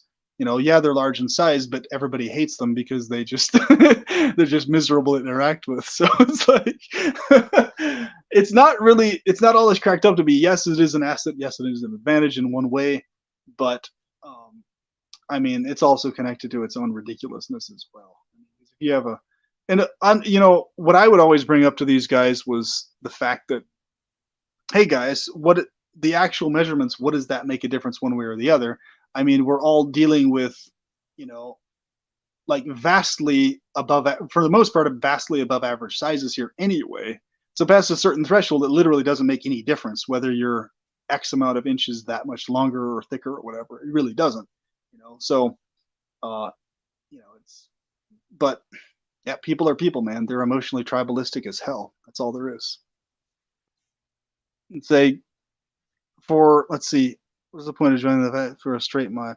Well, it was mostly for the females that were on there that I liked it, but yeah, it's kind of collateral. You have a bunch of guys on there. This is still about love in a way. We're in hell. Do you think in heaven they have a site where straight men go to get compliments on their dicks from gay men? No, I think that's fucking hilarious. Well, I wasn't I really specifically wish. requesting these things. They just kind of like go on there and comment, which people can do. It's I wasn't like sitting there, hey, praise me or comment or something. They were just doing it. Just thought I should say this before you get off. Popular YouTuber Dan Howell has made possibly the most mainstream widespread anti-natalism support video today. Daniel Howell, 10 hours posted, 94,000 views. Interesting. Have you seen that yet, Brant? No, I The Dan haven't. Howell I might. one? No, have you? No. I might watch it later then. Yeah, I'll check it out. But Yeah. love, I mean, as far as love goes, man, what I think we've pretty much nailed it, dudes. Like what it is in terms of what it actually is and what we'd like to believe or think it is, in terms of just the reality of it. And I think for me personally, I find a lot of comfort in actually in many ways I find it kind of relaxing and soothing more so than not that love and all this stuff is just strictly biochemical stuff and not necessarily something additional beyond that or whatever. Because I mean yeah, there may be a soul and there may be all this stuff beyond the body or whatever, but I mean, the evidence seems to show otherwise, and it's highly unlikely. And even if there is, it's pretty much like the redundancy principle of okay, you have the same engine, but it's a different body of a car, so it's basically a different car anyway, sort of a thing going on. And just to me, I don't understand why people get so like off put or turned off by this idea that things are just strictly physical and material and they don't have any like other significance beyond just being that. um to me, I don't see why that's such a disturbance to so many people or whatever. To me it's just like so what either way, like does the thing isn't less valuable to me just because it's only material or something. I Specifically mean, I when guess like it's just existential dread of like feeling like there's everything is meaningless. Like I guess that like there's no point of anything. That like everything has like no intrinsic value. I guess is well, the unless problem. it's literally eternal, it's basically useless. Like if it's anything at all Basically, temporary, right? basically, people have that mindset essentially. Like I know a lot of my friends have that mindset. So That's the mindset that drives a lot of cults too, man. It's basically like things have to be, it's only the things that are eternal that have value. Everything that's temporary is meaningless and useless and rot bag, corpse, decaying body, just thing, that whole spiel. That's like, that's such a weird way to, that's a really depressing way to look at reality too, man. It's like, oh, her body is just a rotting corpse full of stool, piss, urine, and pus, and all this type of like. Literally, there's texts that say it this way that describe women's bodies this way, and as like some sort of deterrent or encouragement for celibacy or whatever. But I'm just like, okay, you're just describing the material elements that make up the female's body. How is that supposed to turn a guy off? Like me especially, like I don't see what at all is a turnoff about urine or stool, but like especially if it's coming out of a female. But I mean, if you're talking about just the flesh itself, bones or whatever, it's like, yeah, tell us something we don't already know. We know it's flesh and bones, so what's your point? Basically, kind of a thing.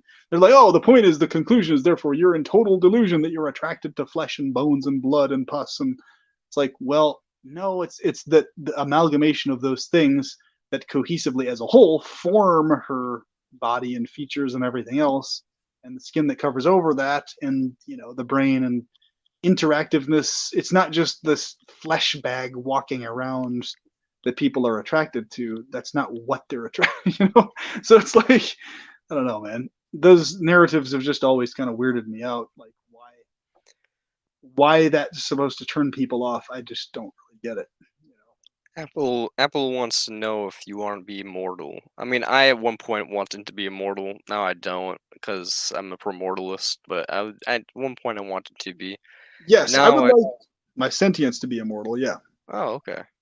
I'd only want to be immortal if it was required for me to be immortal to like prevent a greater amount of suffering. But that's the Well, only reason I'd want to be immortal. I would put it this way, soft elbow core. I would prefer to be eternal, and I believe and feel that I am eternal beyond this body and brain. Yes. I feel that's the case, and I would like to believe that's the case and have experiences indicating that is the case. But if something ends up being only temporal, I would prefer it to be long lasting. But if it's just temporal, that doesn't downgrade my appreciation for it. Like, way in the past, it might have to some extent when I was more absorbed in the obsessiveness on like the soul stuff or whatever, spirit soul stuff. But when I shifted out of that and just had like a common sense, ding me in the brain, it was like, oh shit, well, the thing is valuable either way, whether it's temporal or eternal. It's just, it's nicer if it's eternally and perpetuated going on. But I looked at, okay, well, okay, let's talk about actual eternity then, literal eternity distinguished from a figurative one. So obviously, the only the only thing anything can ever be is a figurative eternity. So things can only be extremely long lasting. So eternal in the figurative sense, they can never be literally eternal though. So like for example, something might be able to last 1,000,000 years or 1 billion years or 4 quadrillion years. So you could technically say, okay, that's basically eternal, even though it's not literally eternal. So, that's another thing that I was looking at. I was like, what? That's really interesting because if we were literally eternally in a paradise state ever, we would still be only there right now because eternity is past, present, and future, not just only a certain point and then into the future. That's not an actual eternity.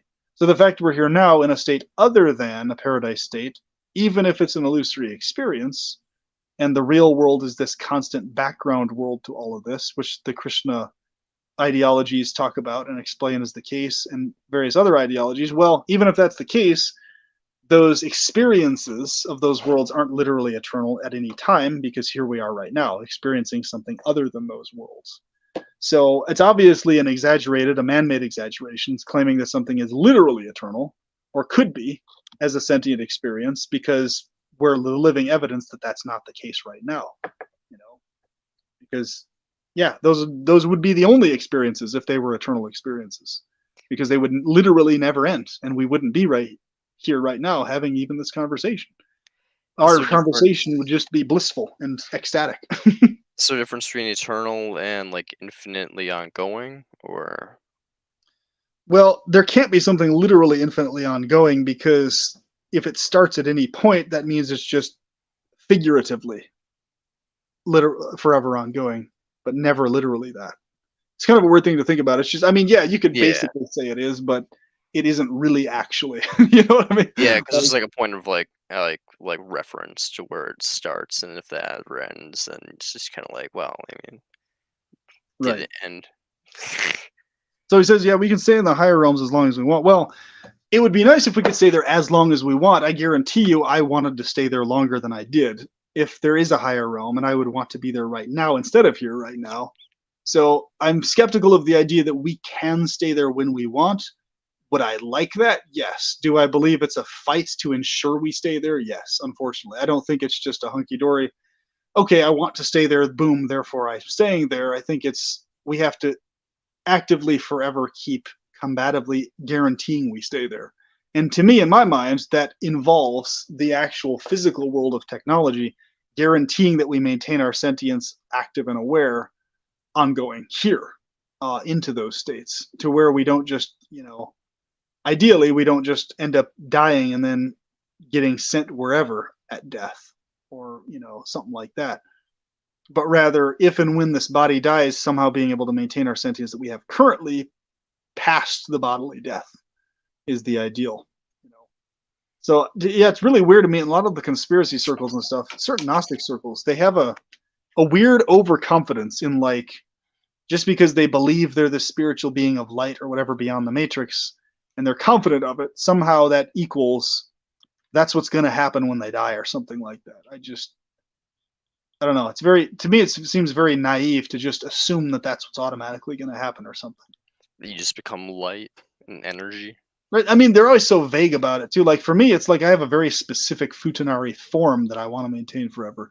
When they're talking about, yeah, I've never related to the whole like, oh yes, you become this light dot of consciousness or energy, or you meld with the Brahmajyoti, the all light, or the all dark, or whatever it is, the all clear, the all transparent, or it's always so vague. It's never like anything specific. So it's like, okay, well, number one, you don't even have the specifics down of what exactly the realm is you're wanting to be in or what form you want to have there or what you're going to be doing there. Whereas I do have very specifics, very particular specifics. But it's like, if you don't even have the specifics down, how do you expect to end up where you want to be?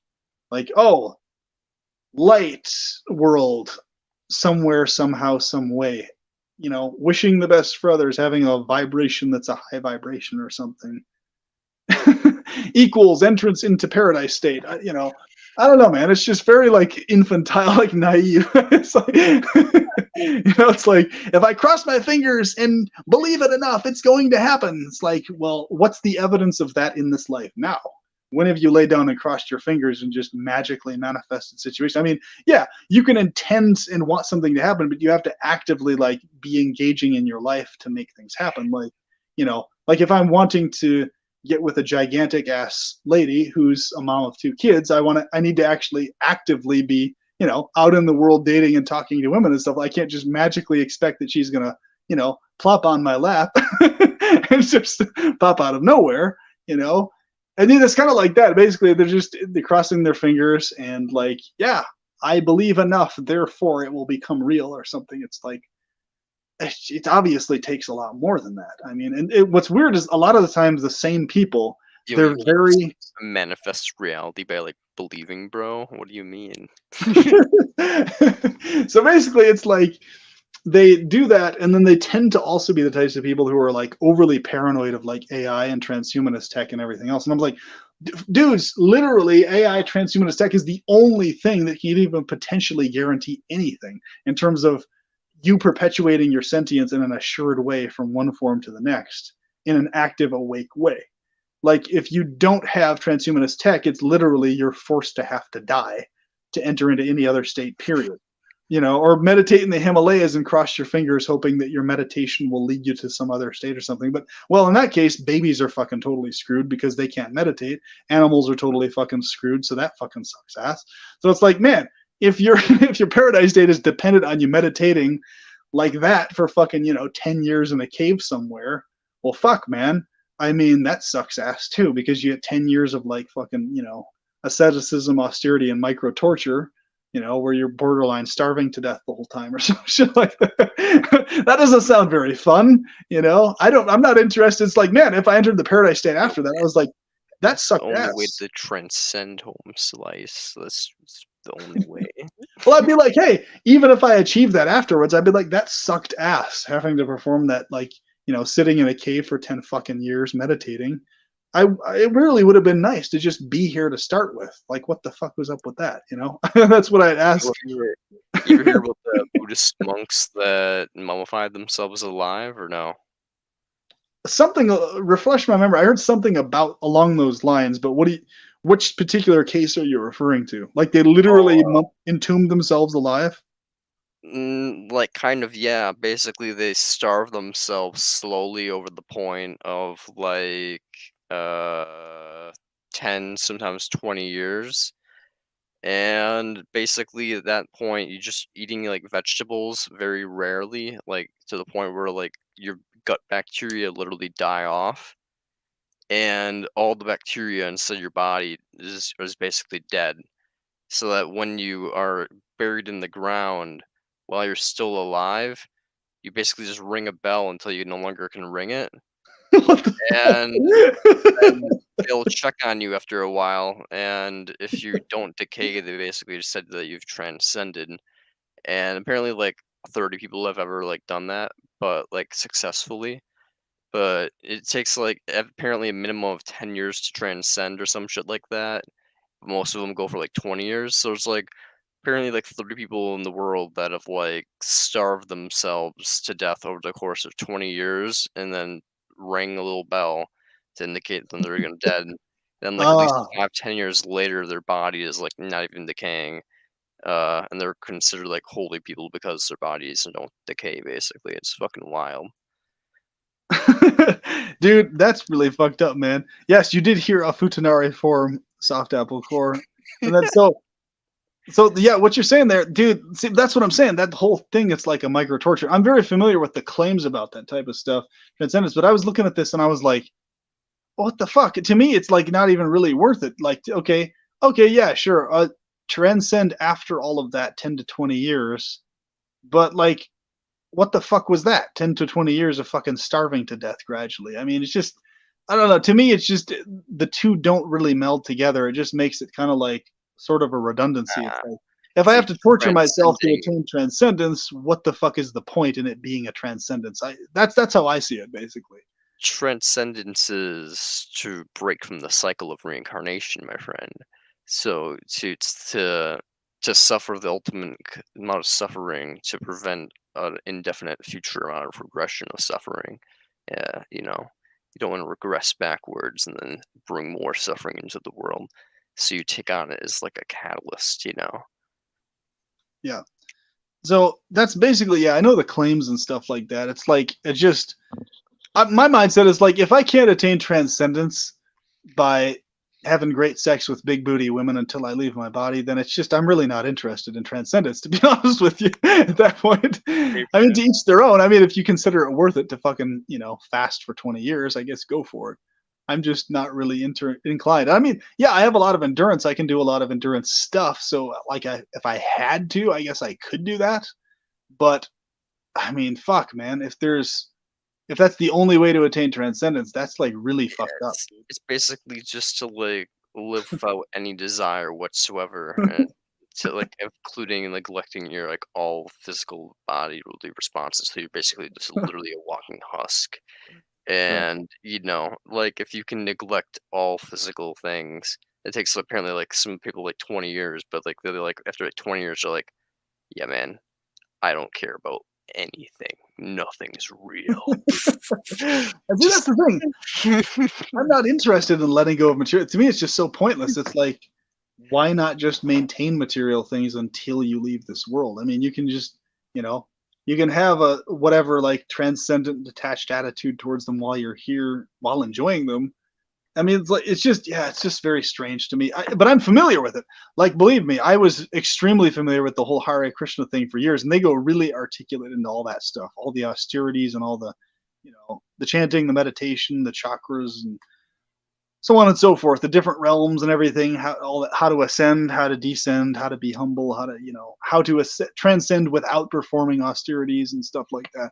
Which is one of the things I thought really attractive about it. You can transcend via chanting and dancing and ecstasy and all this other type of stuff without having to sit in a cave for 20 fucking years or whatever. But I mean, even then, it's like the emphasis on celibacy was like really major, and I'm just like, but from my experiences, with the goddess dynamic is if she wants to hold in your semen, she does, but it's not a thing that ever happens of your own will ever. Like I never at any point didn't desire sexual things, and I never desired to not desire sexual things. So that was pretty much just off the table to me. It's really stupid to me. I was like, oh, you need to transcend your desires, and I'm just like, that's really dumb because like I don't want to transcend my desires. I want my desires to still be there. Like, so to me, it was just this weird redundancy of like, Not even not to desire, my friend. You must not to transcend your desire. desire to It's like, desire. no, I want to desire sexual things, and I want to maintain the desire to desire. Got it?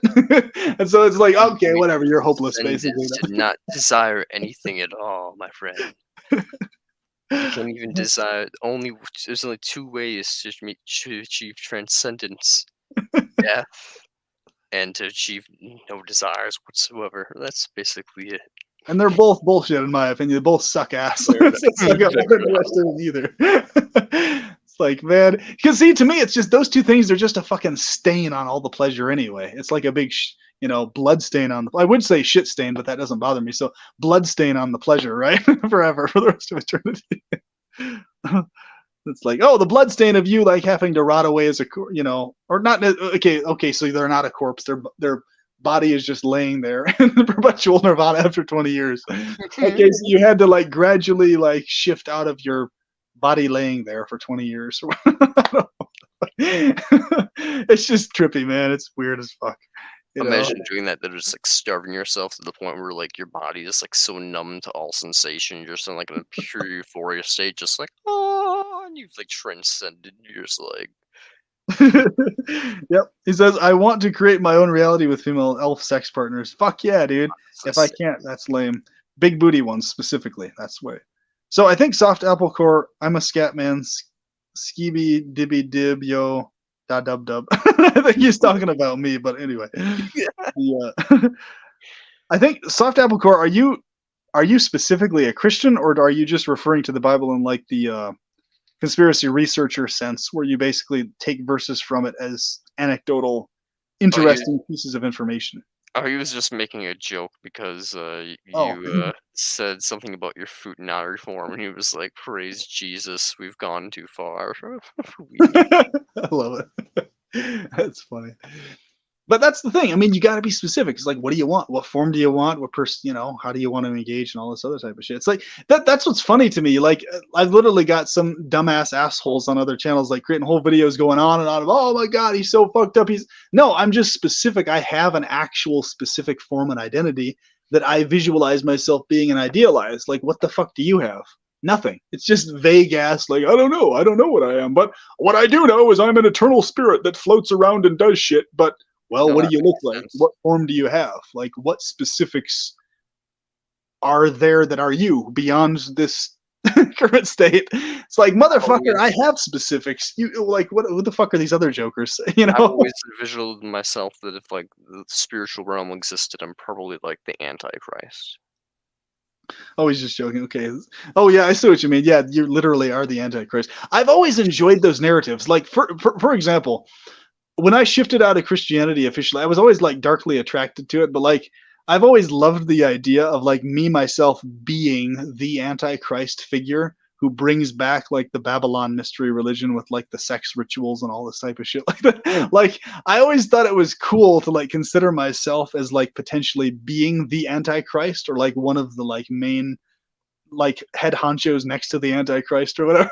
I always thought that was cool. So I was like, you know what? That would be really fucking badass if I could actually bring back like the really dark ass, like everything minus and except obviously the actual torturous stuff. But if I could bring back like the, like the sex ritual stuff, like and all that type of stuff, that would be cool as fuck, man. Hey man, if by 30 I'm not dead, I'm making a doomsday sex cult. That's like, so you're more than welcome to join. Sounds good, man. Well, see, what's funny to me is like this idea that like AI is, or something that AI does is going to like be the Antichrist directly, or what brings in the Antichrist. I'm like, that's cool as fuck. That's going to be really interesting to see how that plays out, because basically there's a whole, in like the more hardcore Protestant sect, there is a deep Christian rabbit hole, bro. Like this is what I'm saying. Like in the deep, like hardcore Protestant sects of Christianity, they're absolutely like fixated and obsessed against the Babylon mystery religion being brought back and revived. So like the Babylon mystery religion specifically involving the individual person transcending to levels of godhood themselves or demonhood and basically being your own god and attaining stuff that way. They're paranoid of that specifically taking place, and they think that is in particular what the Antichrist is going to be doing and involved in, basically providing humans the means to actually create, manifest their own paradise states, be their own gods and goddesses, etc. And that's really what the Babylon Mystery Religion was about, led by Nimrod way back in the day, right? So you have, my dad was like super into that shit, like when I was younger. So my first introduction to conspiracy stuff was with that. My dad would go on and on and on about the Babylon Mystery Religion and how all these different Catholic rituals and all this other stuff was specifically all the pagan origins. And then he would go so far as to say even the pagans themselves were inspired by the devil to worship that way in connection to this mystery religion of the devil convincing you you yourself are God and can overcome God and everything like that. I was like, ever since I was a kid, I was like, that's cool as fuck though. Like in my head, I wasn't saying this, but I was thinking that's all badass as hell. Like it seems like what the devil is doing in that regards is far more interesting than what this God figure is doing and like imposing all this hellishness on us and everything else. We have this Satan adversary figure saying, no, you can actually be your own God and transcend this bullshit and everything else and enter a paradise state of eternal sex and all this other type of stuff. I'm like, that's cool as fuck. Like who, what the hell is there to oppose about that kind of a narrative, you know? And it was just, it was really interesting seeing that over the years because that's crept its way into all these different conspiracy narratives and stuff like that within the Hare Krishna fold and all sorts of, their common theme is basically in essence that it's just they're paranoid of the Babylon Mystery Religion, basically in essence, of it coming back, of it being revived, of any variation of it being the thing that people are into. But it's just the Oedipus complex theme and all that type of stuff. Just stuff that I fucking think is cool as hell, but that just was always, off. But what's interesting to me was like, as I was younger, I always my psychology was that because I find it so attractive, that is right there exactly what is the deceit. So it's like basically the more attracted I am to sex and these types of ritualistic stuff, the more attracted I am to forms and dancing in front of sexy statue forms and stuff like this. The more I'm like attracted to all these things the Bible is saying, don't do this, don't do that, when it comes to like consensual stuff like that. It's like the more I'm attracted to it, and it's like this ongoing snowball effect, right? So it's like interesting. So like when I was younger, I was trained to think that's how Satan works. He gets you so attracted to every single thing that is factually attractive, right? The promise of perpetual sex pleasure, being your own god or goddess, being your own paradise maintainer being or whatever. And those are exactly the things he hooks you with. You can see that kind of in the Bible too, that like in the desert when Jesus is walking through the desert, he like tries to tempt them with like worldly things and like, you can rule the whole world and I can give you this and that for your body and stuff like that. And then but Yeah. he basically just denies all those like earthly things and says like, I don't need any of that. Like the afterlife is where I can get eternal pleasure and all that type of stuff. But yeah, well, here was the thing for me. I was like, okay, unless and until this is what I eventually turned me off from like the biblical narrative and the majority of the Hare Krishna narrative. I had my own practice of it all these years, but the mainstream narrative of that and the Christian narrative was that, okay, where is the promise of forever perpetual sex pleasure as the paradise experience in any of these things? The only person I'm seeing promoting that as the thing is this so-called Satan figure. Nobody else is promoting that as the paradise state. Why is that? And that's what and nobody ever answered this solidly. They always would go on these spiels. Oh, that's just only temporal. It's like I could easily understand and envision a perpetual heavenly state where sex pleasure is the thing going on forever, easily. So what is all this about? No, heaven is always only something other than a sexual state, and sex is always the thing that only entraps you here. I'm like, what the fuck? How the hell does that work? That doesn't even make any rational sense. Ecclesiastes, right? So Ecclesiastes is my favorite of all the parts of the Bible. Everything is futile. These are the words of the teacher, the son of David of Jerusalem. Futility of futilities, says the teacher. Futilities of futilities. Everything is futile. That's like right up your alley, man.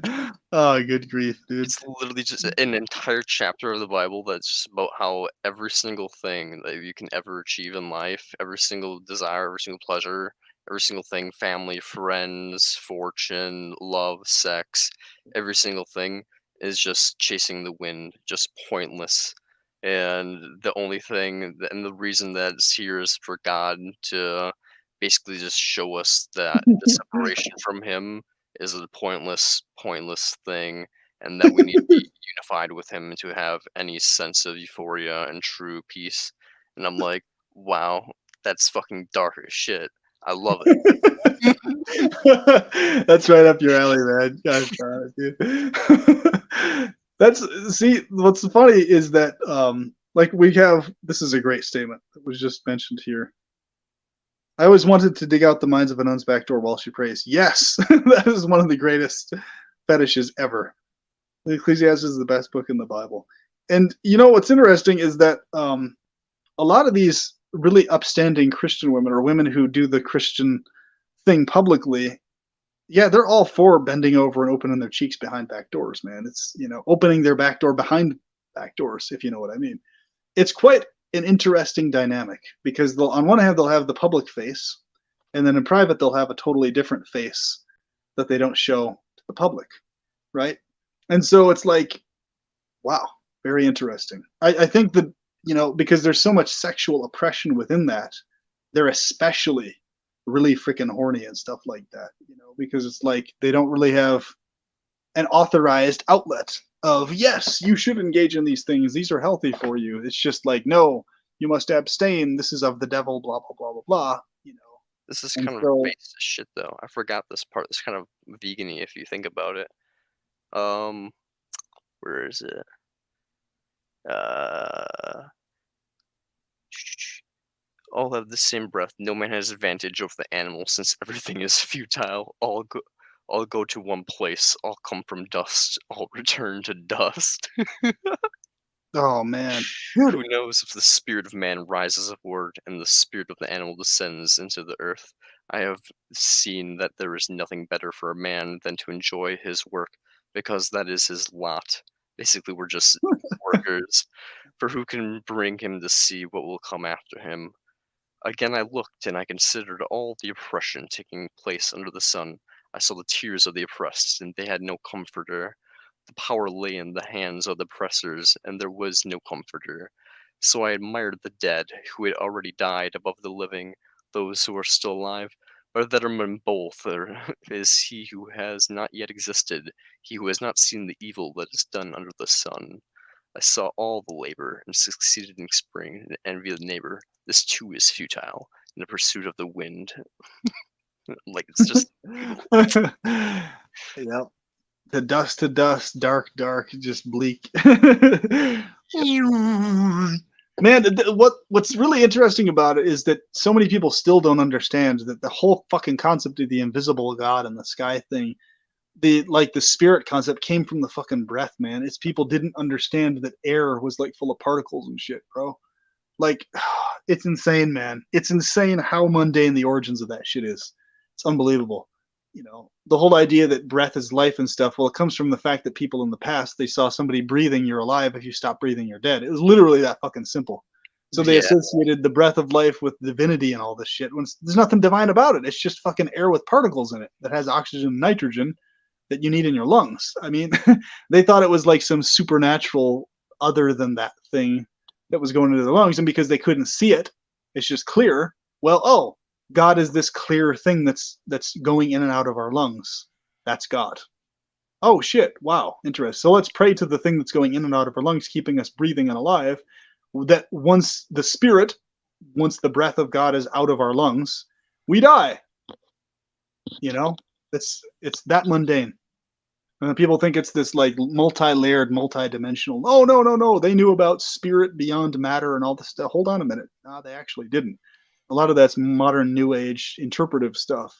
In the past, all they understood was you breathe, you're alive. You stop breathing, you're dead. What you breathe in is clear. You can't see it visually. Therefore, it's an invisible thing, and because it's invisible, you can see everything else but that. It is what is the only thing that's not visible, and it is therefore divine. See how that works? So it's Yeah. like, man, hot air. Like Amon, what's his name? Aaron Ra talks about on his channel. He's like, he makes that joke. It's literally just a bunch of hot air, and he's being quite literal about it. Yeah, it's funny, but it's literally just hot air they're spewing out. This whole spiritual narrative and everything like that. Um, Man, and the whole fucking mantra cultism thing. If you chant a mantra or something like that, you get this power or that power, and you'll invoke this god or that god. I mean, it just came from the fact that people who wrote and spoke wrote words down and shit like that, or had the power of language and mantras and all this stuff. They had an elite position over others in society, is what it was. And so their power was coming from the fact that they could read and write and others couldn't. That's how it worked. And the fact that they memorized these huge, gigantic mantra lists and stuff before they were writing it down in verbal form, that others hadn't memorized. So, you know, yeah, it's insane, man. And now here we are. Guess what? With writing and everything else, we can all read and write mostly. Now, what is the mystical thing that everybody goes on about now? Dimensions, multi dimensions, right? The Yeah. material plane, and it's like, I hate that bullshit. oh, the multi-dimensional escape to the flat circular Earth, man. Even I at some point was just like multi dimensions, bro. Like they probably exist. Like that probably explains ghosts, man. It's probably just like people from alternate dimensions, like splitting into our own, man.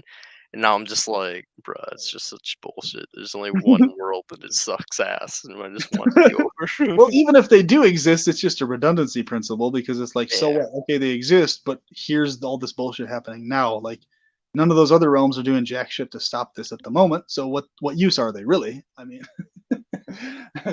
that's kind of the thing. So it's like, especially with the flat circular Earth shit, people always jump to that. Oh, I used to think the Earth was flat and circular, but now I think it's both flat and circular and globular at the same time in different dimensions.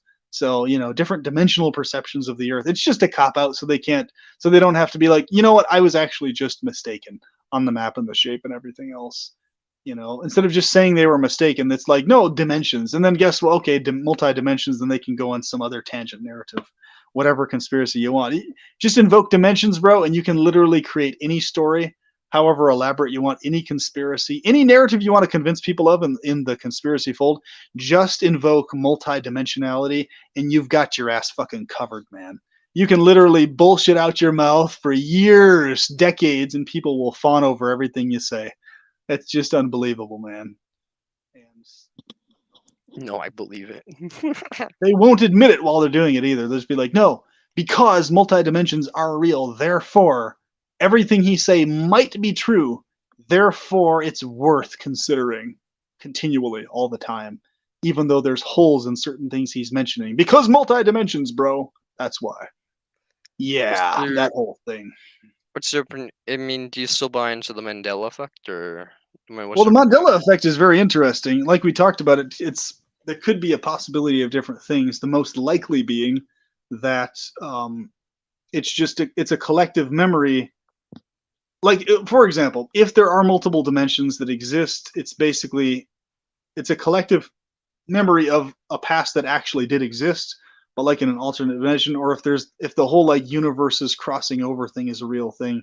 But more likely what it is it's like there's certain themes that pop up in the brain. Like our brain makes automatic connections with things that actually like should be there, that fit better, but they're like not there in every case. Like for example, like the whole eyeglass over the Monopoly guy thing, right?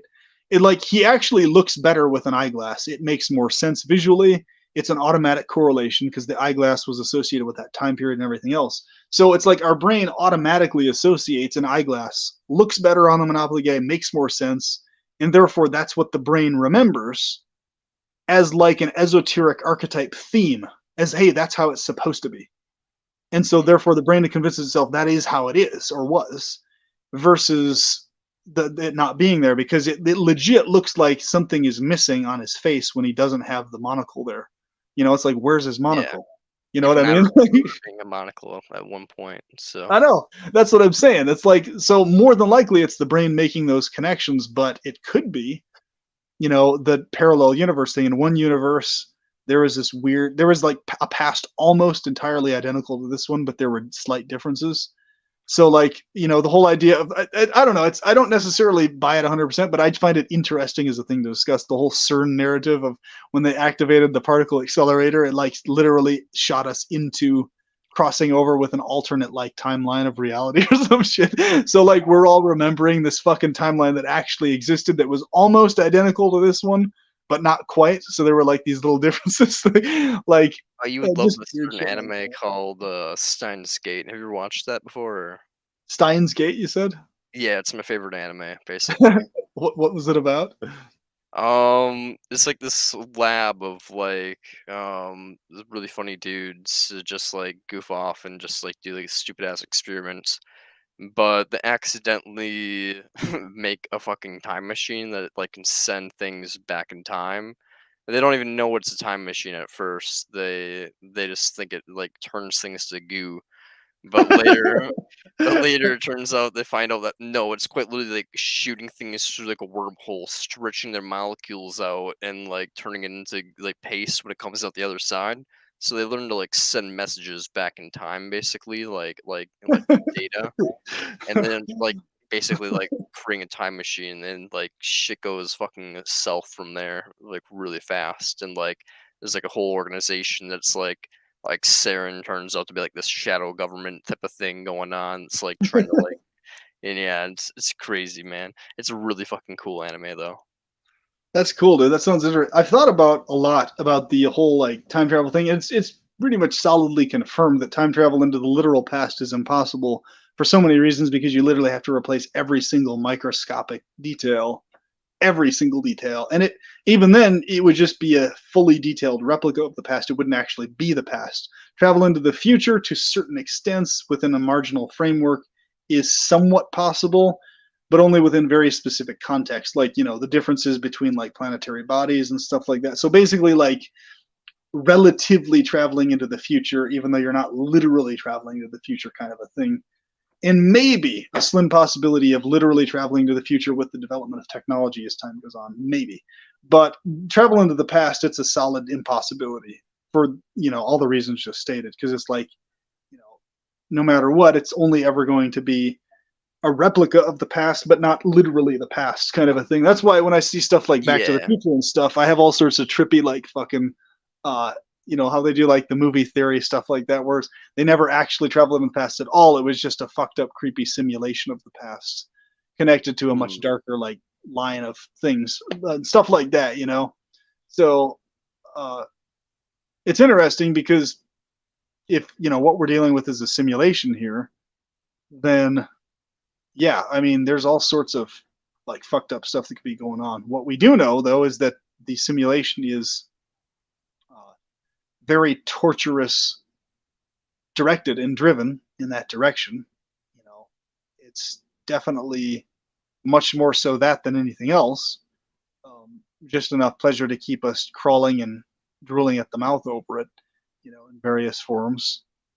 And even that's not very effective, as you've seen in your own life and many others, where there's a lot not drooling over that pleasure, fawning over it. But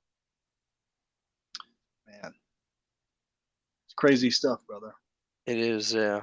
Well, we're pretty much coming up on the 5 hour mark of the live stream. So, is there anything else Wow. you want to talk about in the last couple of minutes here? Or? Well, I think we covered the gamut, man. This I lose track of time on these. It's nice doing the talks though, periodically, man. I'm glad I was Yeah, able it's to have awesome. time finally. But Yeah, yeah, you're more than welcome to come on here whenever you want. I basically live stream almost daily. So far, I cool. guess apparently I'm like the most I'm like the only etholist or antinatalist that does this like almost every day. So like I'm like, hey, cool, that's a thing.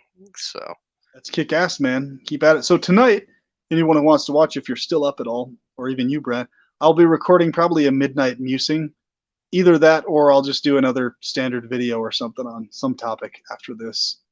Should be a fun one. Oh, that's what I'm going to talk about. I'm going to talk about specifically after we're done with this chat, the the fact that this Earth we've been on has always been barely habitable since we've been here. I talked about it a little bit on the other video, but I really want to just dig and poke at the stupid climate change denial bullshit that keeps going on and on and on, especially with the conspiracy world, where people go on and on about, oh yeah, everything else is happening conspiracy wise. They're controlling and fucking up everything else, but somehow the climate remains invincible to it all forever. Like, okay, yeah.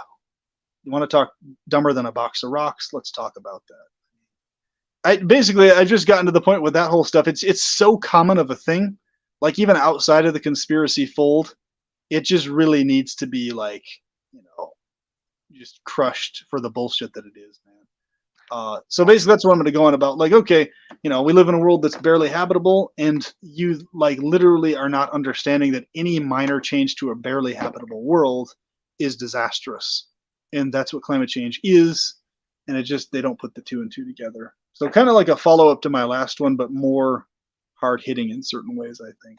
So you're gonna be live streaming that, or? Possibly. I'm probably just going to do a standard recording and upload, but I gotcha. Yeah, I might live stream it. We'll see. All right, man. Anyway, I'm looking forward to your video, and you have a good night. It's All like right, have a good night, brother. 11 p.m. for you, so get some good sleep in a few hours. Will do. The dreaded deep sleep that I must face every night. The void. You dream well, then, my friend. I appreciate it, man. Thanks. You too. Ciao.